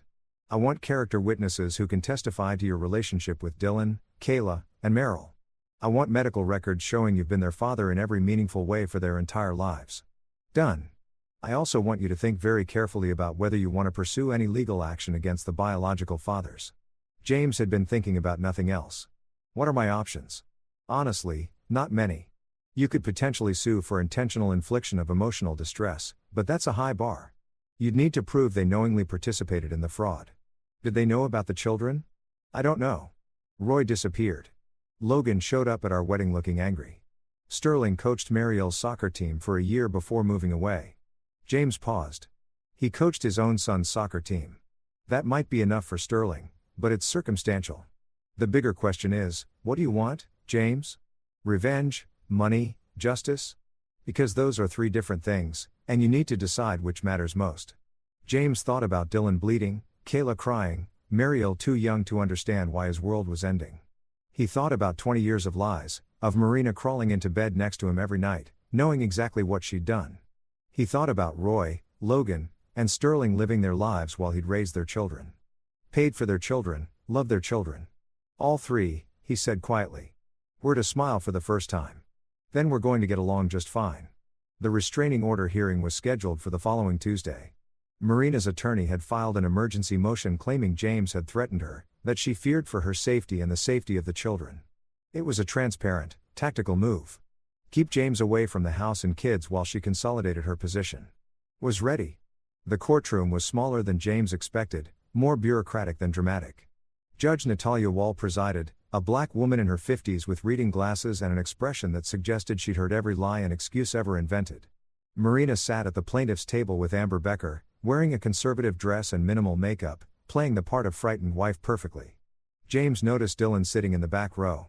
His son met his eyes and nodded once deliberately. Support. Miss Becker, your client is requesting an emergency protective order based on allegations that Mr. Caldwell made verbal threats following a domestic dispute. Is that correct? Judge Wall's voice carried the particular weariness of someone who'd seen this exact script too many times. Yes, Your Honor. Mrs. Caldwell feared for her safety and the safety of her 3 children after Mr. Caldwell became violent when she asked him to leave the marital home. Wera stood smoothly. Your Honor, if I may, Mrs. Caldwell has reversed the chronology of events. My client returned home to find his wife had locked their 3 children in a bedroom and assaulted their 15-year-old son with a baseball bat. We have photographs of Dylan Caldwell's injuries, a statement from Dylan himself, and phone records showing Dylan called his father in distress moments before Mr. Caldwell arrived. Judge Wall's eyebrows rose. Miss Becker, Your Honor, Mrs. Caldwell was attempting to discipline her children after discovering they'd been hiding concerning information about their father's behavior. She hit me with a bat. Dylan's voice rang out from the back row while I was protecting my brother and sister from her. The courtroom went silent. Judge Wolf fixed Dylan with a stern look. Young man, you'll have an opportunity to testify if called. Until then, I'd like to call Dylan Caldwell to testify. Your Honor, AITA said, this is a hearing, not a trial. But given that the protective order directly affects him and his siblings, I believe his testimony is relevant. Judge Wall considered and nodded. Bailiff swear in the witness. Dylan walked to the stand with his shoulders back, chin up. The bruise on his jaw had faded to a greenish yellow, but it was still visible. He swore to tell the truth with a steady voice. Kept it simple. Dylan, tell the court what happened on the day in question. Mom was acting weird all morning. She kept asking me and my sister and brother these strange questions about Dad, about whether we felt safe with him, stuff like that. Then she got a phone call and just lost it. She started screaming that Dad knew that we'd all find out that everything was ruined. She made us go upstairs, then locked us in my room. When I tried to leave, she pushed me back. That's when I called Dad. What happened after you called your father? Mom grabbed my baseball bat from the closet. She was yelling that we didn't understand, that Dad would leave us, that she was protecting us. Mariel started crying, and when Kayla tried to comfort him, Mom swung the bat. I got in the way. Your mother hit you with the bat. She was aiming for the door, I think. Maybe. I don't know. But yeah, she hit me. Split my lip. Then Dad came home and made her leave. Has your father ever threatened you or your siblings? Never. Has your father ever been violent with you? He gave me a spanking when I was 8 for stealing from a store. That's it. One last question, Dylan. Do you want to live with your father? Yes. So, do Kayla and Mariel. We already talked about it. Ms. Becker's cross-examination was brief and ineffective. She tried to suggest Dylan was lying to protect his father, but the boy's composure didn't crack. When he stepped down, he walked back to his seat without looking at his mother. Marina took the stand next. Under Becker's questioning, she painted a picture of a man who'd become increasingly distant, who'd undergone a personality change after visiting the doctor who'd ordered her out of her own home with threats of violence. Werda's cross-examination was surgical. Mrs. Caldwell, were you aware that your husband is sterile and has been his entire life? Marina's eyes went wide. That's private medical information. It's relevant to the protective order, Your Honor. Mrs. Caldwell's state of mind on the day in question directly relates to her actions. Judge Wall nodded. Answer the question, Mrs. Caldwell. Yes, I knew. How long have you known? A pause. 16 years. And in those 16 years, how many affairs did you have? Objection. Becker shot to her feet. Relevance. It goes to Mrs. Caldwell's credibility and her claim that she feared for her safety. Your Honor, I'll allow it. Marina's face had gone pale. 3 affairs resulting in 3 children, none of whom are biologically related to your husband. Is that correct? Yes. Did you tell Mr. Caldwell about these affairs? No. Did you tell him he wasn't the biological father of Dylan, Kayla, and Merrill? No. So, for 16 years, you allowed your husband to believe he was raising his own children, to financially support them, to love them, to build his entire life around them while knowing it was based on a lie. Marina's hands twisted in her lap. It's not that simple. Did you or did you not commit paternity fraud against James Caldwell for 16 years? Objection. Withdrawn. Mrs. Caldwell, on the day in question, you locked 3 children, ages 15, 13, and 8, in a bedroom and assaulted the oldest when he tried to protect his siblings. Do you deny this? I was trying to protect them. From their father discovering the truth you'd hidden for 16 years, Marina's composure cracked. You don't understand. When James found out, I knew he'd leave. I knew he'd take them from me. Everything I did was to keep my family together. By hitting a 15-year-old boy with a baseball bat. Silence. Judge Wall removed her glasses and rubbed the bridge of her nose. I've heard enough. The request for a protective order is denied. Furthermore, I'm granting Mr. Caldwell temporary full custody of the 3 minor children pending a full hearing. Mrs. Caldwell, you'll have supervised visitation every other weekend, supervised by a court-appointed guardian. We're adjourned. The gavel came down like thunder. Marina stood frozen as Herta gathered his papers.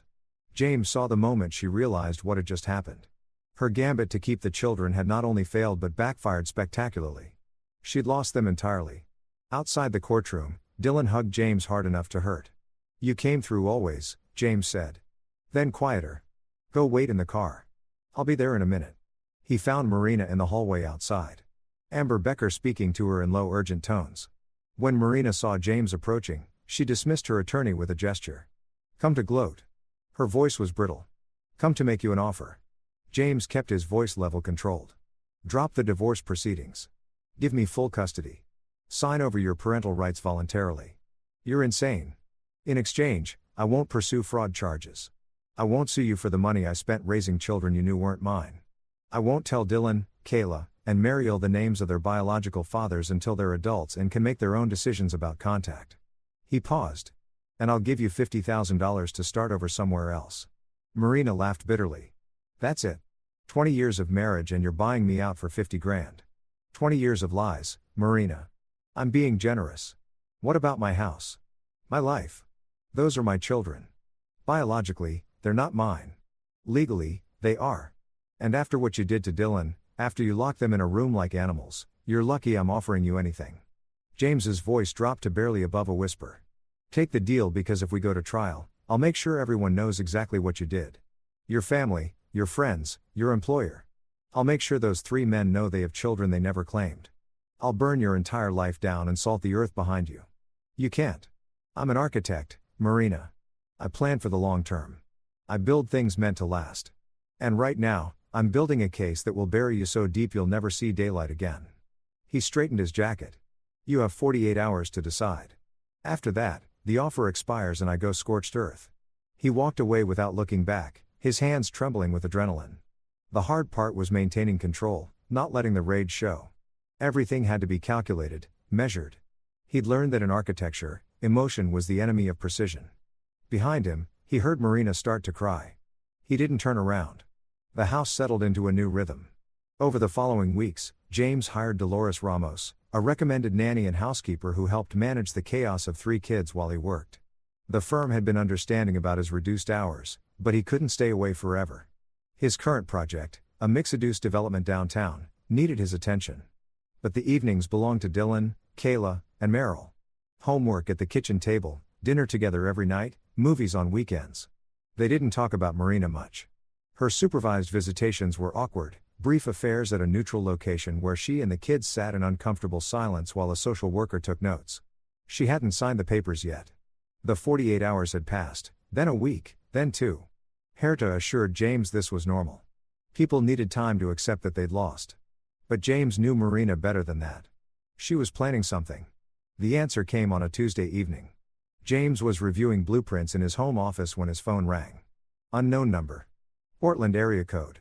"Hello," James called. Well, the voice was familiar, but aged, roughened by years, and maybe alcohol. "It's Roy. Roy Hardy." James's hand tightened on the phone. "How did you get this number?" "Marina called me. Said, you know about Dylan? Said, you're threatening to ruin her life if she doesn't give up her kids." A pause. "Her kids, James, not yours. I signed a birth certificate. I raised him. I'm his father in every way that matters. Except biology. Except the truth." Roy's voice took on an edge. "Look, I didn't know about Dylan for years. Marina and I had a thing right after you 2 got married. I'm not proud of it.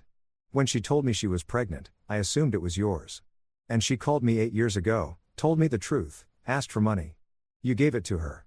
I gave her $50,000 to stay out of my life. And Dylan's I have a family, James. A wife who doesn't know I cheated with my best friend's wife.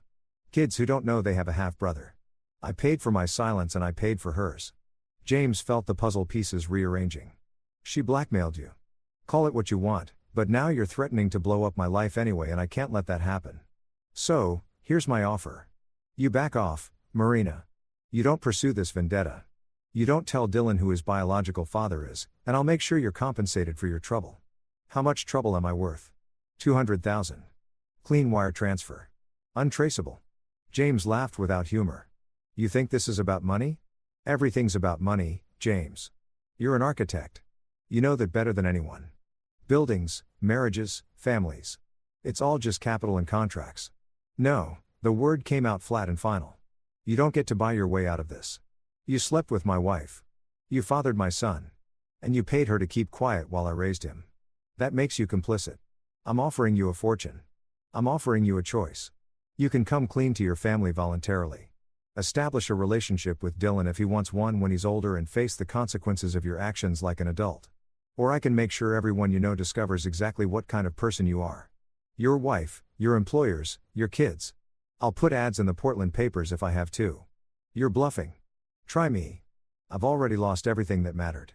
I'm raising 3 kids who aren't biologically mine, married to a woman who lied to me for 20 years, and dealing with 2 other men who helped her do it. What exactly do you think you can threaten me with? The silence stretched long enough that James thought Roy had hung up. Then you've changed. No, I've just stopped pretending. I don't know how to fight. James ended the call. The second call came 2 hours later. Logan Nichols, his voice rough with the particular rasp of a long-time smoker. Caldwell. Yeah. Marina said you'd be causing trouble. Said you're trying to take her kids away. They're my kids legally. Not according to blood. Look, I'll be straight with you. I knew about Kayla. Marina told me when the girl was 2. I was in a bad place back then. Drinking, fighting, couldn't hold down a job. Marina said Kayla was better off with you raising her. And she was right. I wasn't father material. And now I'm sober 2 years. Got a steady job. Got my life together. And I'm thinking maybe I should meet my daughter. See if there's room in her life for her real father. The threat was obvious. James kept his voice level. Kayla is 13 years old. She just found out her mother cheated on her father, the man she's called dad her entire life, and that I'm not biologically related to her. She's devastated. And you think this is a good time to introduce more chaos into her life? I think I have rights. You have nothing. You never claimed paternity. You never paid child support. You never spent a single sleepless night when she was sick or helped with homework or taught her to ride a bike. You're a sperm donor with delusions of importance. Marina said, Marina is a liar and a fraud who's about to lose everything. If you want to hitch your wagon to her, go ahead. But understand this. I will fight you in court with every resource I have. I will prove you're an unfit parent. I will make sure Kayla knows exactly why you stayed away for 13 years. Because you were a drunk and a failure who couldn't be bothered to try. You son of a. And if by some miracle you do get visitation rights, I'll make sure Kayla knows that you only showed up now to help Marina hurt me. Not because you love her, not because you want a relationship, because you're being manipulated by a woman who's using you as a weapon. James paused. How do you think that'll go? How do you think a 13-year-old girl will react to meeting the father who abandoned her, who only appeared when it was convenient? The line went dead. James sat in his office, staring at the blueprints without seeing them. Marina was rallying her allies, trying to build leverage. Roy with money, Logan with legal rights, which meant the third call would come from Sterling Schwartz, and it would be the most dangerous. He didn't have to wait long. His phone rang at 10 p.m. after the kids had gone to bed. Mr. Caldwell, this is Sterling Schwartz. I believe we need to talk about my son. Mariel is my son. Biologically, he's mine. And I've been thinking a lot about that lately. About the year I coached his soccer team, watching him grow, seeing myself in his mannerisms, about moving away because Marina said it was too complicated, too risky. Sterling's voice was smooth, confident, the voice of someone used to closing deals. I made a mistake leaving. I'd like to correct it. By helping Marina by establishing my parental rights, Marina suggested we could work together. She gets primary custody. I get visitation. You get to walk away with your dignity intact. No messy trial, no public exposure of the affairs. No one needs to know the details. James stood and walked to the window. Outside, the suburban street was quiet, peaceful, a perfect facade. What did she offer you? Excuse me, Marina. To get you to call me to threaten to claim Mariel. What did she promise you? A pause? That's between me and her. She's using you, Sterling. The same way she used you 8 years ago when she needed a genetic donor and her husband wasn't available. The same way she's using Roy and Logan. You're all just tools to her. That's not. Did she mention that she assaulted Dylan with a baseball bat? That she locked all 3 kids in a room because she was afraid they'd tell me the truth? That she's already lost temporary custody because Judge Wall saw through her performance. She said you tried to poison me against her. I don't need to. You can read the court transcripts yourself. They're public record, James, let that sink in. But here's what I'm curious about. Your wife, Patrice, does she know about Mariel? The silence was answer enough. I'll take that as a no. So, Marina is asking you to claim parental rights to a child your wife doesn't know exists. To fight a custody battle that will become public record, and to do it all to help a woman who's demonstrably unstable and violent. Does that about sum it up?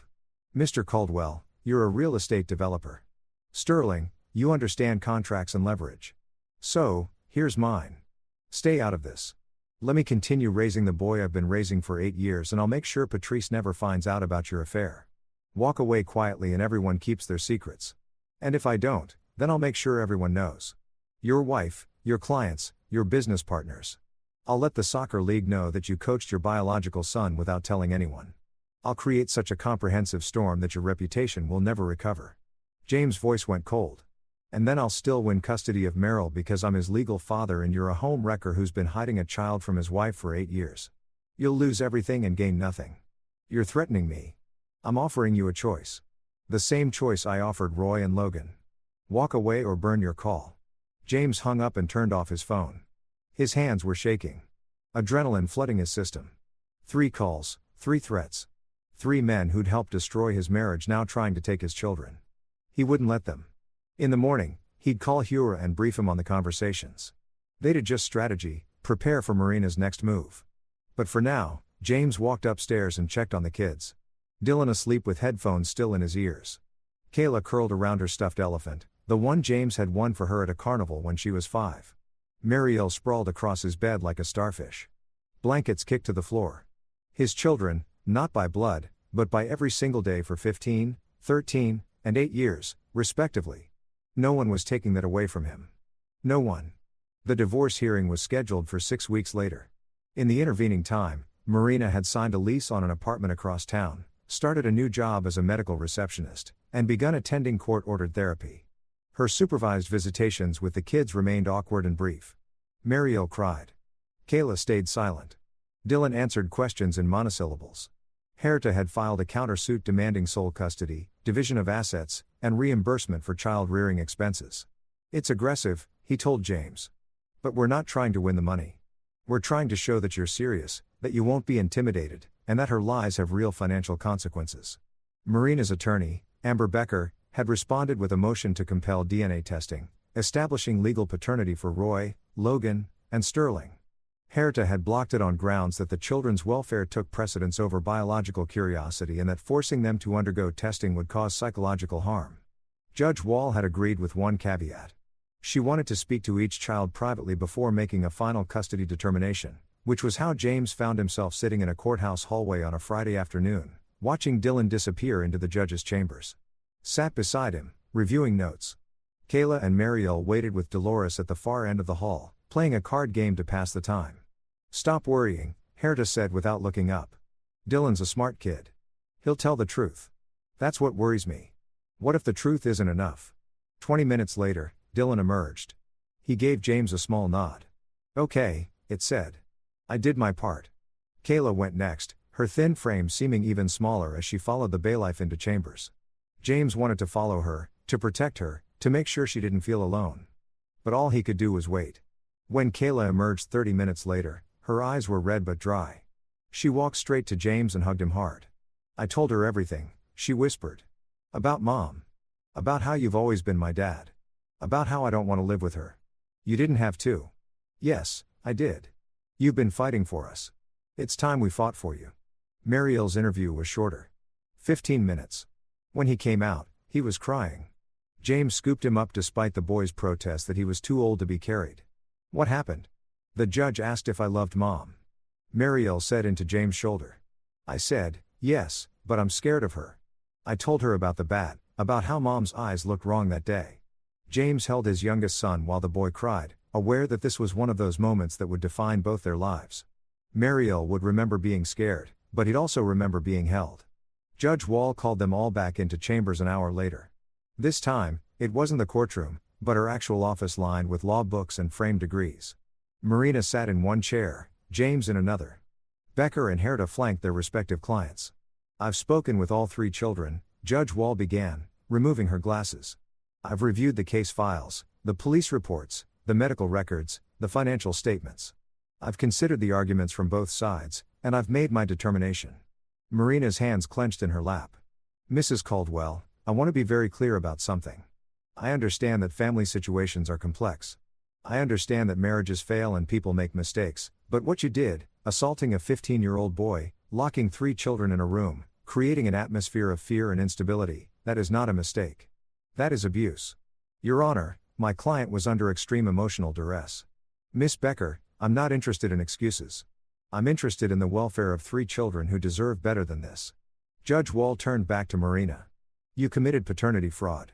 You allowed Mr. Caldwell to raise and financially support three children while knowing they weren't biologically his. You maintained this deception for over 15 years. And when the truth came out, your first instinct was violence. Marina's face had gone pale. I love my children. I don't doubt that. But love isn't enough when it comes with a baseball bat. Judge Wall opened a folder. I'm granting Mr. Caldwell sole legal and physical custody of Dylan, Kayla, and Mel Caldwell. You'll have supervised visitation twice monthly, increasing to unsupervised visitation after 6 months of successful compliance with therapy and anger management. You will pay child support in an amount to be determined by the state guidelines. And you will have no say in major decisions regarding the children's health, education, or welfare. No. Marina stood, her chair scraping back. You can't. They're my children. I carried them. I gave birth to them. And you hit one of them with a baseball bat when he tried to protect his siblings. Judge Wall's voice could have cut glass. Sit down, Mrs. Caldwell. Marina sat, tears streaming down her face.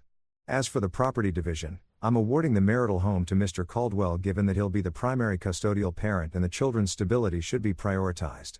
The retirement accounts will be split according to state law. Mrs. Caldwell will not receive alimony given the adultery and fraud. Judge Wall closed the folder. This is my final determination. If you wish to appeal, you're welcome to do so, but I'll warn you that the appellate court will have access to my notes from the children's interviews. All three of them were very clear about their wishes. The gavel came down. Marina's sobs filled the small office.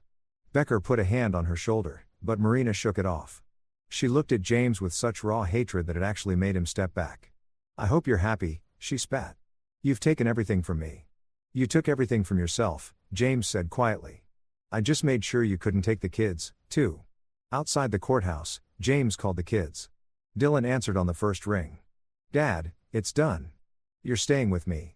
All three of you. The whoop on the other end was loud enough that James had to pull the phone away from his ear. He could hear Kayla and Marielle celebrating in the background. Dolores trying to quiet them down. We're going out to dinner, James decided. Wherever you want, and tomorrow we're going to talk about what comes next, but tonight we celebrate, Dad. Dylan's voice had gone serious. Thank you for fighting for us, for not giving up. I'd fight the whole world for you three. We know. That's why we love you. James hung up before his son could hear him cry. But victory in court didn't mean the war was over. 3 days after the hearing, James received a certified letter from an attorney in Portland. Roy Hardy was filing for parental rights and visitation with Dylan. 2 days after that, Logan Nichols filed similar paperwork for Kayla. Sterling Schwartz held out for a week before his attorney contacted Herta about establishing paternity for Merrill. Marina had played her final card. She coordinated this, Herta said, spreading the legal filings across his desk. Probably promised them all reduced child support if they helped her or threatened to name them publicly if they didn't. Either way, we're now fighting a three-front war. Can they win? Biologically, they're the fathers. Legally, they have standing to request paternity tests and seek visitation. As for custody, where to gaze? Probably not. You're the presumed father. You've raised these kids, and the courts don't like disrupting established relationships, but they can make your life hell with endless visitation hearings, modification requests, and legal fees.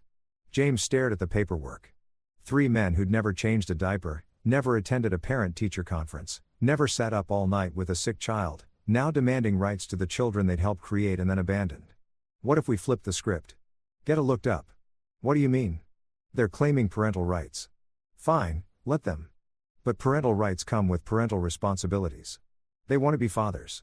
They can start paying child support retroactively. All 3 of them. James. That's where it paused. A slow smile spreading. That's actually brilliant. If they claim paternity, they're admitting they're financially responsible. We could potentially go back to the birth of each child. Dylan is 15. Kayla is 13. Mariel is 8. Add up 15 years of child support, 13 years, and 8 years. North Carolina guidelines are what? 15% of income for one child. James did the mental math. We're talking hundreds of thousands of dollars. Maybe close to $1 million between the three of them. They'll never agree. Then they withdraw their petitions. Either they put their money where their mouths are or they walk away. Marina can't use them as weapons if they refuse to play. Quira started making notes. We need to prove they knew about the children, that they willfully avoided parental responsibility. Roy admitted on a phone call that Marina contacted him 8 years ago and he paid her $50,000 to stay quiet. That's proof he knew about Dylan and chose not to claim him. James pulled out his phone, checking his recordings. I saved the voicemail and I can get phone records showing the call came from his number. Logan told me Marina informed him about Kayla when she was 2 years old. Said he wasn't father material. That's admission of knowledge and willful abandonment. And Sterling, he coached Mariel's soccer team. There's no way he didn't know, especially if he saw himself in the boys' mannerisms like he claimed. James felt the pieces clicking together. We subpoena the soccer league records, get testimony from other parents about Sterling's involvement with Mariel. We build a pattern of knowledge and avoidance. Fully engaged now. His pin flying across the legal pad. This could work. It's aggressive as hell, but it could work. We file counterclaims against all three for retroactive child support.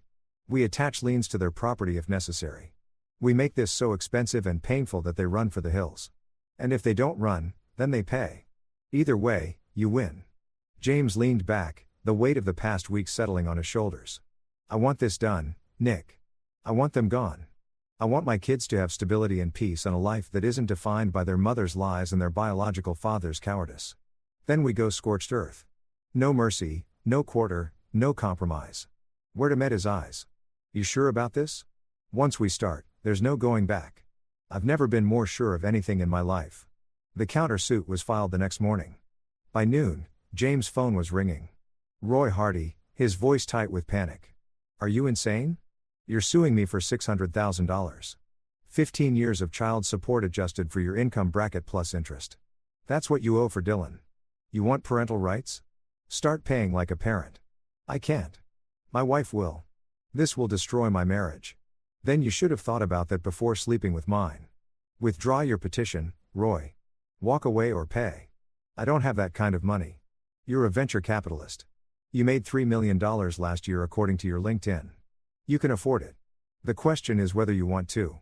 James kept his voice level emotionless. You have 72 hours to withdraw your petition. After that, we go to court and I'll make sure every detail of your affair with Marina, your payment to keep her quiet, and your abandonment of Dylan becomes public record. Your wife will know, your kids will know, everyone you work with will know. This is blackmail.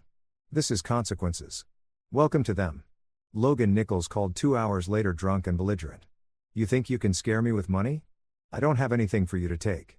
Then you'll declare bankruptcy and spend the next decade rebuilding your credit while the state garnishes your wages. Or you can walk away from Kayla and let her have a normal life. She's my daughter. She's the daughter you didn't want when she was born. The daughter you ignored for 11 years. The daughter you only remembered when Marina needed you to hurt me. James paused. How do you think Kayla will feel when she learns that? When she reads the deposition where you admit you knew about her and chose not to be involved because you were too busy drinking. The line went quiet except for Logan's ragged breathing. I'm giving you a chance to do the right thing for the first time in 13 years. Take it. Withdraw the petition. Let Kayla remember you as the father who loved her enough to let her go, not the deadbeat who tried to use her as leverage. Logan hung up without answering. Sterling Schwartz didn't call. Instead, his attorney, a sharp woman named Ursula Cummings, contacted AITA directly. My client is prepared to withdraw his petition regarding Mel Caldwell in exchange for Mr. Caldwell withdrawing his demand for retroactive child support and signing a non-disclosure agreement regarding the circumstances of Mel's parentage. Where to put her on speaker. Miss Cummings, your client wants to preserve his marriage by hiding the son he fathered through an extramarital affair. I understand the motivation, but my client isn't interested in protecting Mr. Schwartz's secrets. Then we'll proceed to trial, establish paternity, and seek joint custody. Mr. Schwartz is prepared to be a father to Meryl. Is Mrs. Schwartz prepared to be a stepmother to her husband's love child? James interjected. Because we'll be deposing her as part of discovery. She'll learn everything. A pause. You're bluffing. Try me. I've already lost my marriage. Sterling still has his to lose. Who do you think blinks first? Another pause, longer this time. What do you want? Sterling withdraws his petition. He signs an affidavit admitting he knew about Mariel and chose not to claim him. He pays a one-time settlement of $100,000. Call it conscience money. And he never contacts Mariel or my family again. That's negotiable. James said we can go to $50,000 if he signs today. Tomorrow it goes back to $100,000. Next week we pursue the full amount in court plus punitive damages. I'll need to consult with my client. You have until 5 p.m. Sterling signed at 4:47 p.m. The wire transfer hit James's account at 4:52 p.m. His attorney sent the withdrawal notice at 4:55 p.m. One down. Logan withdrew his petition at 2 a.m. A brief email from a clearly intoxicated man rambling about how the system was rigged and James was ruining lives. AITA responded with a formal acknowledgement and a reminder that if Logan attempted to contact Kayla before she turned 18, they pursue the full child support claim, which left Roy. The 72-hour deadline came and went with no word. AITA filed the child support claim, attached liens to Roy's property, and sent subpoenas to his employer and his wife's divorce attorney because AITA's private investigator had discovered that Roy's marriage was already on rocky ground. Roy folded 3 days later with a phone call to James directly, bypassing the attorneys. You win, Roy said, his voice hollow. I'm withdrawing everything, but I want you to know what you've done. My wife is leaving me. My kids won't talk to me. I'm losing my job because the scandal is bad for the firm's reputation. You've destroyed my entire life. No, Roy. You destroyed your life when you slept with your best friend's wife. I just made sure you couldn't destroy mine, too. James felt no satisfaction, only a cold, empty finality. You could have been a father to Dylan. You could have claimed him when he was born, raised him, loved him. Instead, you paid Marina to hide him, and pretended he didn't exist. That's not on me. That's on you. I hope you can live with yourself. I can. Can you? Roy hung up without answering. 6 months later, the Caldwell house had settled into something resembling normal. Dylan had started driver's education and was talking about colleges. Kayla had joined the drama club and discovered a talent for stagecraft. Mariel had grown 3 and lost 2 front teeth. Marina's supervised visitations had graduated to unsupervised, 2 weekends a month. The kids came back from those visits quiet and withdrawn, but they went without complaint. James had learned not to ask too many questions. Whatever healing needed to happen between them and their mother would happen on their own timeline. The $50,000 from Sterling sat in an investment account earmarked for the kids' college funds.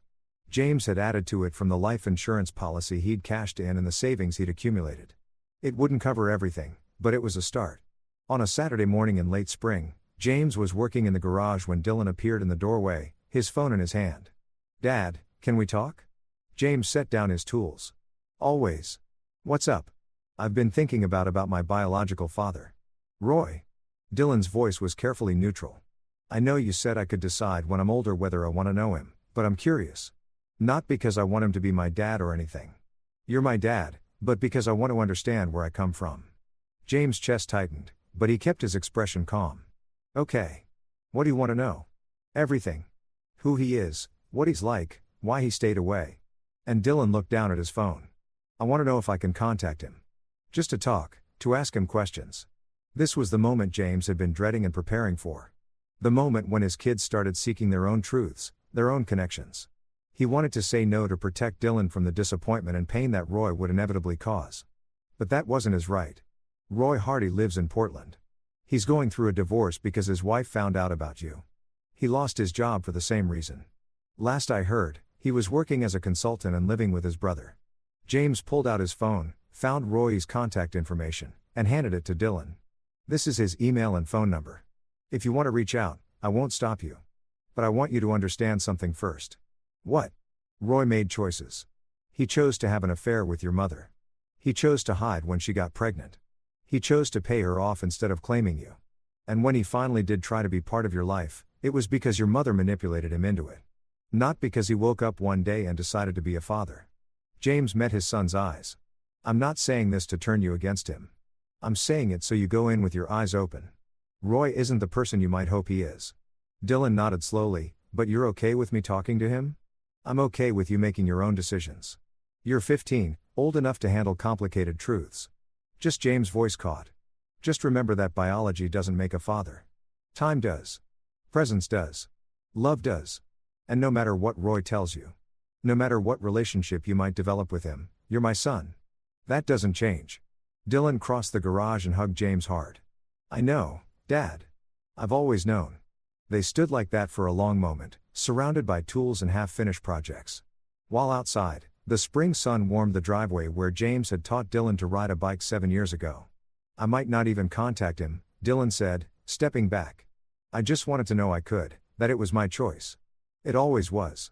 All of this, the fighting, the lawsuits, the custody battle, it was all about making sure you three got to choose your own futures. Not Marina, not Roy or Logan or Sterling. You, Dylan, smiled. The same lopsided grin that James had seen in a delivery room 15 years ago, and instantly loved. Biology be damned. This was his son. Want to help me with this deck? James gestured to the lumber stacked against the wall. I'm building a bigger outdoor space for summer. Figured we could use somewhere to hang out. Sure, but I'm terrible at carpentry. Then I'll teach you. That's what fathers do. They worked together through the afternoon, measuring and cutting and occasionally swearing when a nail went crooked. At some point, Kayla wandered out and started asking questions about theater set design, which led to a discussion of load-bearing walls and structural integrity. Mariel appeared with a soccer ball and convinced them all to take a break for a scrimmage in the backyard. James watched his 3 kids playing together, their laughter echoing off the house he designed and built for them, and felt something shift in his chest. Not forgiveness. He'd never forgive Marina or Roy or the others for what they'd done. But acceptance, maybe. Understanding that the family he'd thought he had was gone, but the family he'd fought for was right here. Imperfect, complicated, hard-won. His. That evening, after the kids had gone to bed, James sat in his office reviewing the architectural plans for the downtown development. His phone buzzed with an email from Marina's attorney. She wanted to discuss modifying the visitation schedule, increasing her time with the kids now that she'd successfully completed her therapy program. James forwarded it to Huardo with a note. What do you think? The response came back within minutes. Up to the kids. They're old enough to have opinions. Ask them which was fair. James made a note to bring it up at breakfast tomorrow. If Dylan, Kayla, and Mariel wanted more time with their mother, he wouldn't stand in the way. The fighting was over. The winning was done. Now came the harder part. Living with the victory, building something new from the wreckage. Teaching his kids that strength wasn't about not falling down, but about getting back up. James closed his laptop and climbed the stairs, checking on each kid one last time before bed. Dylan asleep with a book on his chest. Kayla curled around her elephant. Mariel sprawled like a starfish. His children, his family, his life. And for the first time in 6 months, James Caldwell slept without nightmares.